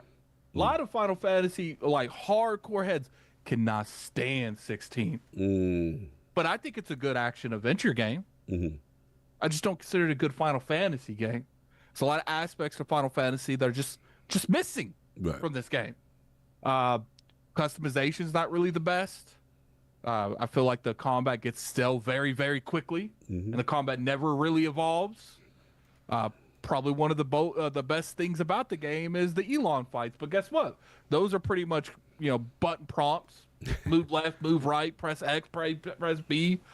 I think it's great that it's there, and I think it being shadow dropped, it was probably one of the highlight to the game. It being shadow dropped.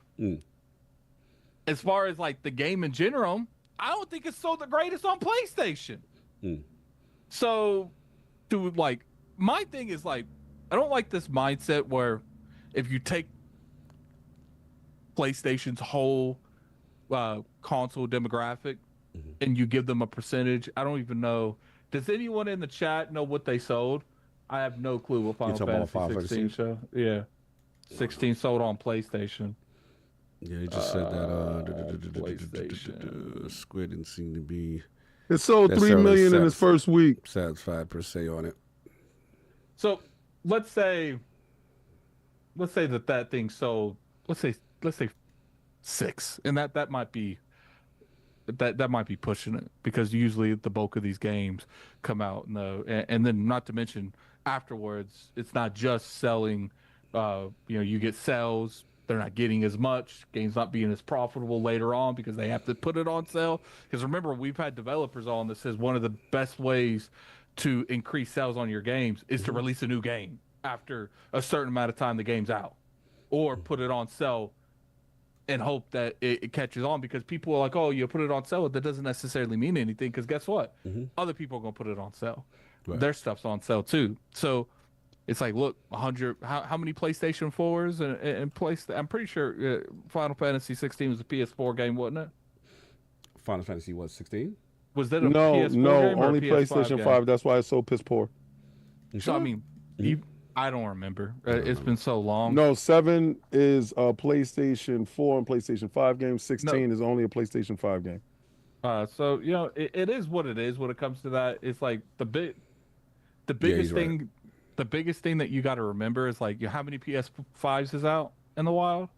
80 million. That don't mean it's really out there. Well, see, that's my thing. It's like people.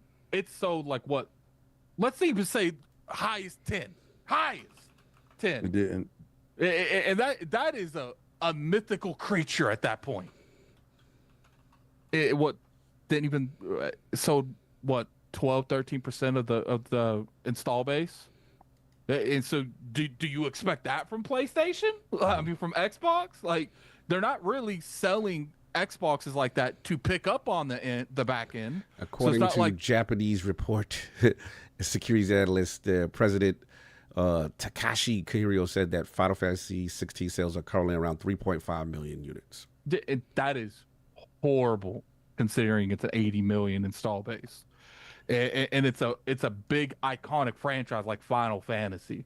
I mean, what did remake sell? And Rebirth? Remake sold a lot. Rebirth, you will have to look at that because that's only on PlayStation 5. So it's just like, look, like, here's my thing.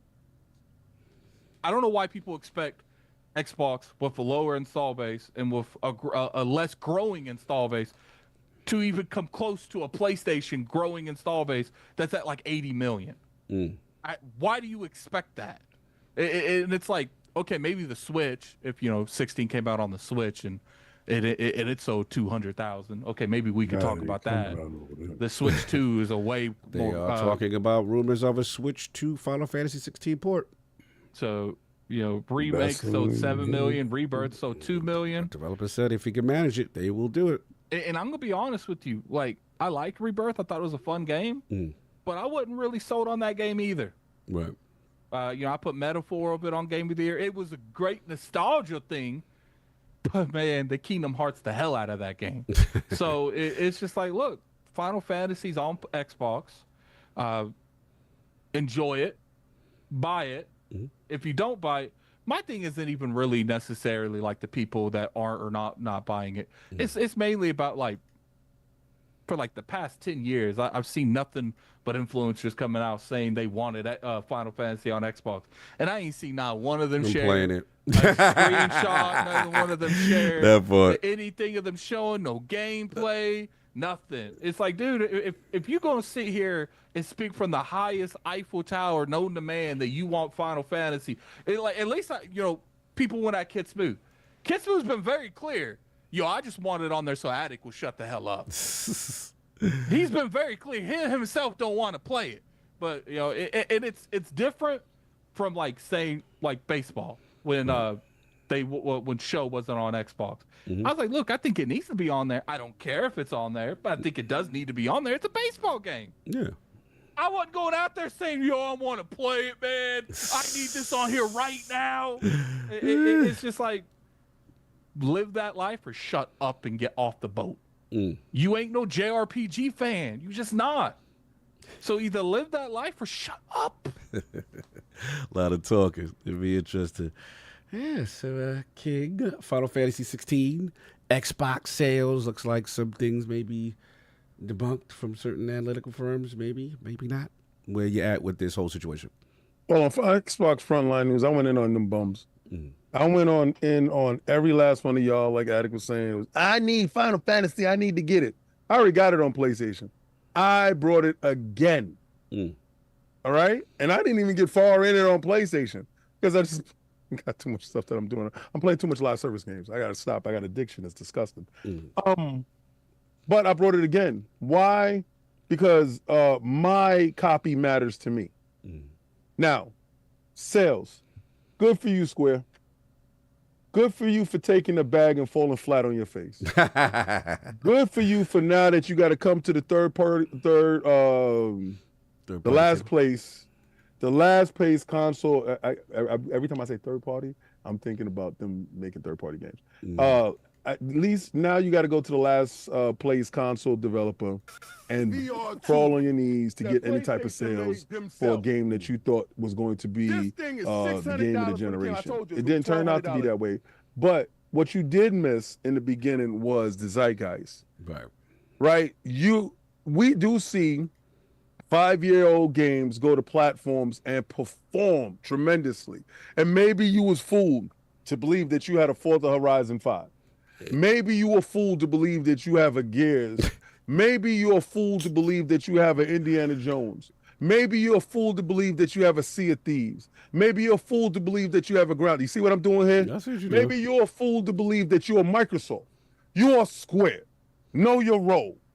You, sir, have fallen far down that tree. You are no longer the hot chick in the club. Well, you got games like Metaphor coming out here spinning the block on you. You have now turned into the ops. Now you got to do something strange for some change. So I expect all of your games to be day and date now. You to realize who you were from the beginning.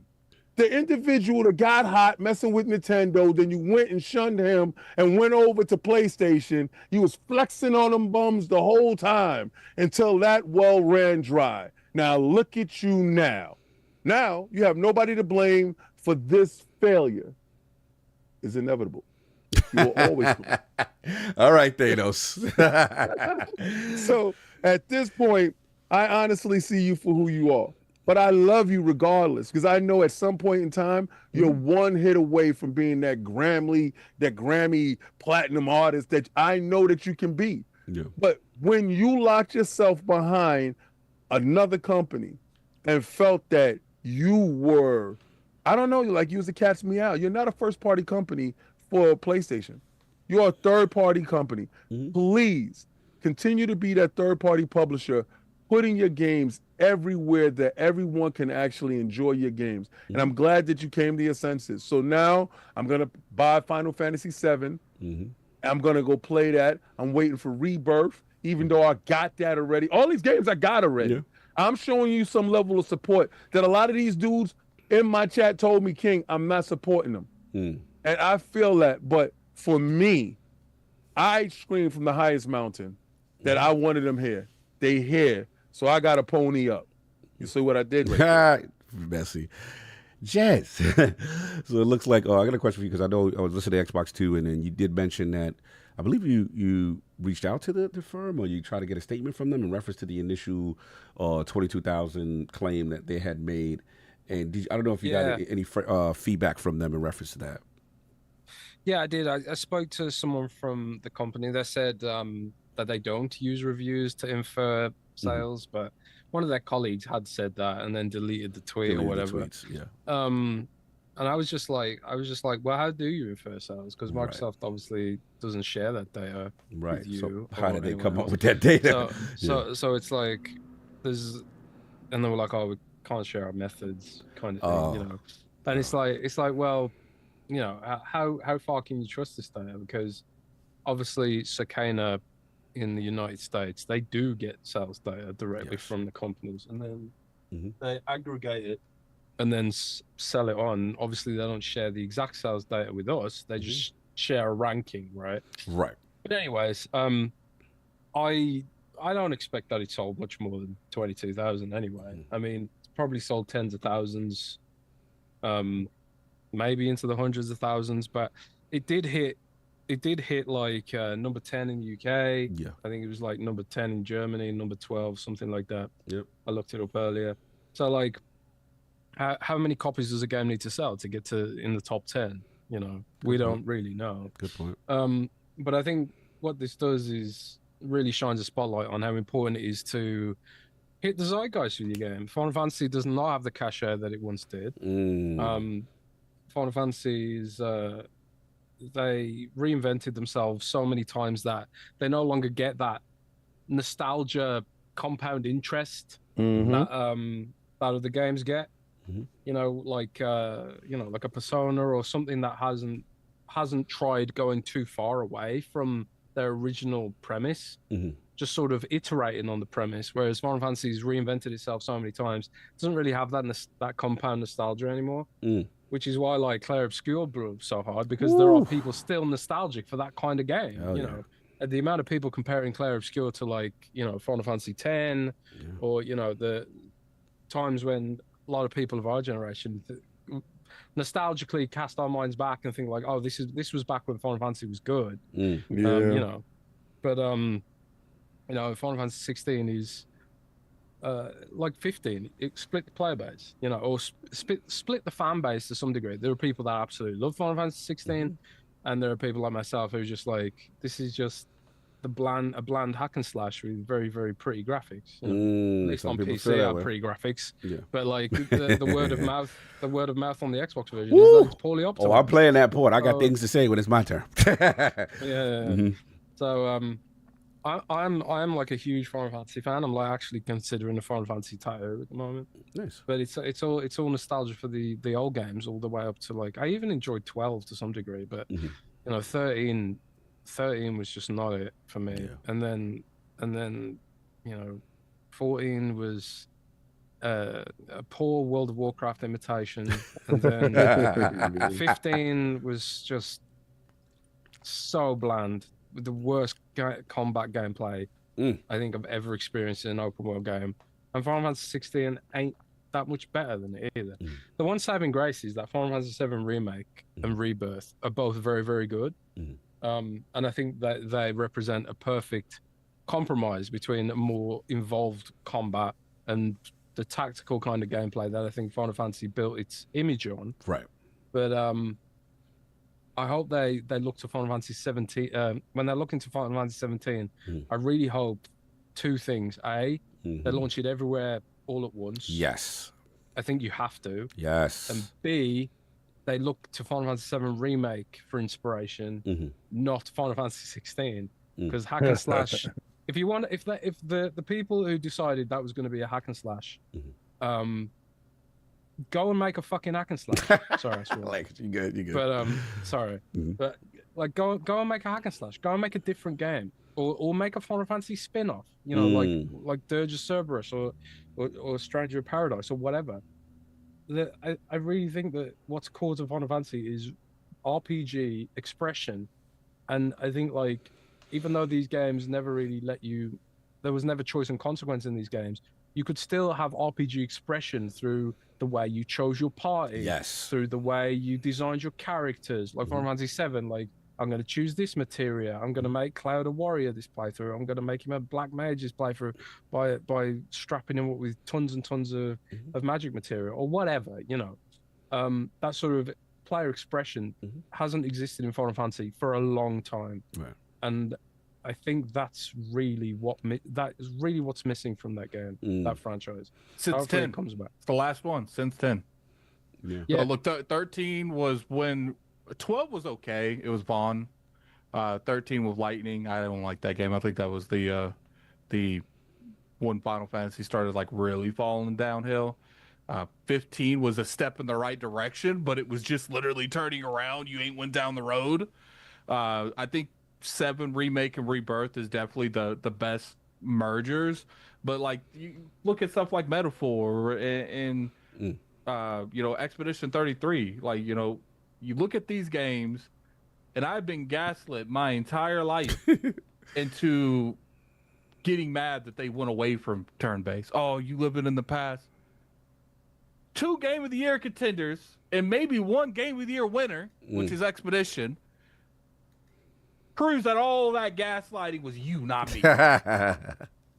But turn-based is still a very lucrative market.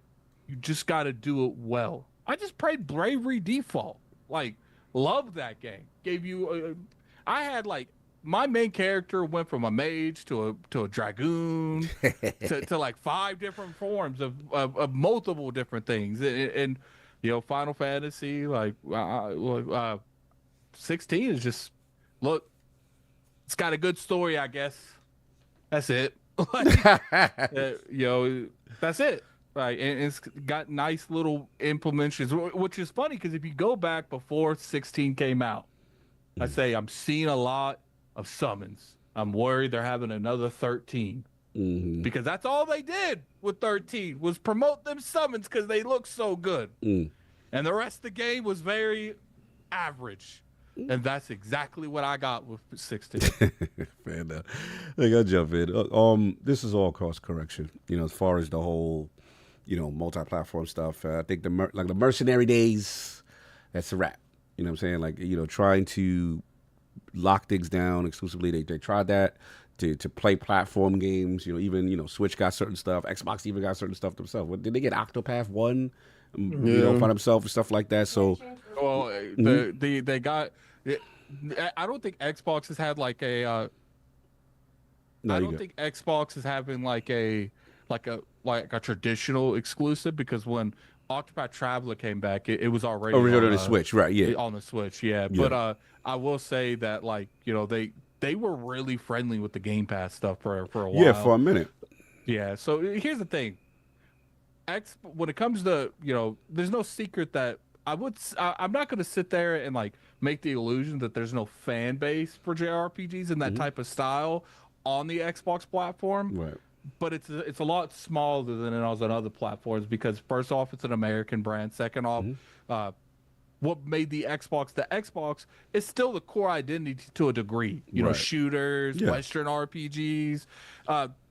Can't really complain at Square Enix when you've hand-fed us games for years and then wonder why you don't sell as much, because, like, you gave me Crisis Core. Without no 7, because I bought Crisis Core. I bought Crisis Core. I ain't get no remake. I was hoping. I was like, I would support. But nah, yeah, I agree. I mean, I'm not gonna get crazy at them, you know, for Xbox. Look, do I think people should support the game? Yes. I personally am the Final Fantasy 16 defender. I actually like Clive. I actually like, you know, the tone of the game and stuff like that. But I understand people who you know, feel like, hey, it's too much of a departure. It's more of an action. It's Devil May Cry light. I understand that. And I understand also, like, look, you've deprived and ostracized a base for like 2 years and not given them games, and then say, hey guys, I'm here on not necessarily your strongest product. Right? So even though I like it, I think it's dope. I like the dominance. I like all the stuff they talk about in this game. I love Ben Starr's before. I thought his performance is amazing in this game. I'm loving it. He does do it's really ridiculous. Good. I like their version of like Sid. The production values. Oh. Like, I was crapping on the game, but the production values in Final Fantasy 16 and the story and the characters really, really good. It's good. That's speaking to me. So for me, I was just like, okay, cool.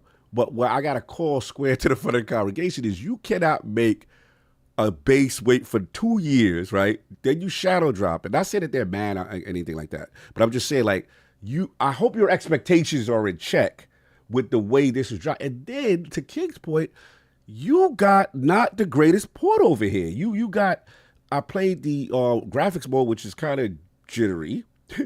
Then I put it in performance. I'm like, yes. Oh, this seems like a 60 frames locked. I'm like, oh, yes. Yeah. But then I was like, why? You know what it reminded me of? Remember when Tekken 7 came to Xbox?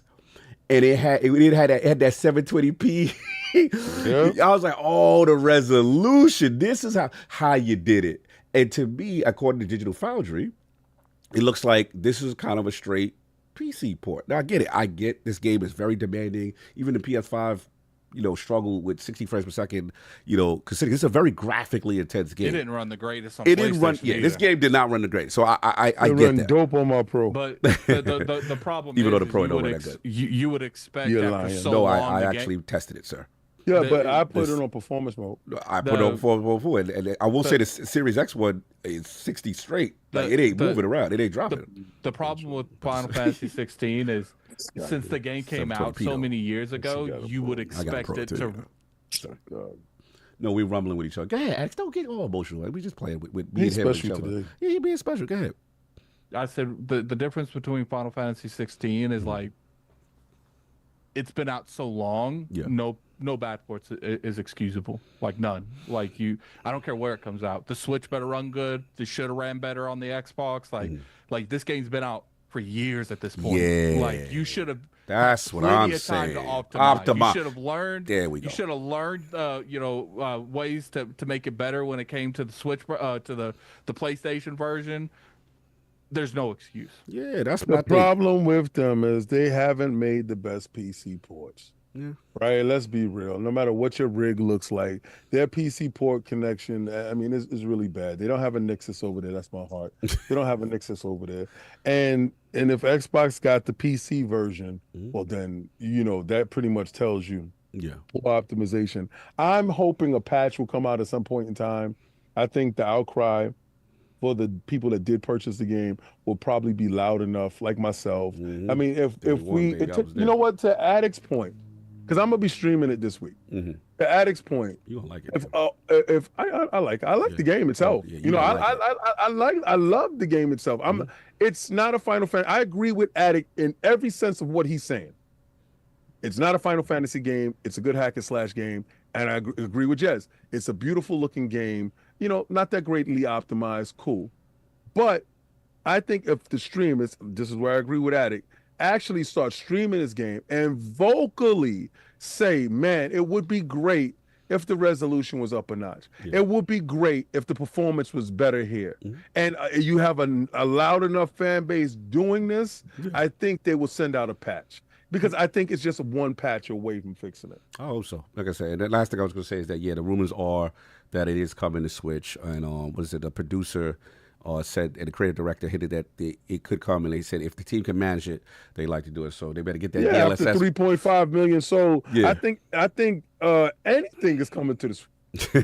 Look, I ain't mad at that. Hey, I want this game to succeed. I'm glad that it's coming. But last thing I'll say, and Jez, you can answer if not, this part of me does feel that this sets up, them filling all these gaps out does set them up saying, hey, we're going to do, I'm hoping launching day and date for future titles moving forward, as opposed to the 1 year gap, 2 year gap. That's what I'm hoping. So we shall see.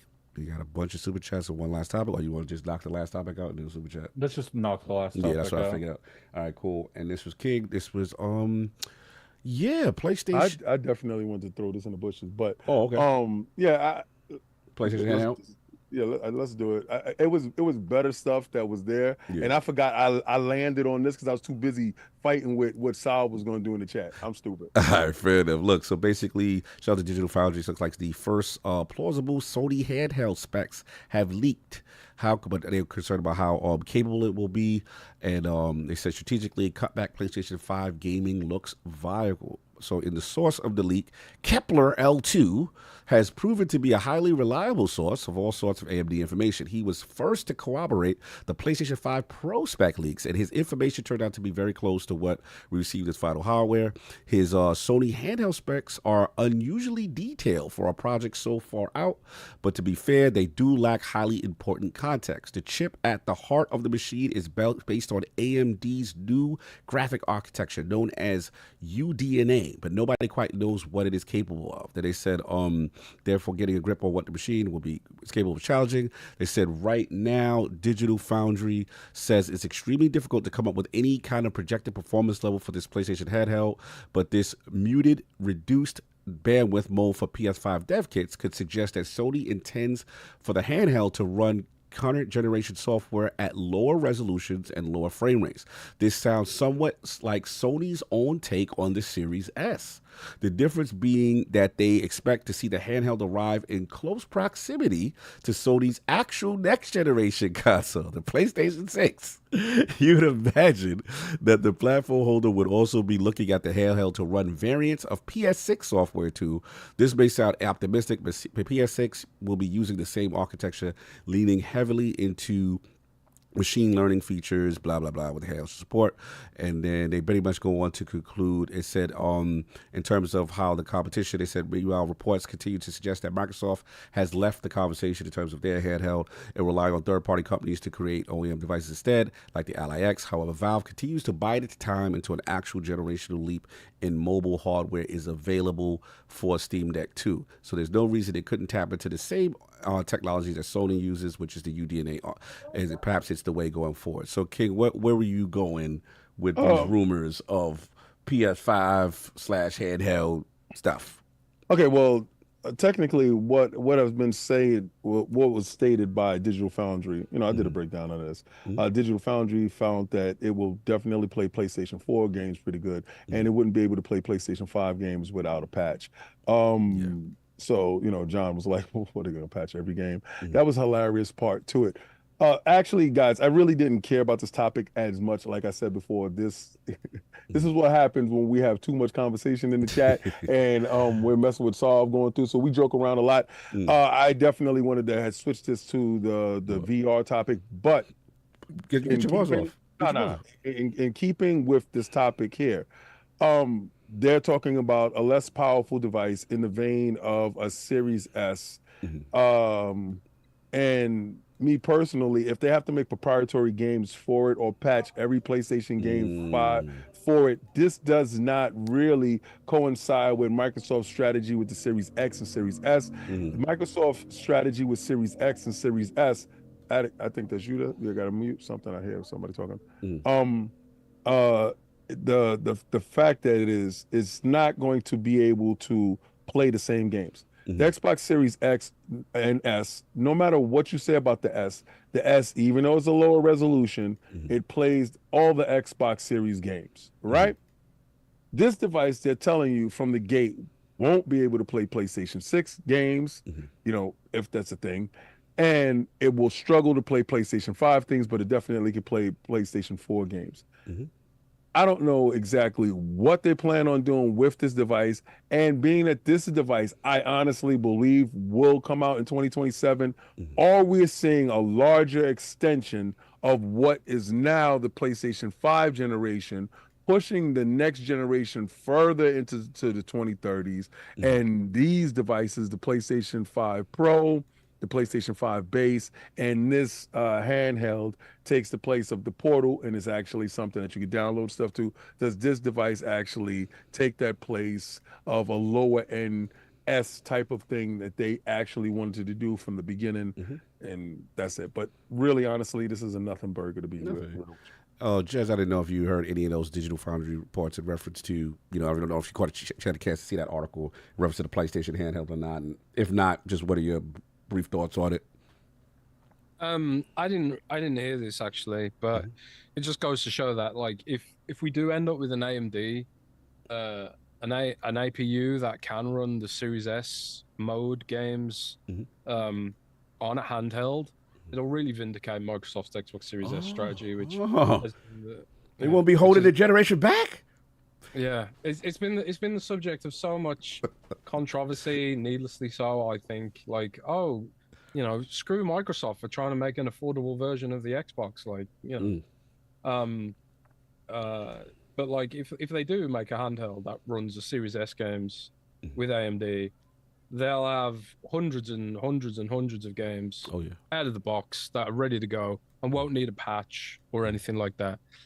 So it'd be interesting to see how they stack up in those directions, and maybe it'll just come out that maybe Microsoft had the more forward thinking plan there. But we don't know what the PlayStation handheld's going to be capable of. But we'll see what happens. Yeah, no doubt. Addict, you be interested in a potential PlayStation 5 handheld?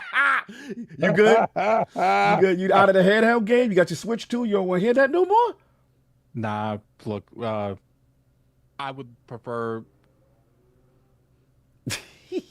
He's playing that at Switch 2 for the audio listeners. That's what he played. It's docked. It's docked. That's what you like. I rarely see this screen. So you just want a console, so you don't want no handheld. I don't care. Like, look, I'll play this if I have to, or if like it's convenient at that moment. But it's I don't like it.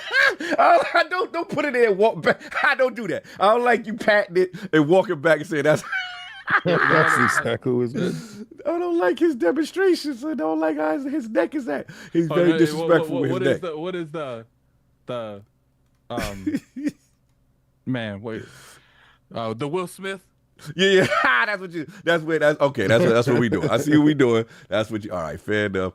Look, I don't got too much to add to it. It's just at the end of the day, if they come out with a handheld, great. I've supported them since the Vita, doing the handheld stuff like that. Right. But to Jez's and King's point, it would be interesting if they have to do a PlayStation 5 Series S style SKU because they won't be able to play all the games. Again, then it will come into question, was Microsoft's strategy forward thinking with the S, what people consistently criticize, and which I do find quite hilarious that the Series S, that the Nintendo Switch is out and developers are finding, wow. For a second. Wow. What we doing? Done. What's going on?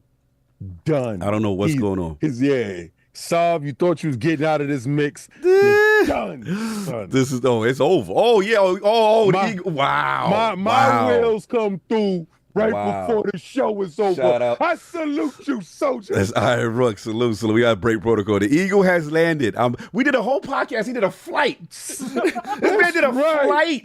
And he went through this whole flight. He's back in time for us. That's how long we're going. Shout out to Eagle with the $200. Make it rain for Tokyo. The Eagle has landed. I'm back in the land of sunshine after effing around with my old Navy buddies all weekend. Funding my solo request in anime department for the Lords. Also, the speed with which Khan can hear a new anime character name and come up with a disrespectful alternate. Yeah, you missed. I had a few today.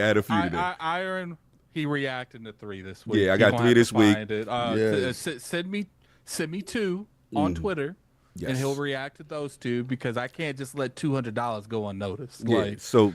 Send me 2 and he'll react to those 2. We got to teach Rook. Give me links to them so I know who they are. Rook is a Navy dude. He don't know how to work Twitter like that. So we gotta work. Well, no, actually, he don't. He got to react to 4 because we had 2 already scheduled. So that's right. So we do 4. We do 4. We'll all that bleachy and by proxy, Sovereign got to do a shit. Yeah, I'll take all that. Bring your blue hair guys. Bring Freezy Freeze. Okay. We hear all that. All the 4 of the dudes, all them guys, soft spoken dudes.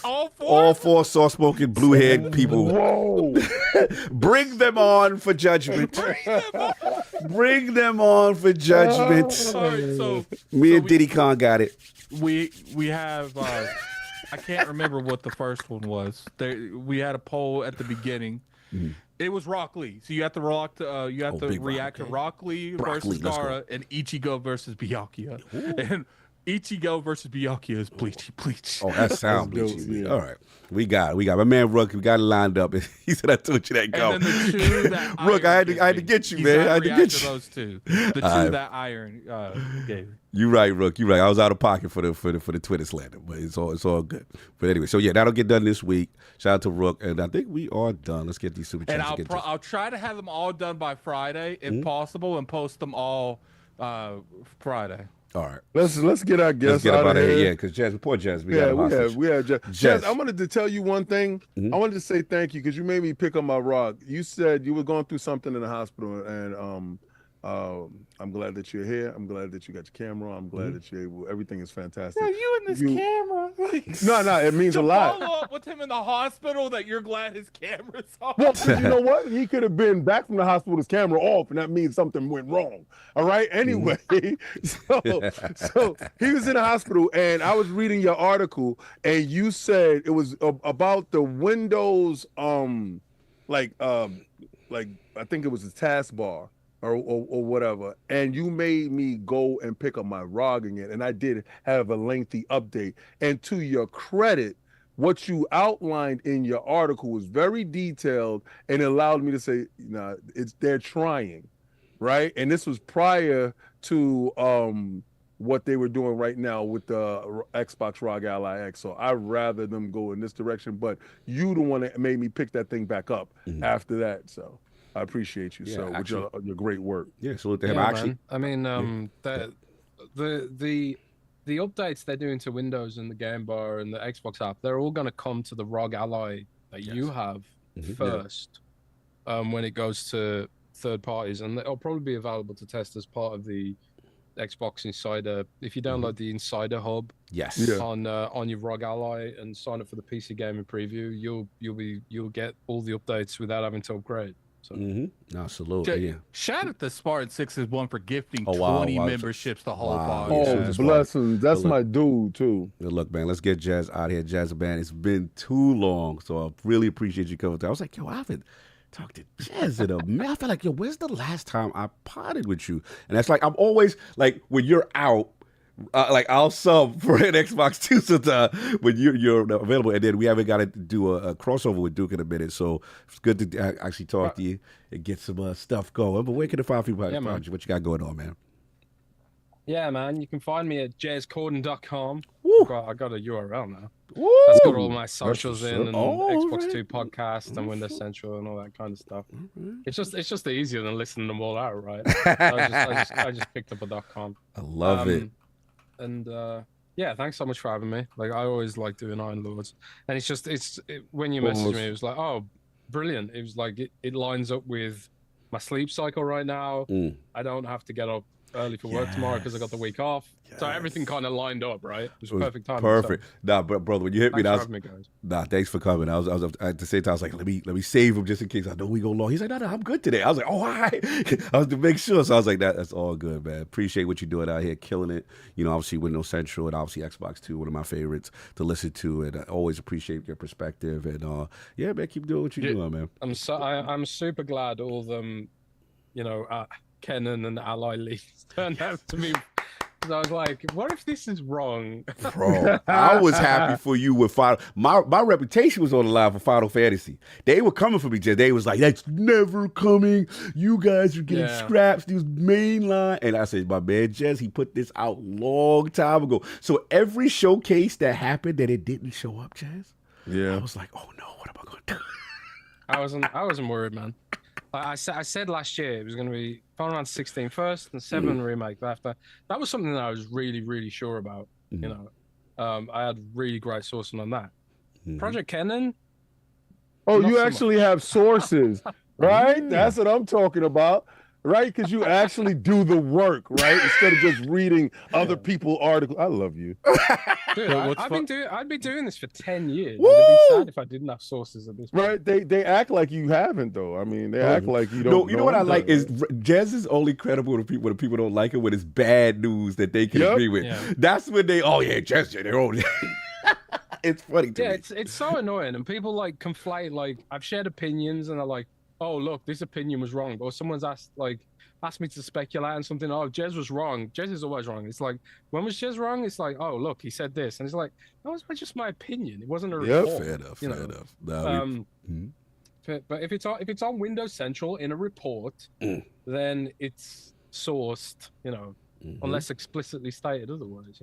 I appreciate you, brother. We try. The funny thing is, one of the best memories I had with Jez is me and him played versus in Pokemon Sword and Shield, and Who won? Who won? I won because of because I he got receipts. Thank you, Jazz. You took the L. Addict, you Jazz. Addict, don't ever tell the truth. Let it go. When I won, you said I didn't know we could bring Gangar. No. Oh, I remember it. Get the receipt, Jazz. Jazz said he remembers smoking you like a cigarette. Gangar got you up out of there with Chari Char. Gengar is banned in a bunch of tournaments, but I brought him in that fight. And because you brought banned characters. See, we played twice. You beat me the second time because you brought Gangar. Because your Gangar outdone my Gengar. And because once the speed's the same, they literally flip a coin who goes first. And he brought his and it let him go first for some reason. To keep your Chari Chars to yourself. I can't remember what my squad was. But I had the shiny Gigantamax Gengar. That's the one that you beat me with. That's the one that you beat me with. It was the one with like the hands down. Like, don't do your hands like that. This is why I don't do this anime stuff. No, what ended up happening is it was I was down to one Pokemon. He had two. I used Gangar. I gigantic him, whatever they call it. You gigantic him? Didn't I beat you with my? Oh, what's that Pokemon called now? The one with the weird the garbage mountain. I'm done, son. No, you beat me with the Gangar. I can't remember who it was. We played twice. You beat me. I beat you the first time because I brought Gangar, and you said, "Well, I want a rematch because I didn't know we could bring illegal Pokemon." Wow, and then you beat me the second time with. They got illegal Gengars, and he like got explicit, big on them balls. But he was shiny in the chat said, "My Typlosion would smoke all of y'all." I'm done. He said he got blast burn and Typlosion. What are we talking about? God, we gotta stop this. No. This is important. This is important. Good. I thought that I beat you using my Garbodor, whatever it's pronounced, with Pain Split. Using Pain Split, man. He got somebody called Pain Split? No. Yeah. My garbage Pokemon with Pain Split. I beat someone using that, and they were so mad about it. We played twice. The first time you had me 1-2. He Pain Split you? It's a move. And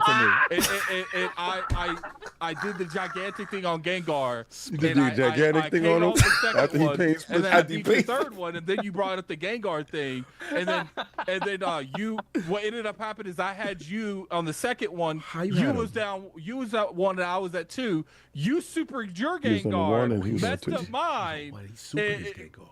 No, see what happened? Well, it was stupid, dude, because I was going to win that second one, but our Gengars were identical. So it ended up happening. You was matching Gengars. They were comparing their Gengars. Essentially what happens when the speed's the exact is the You pulled out your Gengars at the same time. So your speed was the exact speed as his? No, my Gengar was already out, and he brought his Gengar out. my Gengar was small. See, my Gengar was already big, and his Gengar was already small. I can't with this. And then he made his Gengar big, and then he beat me. With your Gengar out already. He caught him lacking. His Gengar was out. He said you came up and my Gengar was out. Yeah. We ain't doing this. My Gengar had to take a little blue pill. Oh man. Thank you, Jazz Corden, for coming on. Let me know that you dominated Addict with your Gengar. You definitely. And you hit him with the Pain Split. Split him wide open for the Pain Split. He was upset because you used Pain Split. You only get this kind of content at ILP, y'all. This is what you get. Wow, stop playing with Gengars. I love Poker, but Jazz, it's illegal to use them, I heard. We got to read 1,000 super chats. Well, Gangar is like a Pokemon that has almost perfect stats, and it can outspeed almost anyone in the game. So they literally outlawed you from using it. He's dead serious too. That's so crazy about that. No, you've seen Gangar too. You've seen Gangar. Gengar is all like. I ain't never seen Gangar. I ain't never seen another man's Gangar. Don't ever tell me I saw Gangar, son. I'm not watching nobody's Gangar. If you're into seeing other people Gangar, that's cool. I don't want to. Yeah, that's y'all. Y'all can do that. Y'all can play that game with the Gangars out. Anyway, just gonna thank you, my man. Appreciate you coming. We're gonna read 1,000 super chats, but appreciate you, brother. Always a pleasure. So good to have you back in the room. Facts. Have a good one, brother. Somebody need to clip that part. Yeah, that was crazy. All right, so this is what Gangar looks like. No, I'm not looking at it. Are we gonna get demonetized? No, Gangar does. He's illegal at it. I don't want to. Don't show nothing explicit. Oh, this is what look Gangar at his face. Looks like. Nah. And his Gangar was out. You can see his Gangar at the bottom right there on that one. That's crazy. Search for it with safe search turned off. No, I'm not doing that. Look at that. Oh, that's crazy. His Gengar's hanging out too. What's is it the Crystal Gengar? We got to go. This is getting crazy. This is too much, son. Like OnlyFans. Pokemon After Dark. This is Pokemon After Dark. All right, Lord, we got to go. But I can see why Nintendo's rocking these streets. Pause. They got Gengars out. Gengars is out. We got to get these super chats. We got to catch up. Then get up out of here. Bye, man. Jazz. All right, Jazz. Have a good one, brother. We appreciate you. Bye. Take care, everybody. All Blessings, love. bro. Peace. All right, Gaming Forte, $5 super chat. Wow, that was wild crazy. This one cross the temp agency won't let me bear solve. Good luck taking a shake wake to the head, bro. Absolutely. We read that but I just want to make sure that we got let me bounce on Let me bounce on that beefy cock. $10. Oh yeah, that's cock. There we go. Who this? Oh, no shake. And they talk about shake that weight solve. That's crazy. And shout out to Spartan661 for the 10 gifted, man. You really gifted a bunch of members today.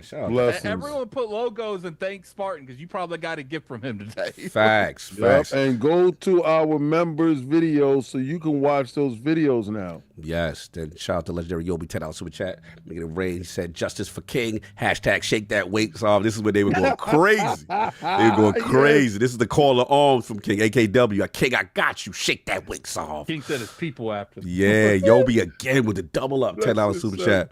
Oh, word? Bet. Shake that weight solve. Hashtag. Say something else, solve. I'll send more. Don't you buck up on me. Hey, yo. Hey, yo, that dude is about my team, son. I gotta bring Buck. I haven't heard Buck in a minute. He brought "Don't You Buck Up on Me." That's crazy. Edward Walton, salute. Tom, gotta make up for lost time. Doing it for the zesty peeps in the community. He doing it for the zesty lords. Bunty, $10 super chat. I got you, King. I miss some Jamaican talk, but we gonna have to get him. Bo. Oh no, it's Banana Man. $10 super chat. Let's see the shaking going on. Watch that be actually Alex. That would be Alex too. That'd be funny.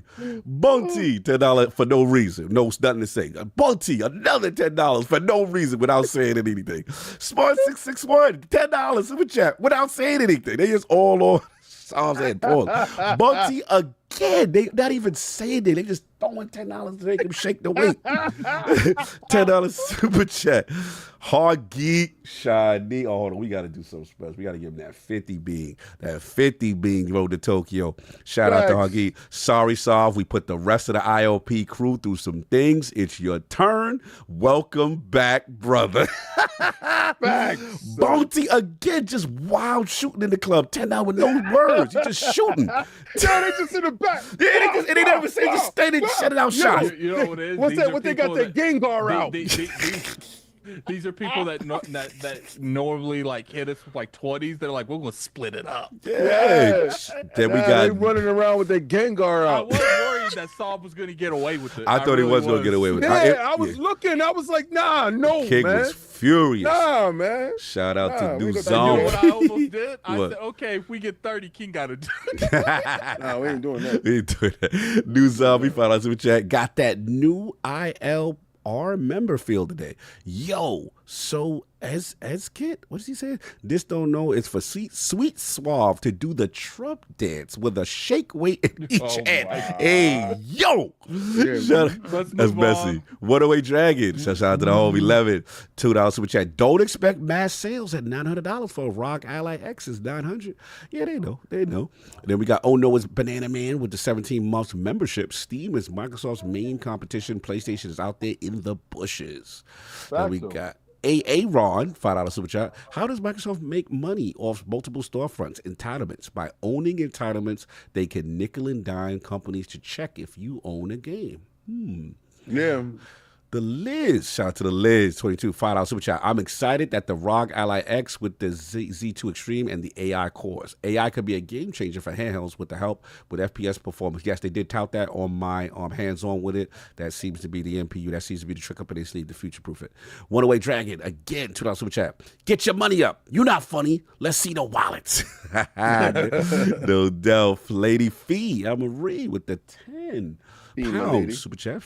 Verily, my liege, doth splitteth the facts, me lords and ladies. Pay heed to the Swami, and let's get Savi working that wrist next week, people of the realm. Playing Def Jam. Oh, Fight for New York on my OGX on the Lord's Day. Ooh, that's a classic. Black Ronin, $2 super chat. When do we forget Xbox is DirectX from Windows? Okay. Yeah, DirectX 13 next year, bro. We got Recathon Prime with the $10 super chat. That's wild, crazy. That is wild. King is on point.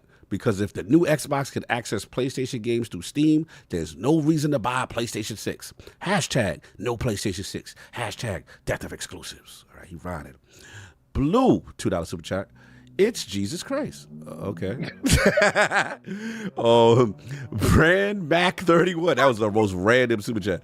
That's the move. Ease development. Saves and achievements in one place. Play anywhere if the front end is available everywhere. Slow-mo backslap. Member for 60 months. Lord Bronze with a very messy division super chat. Isaac Transmission. Detecting real sequel. Content loading. RE 3rd division release. Destiny comparison. Error. Content now. We got new content coming out Tuesday. You gonna stop? That was good though. LeBum, LeBurn 98 with the. I thought you just said LeBum. I thought it was LeBum, but it was LeBurn 98 with the Canadian, I guess, $5 super chat. If publishers skip the Xbox version in favor of Steam, what does that mean for console-only PC delayed releases like GTA 6, College Football 25, MLB The Show, etc.? Good question. We got to see how they figure it out. Slow-mo backslap. $10 super chat. Since I'm spending this money to get soft, the two-hand fist that metallic glizzy.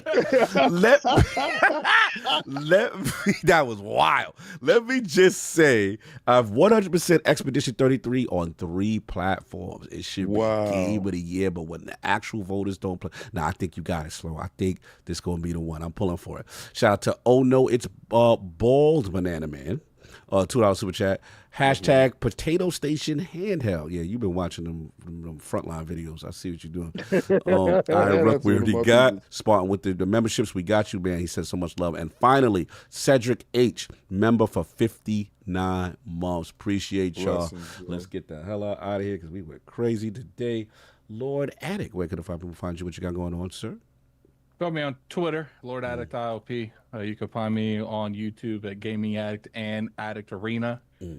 Probably go back to the altars this week sometime on Addict Arena. That third act is hard, bro.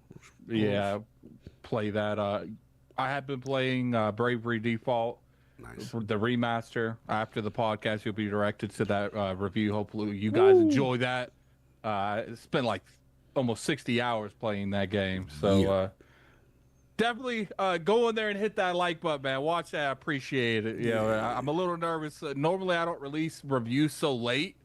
It's been out for almost a month, but I did notice that a lot of people haven't looked up that, and I think it's because it was only a Switch 2 title. So I'm hoping that goes up as time goes on. But I really appreciate some support on that video, guys. Yeah, please send some support. He out here working hard. A lot of content up. Plus, we putting up a lot of content. Addict's been editing on the back end. Super, super dope. So really appreciate the support. Go support him. Go check him out. Lord King, where can the people find you? What you got going on, sir? First, I want to give a shout out to Robert Keller for coming through with his great LordsOfGaming.net coverage of the Switch 2. Yes, and sir. this great breakdown of what was going on with Donkey Kong And Diddy Kong. Banana. That was Broke crazy. the internet with that one. And I definitely love when Jez comes through. Yeah. He ended with a bang. Pause. Mhm.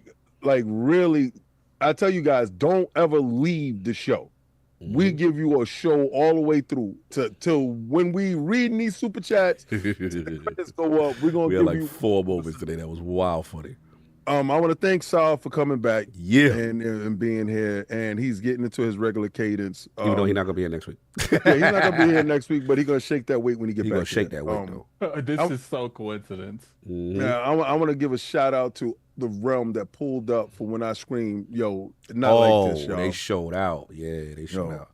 So y'all dudes, y'all been really holding us down forever, and it's because of you dudes we're gonna get to Tokyo. We do have conversations that we're having in the background with some crazy stuff, but for all of you guys that haven't heard what I had to say earlier today, Advanced GG, Iron Lords, Cold, Iron Lord 30. Woo! Right now, what got me through this show is hydration, white grape, right? And I feel great, but I also I cheated. I took some boosts. I was boosted this whole show. You was boosted. I was boosting this whole show. But yeah, you gotta catch me. Vitamin boosters. Yeah, you gotta catch me because man, I ain't gonna be that easy to catch. But you understand? I'm on my Barry Bonds with this. But yes, this was a great show today. Y'all can catch me on Xbox Frontline News, where I'm dropping news daily with an Xbox flavor. So if you felt that Xbox is underrepresented, I don't know why you ain't following me. I don't know why I'm not your best. You should get over there and see exactly what I got to offer you. If you like me here, you love me there. That's exactly what I'm going to give you. But if you like me playing video games, well, I do that on Frontline Gaming streams every day. Like today, before we went live, I was playing Doom the Dark Ages. And yeah, I'm playing on easy. Why? Because the king need to finish these games. They're dropping too many games at a rapid pace, and I can't keep up. It's like a Pacquiao fight. They're about to knock me out, B. But I ain't going out like that. I'll put it on easy mode, boom, bang, and I'm going to get through this thing. If I can get an easy mode. There was a couple times playing that I got annoyed. Wait, what you call it? Yeah, because those demons is crazy. So if I could put Expedition 33 on easy mode, guess who's going to do it? I'm going to do it. Finish these games, man. Don't worry about it. Yeah, I don't care about none of these dudes. I'm going to tell you right now, it was my money that did this. Why? Bro, I got Game Pass. We was playing Atari Clicker with one life and no save states. Like, bro, leaving my Nintendo on just to play like nobody gonna talk to you about my mom's coming in, cleaning my room, touching my Nintendo, and I'm freaking out, having anxiety attacks with Mega Man. Thank God for codes. But yo, me and Addict gonna stream this week. Addict and I got some R&Rs coming up. If y'all saw Dip Down in Anime and myself, I'm on Kaiju number 8, and it's heating up. Remember I told you it was whack? Well, Kaiju number 8 started heating up, and the boy is on it. So Thursdays we go win. We're going to get that up to the Patreon. So sub to our Patreon and sub to Dip Down in Anime to get that. Lord Addict and I got some movies. I saw Karate Kid Legends last night. Oh, yeah. I heard good things, right? Oh, my God. I'm curious Addict's take, because that's an old classic. He didn't see it yet, right? So Addict is going to see it. It'll be Tuesday. Yeah, he's going to see it. When Addict, I like that. That's right. You got that theater there. That's what's up. When Addict see it, we're going to talk about it. I got to say this. That Will Smith, Jaden Smith, Karate Kid, that was a nice thing, and it was cute for that. It really felt like it was disconnected from the Karate Kid universe type of thing for me. Okay. In a sense, I think this is how you wrap it up. This is how you tie it up. And this how you can go further with it. I love the actors and stuff in it. So Addict and I will expound on that on R&R with the Lords. Nice. Addict and I are back in the building. He got a movie theater. They got a popcorn tray table where he can get busy at. A butter table too. Butter table. Yeah. Me and Cog is going to do a Kara. Me and Cog is going to do a Kara. So also, I got to do that. Going to the movies, we might have to do a challenge. We might have to get Cog and some new Crocs. Y'all saw those Crocs that I put up? Y'all like that? So let's get him in some Dragon Ball Z, some have bleachy bleach Crocs. Soft stuff to catch up with before we even think about me. That's great. Yeah, I think you guys will enjoy this. Look what popped up on my Cog and the Charizard suit. What they do? Let me see. Hey yo. How they got my man? Don't do that to my man. Yo. They disrespectful to Clive. And So this is a Naruto gift. This is Itachi and Shion. This is Sasuke. Okay. I thought that was Clive. They doing metaphor for his face on it. They put his face. They put metaphor on the anime dudes. Okay, I got it's you. It's mad ridiculous. We got a super chat that popped in. Okay, no doubt. Got you. Shout out to Machine XP. $5 super chat. I just thought of something. Is it possible we could see subsidized next generation consoles at the start, and at the back end of the gen they raise it up again? Nope. Sorry to hear you, man. I don't know, brother. Again. I don't know about that. I think the days of the subsidizing is over, at least especially on the Xbox side. The only reason why the PlayStations is selling as low right now is because they still have that 20 million that's in the States. Yeah. When that thing runs out, you guys, it's up for you bums. Anyway, look, man, again, pin to the chat one last time. You got until Monday, Lords. Please support us, Advanced GG. Go out there, go to advanced.gg, get your focus, get your energy, get your hydration. Again, if you don't care about none of that, you want vitamins, go get your boost. We talk about that. And if you don't care about none of that and you want some cool shakers, you can use code Iron Lord without the 30 and get 10% off for your NFL, or for your MLB, you know what I'm saying? Get your sports teams, you know what I mean? And your NBA. So what's up? God, you didn't talk to him about the new merch store. We broke the fourth wall. Oh, we broke the fourth wall. Actually, if a lot of people have been purchased, shout out to Back for Dead. Now you will see on the ILP account, if you go to the store on the YouTube page, the store is up. You got our Road to Tokyo stuff. We're adding more products. My man Back for Day, he got the ILP hat. He got the Road to Tokyo shirts. We got tons of stuff coming, adding stuff more frequently each day. And when you guys get it, go check it out. Let us know how the quality is. Let us know. I'm seeing that they're telling us that it's being shipped to people when they receive it. And we got tracking information. A first delivery to somebody that got it. Wow. So y'all guys don't have to wait years or months or anything. How impressive is that? Versus other companies. Coming July 1st, we got a special thing that we're going to do for you guys. Yes. If y'all see any of that stuff, you see that jersey that's in the back of COG right there?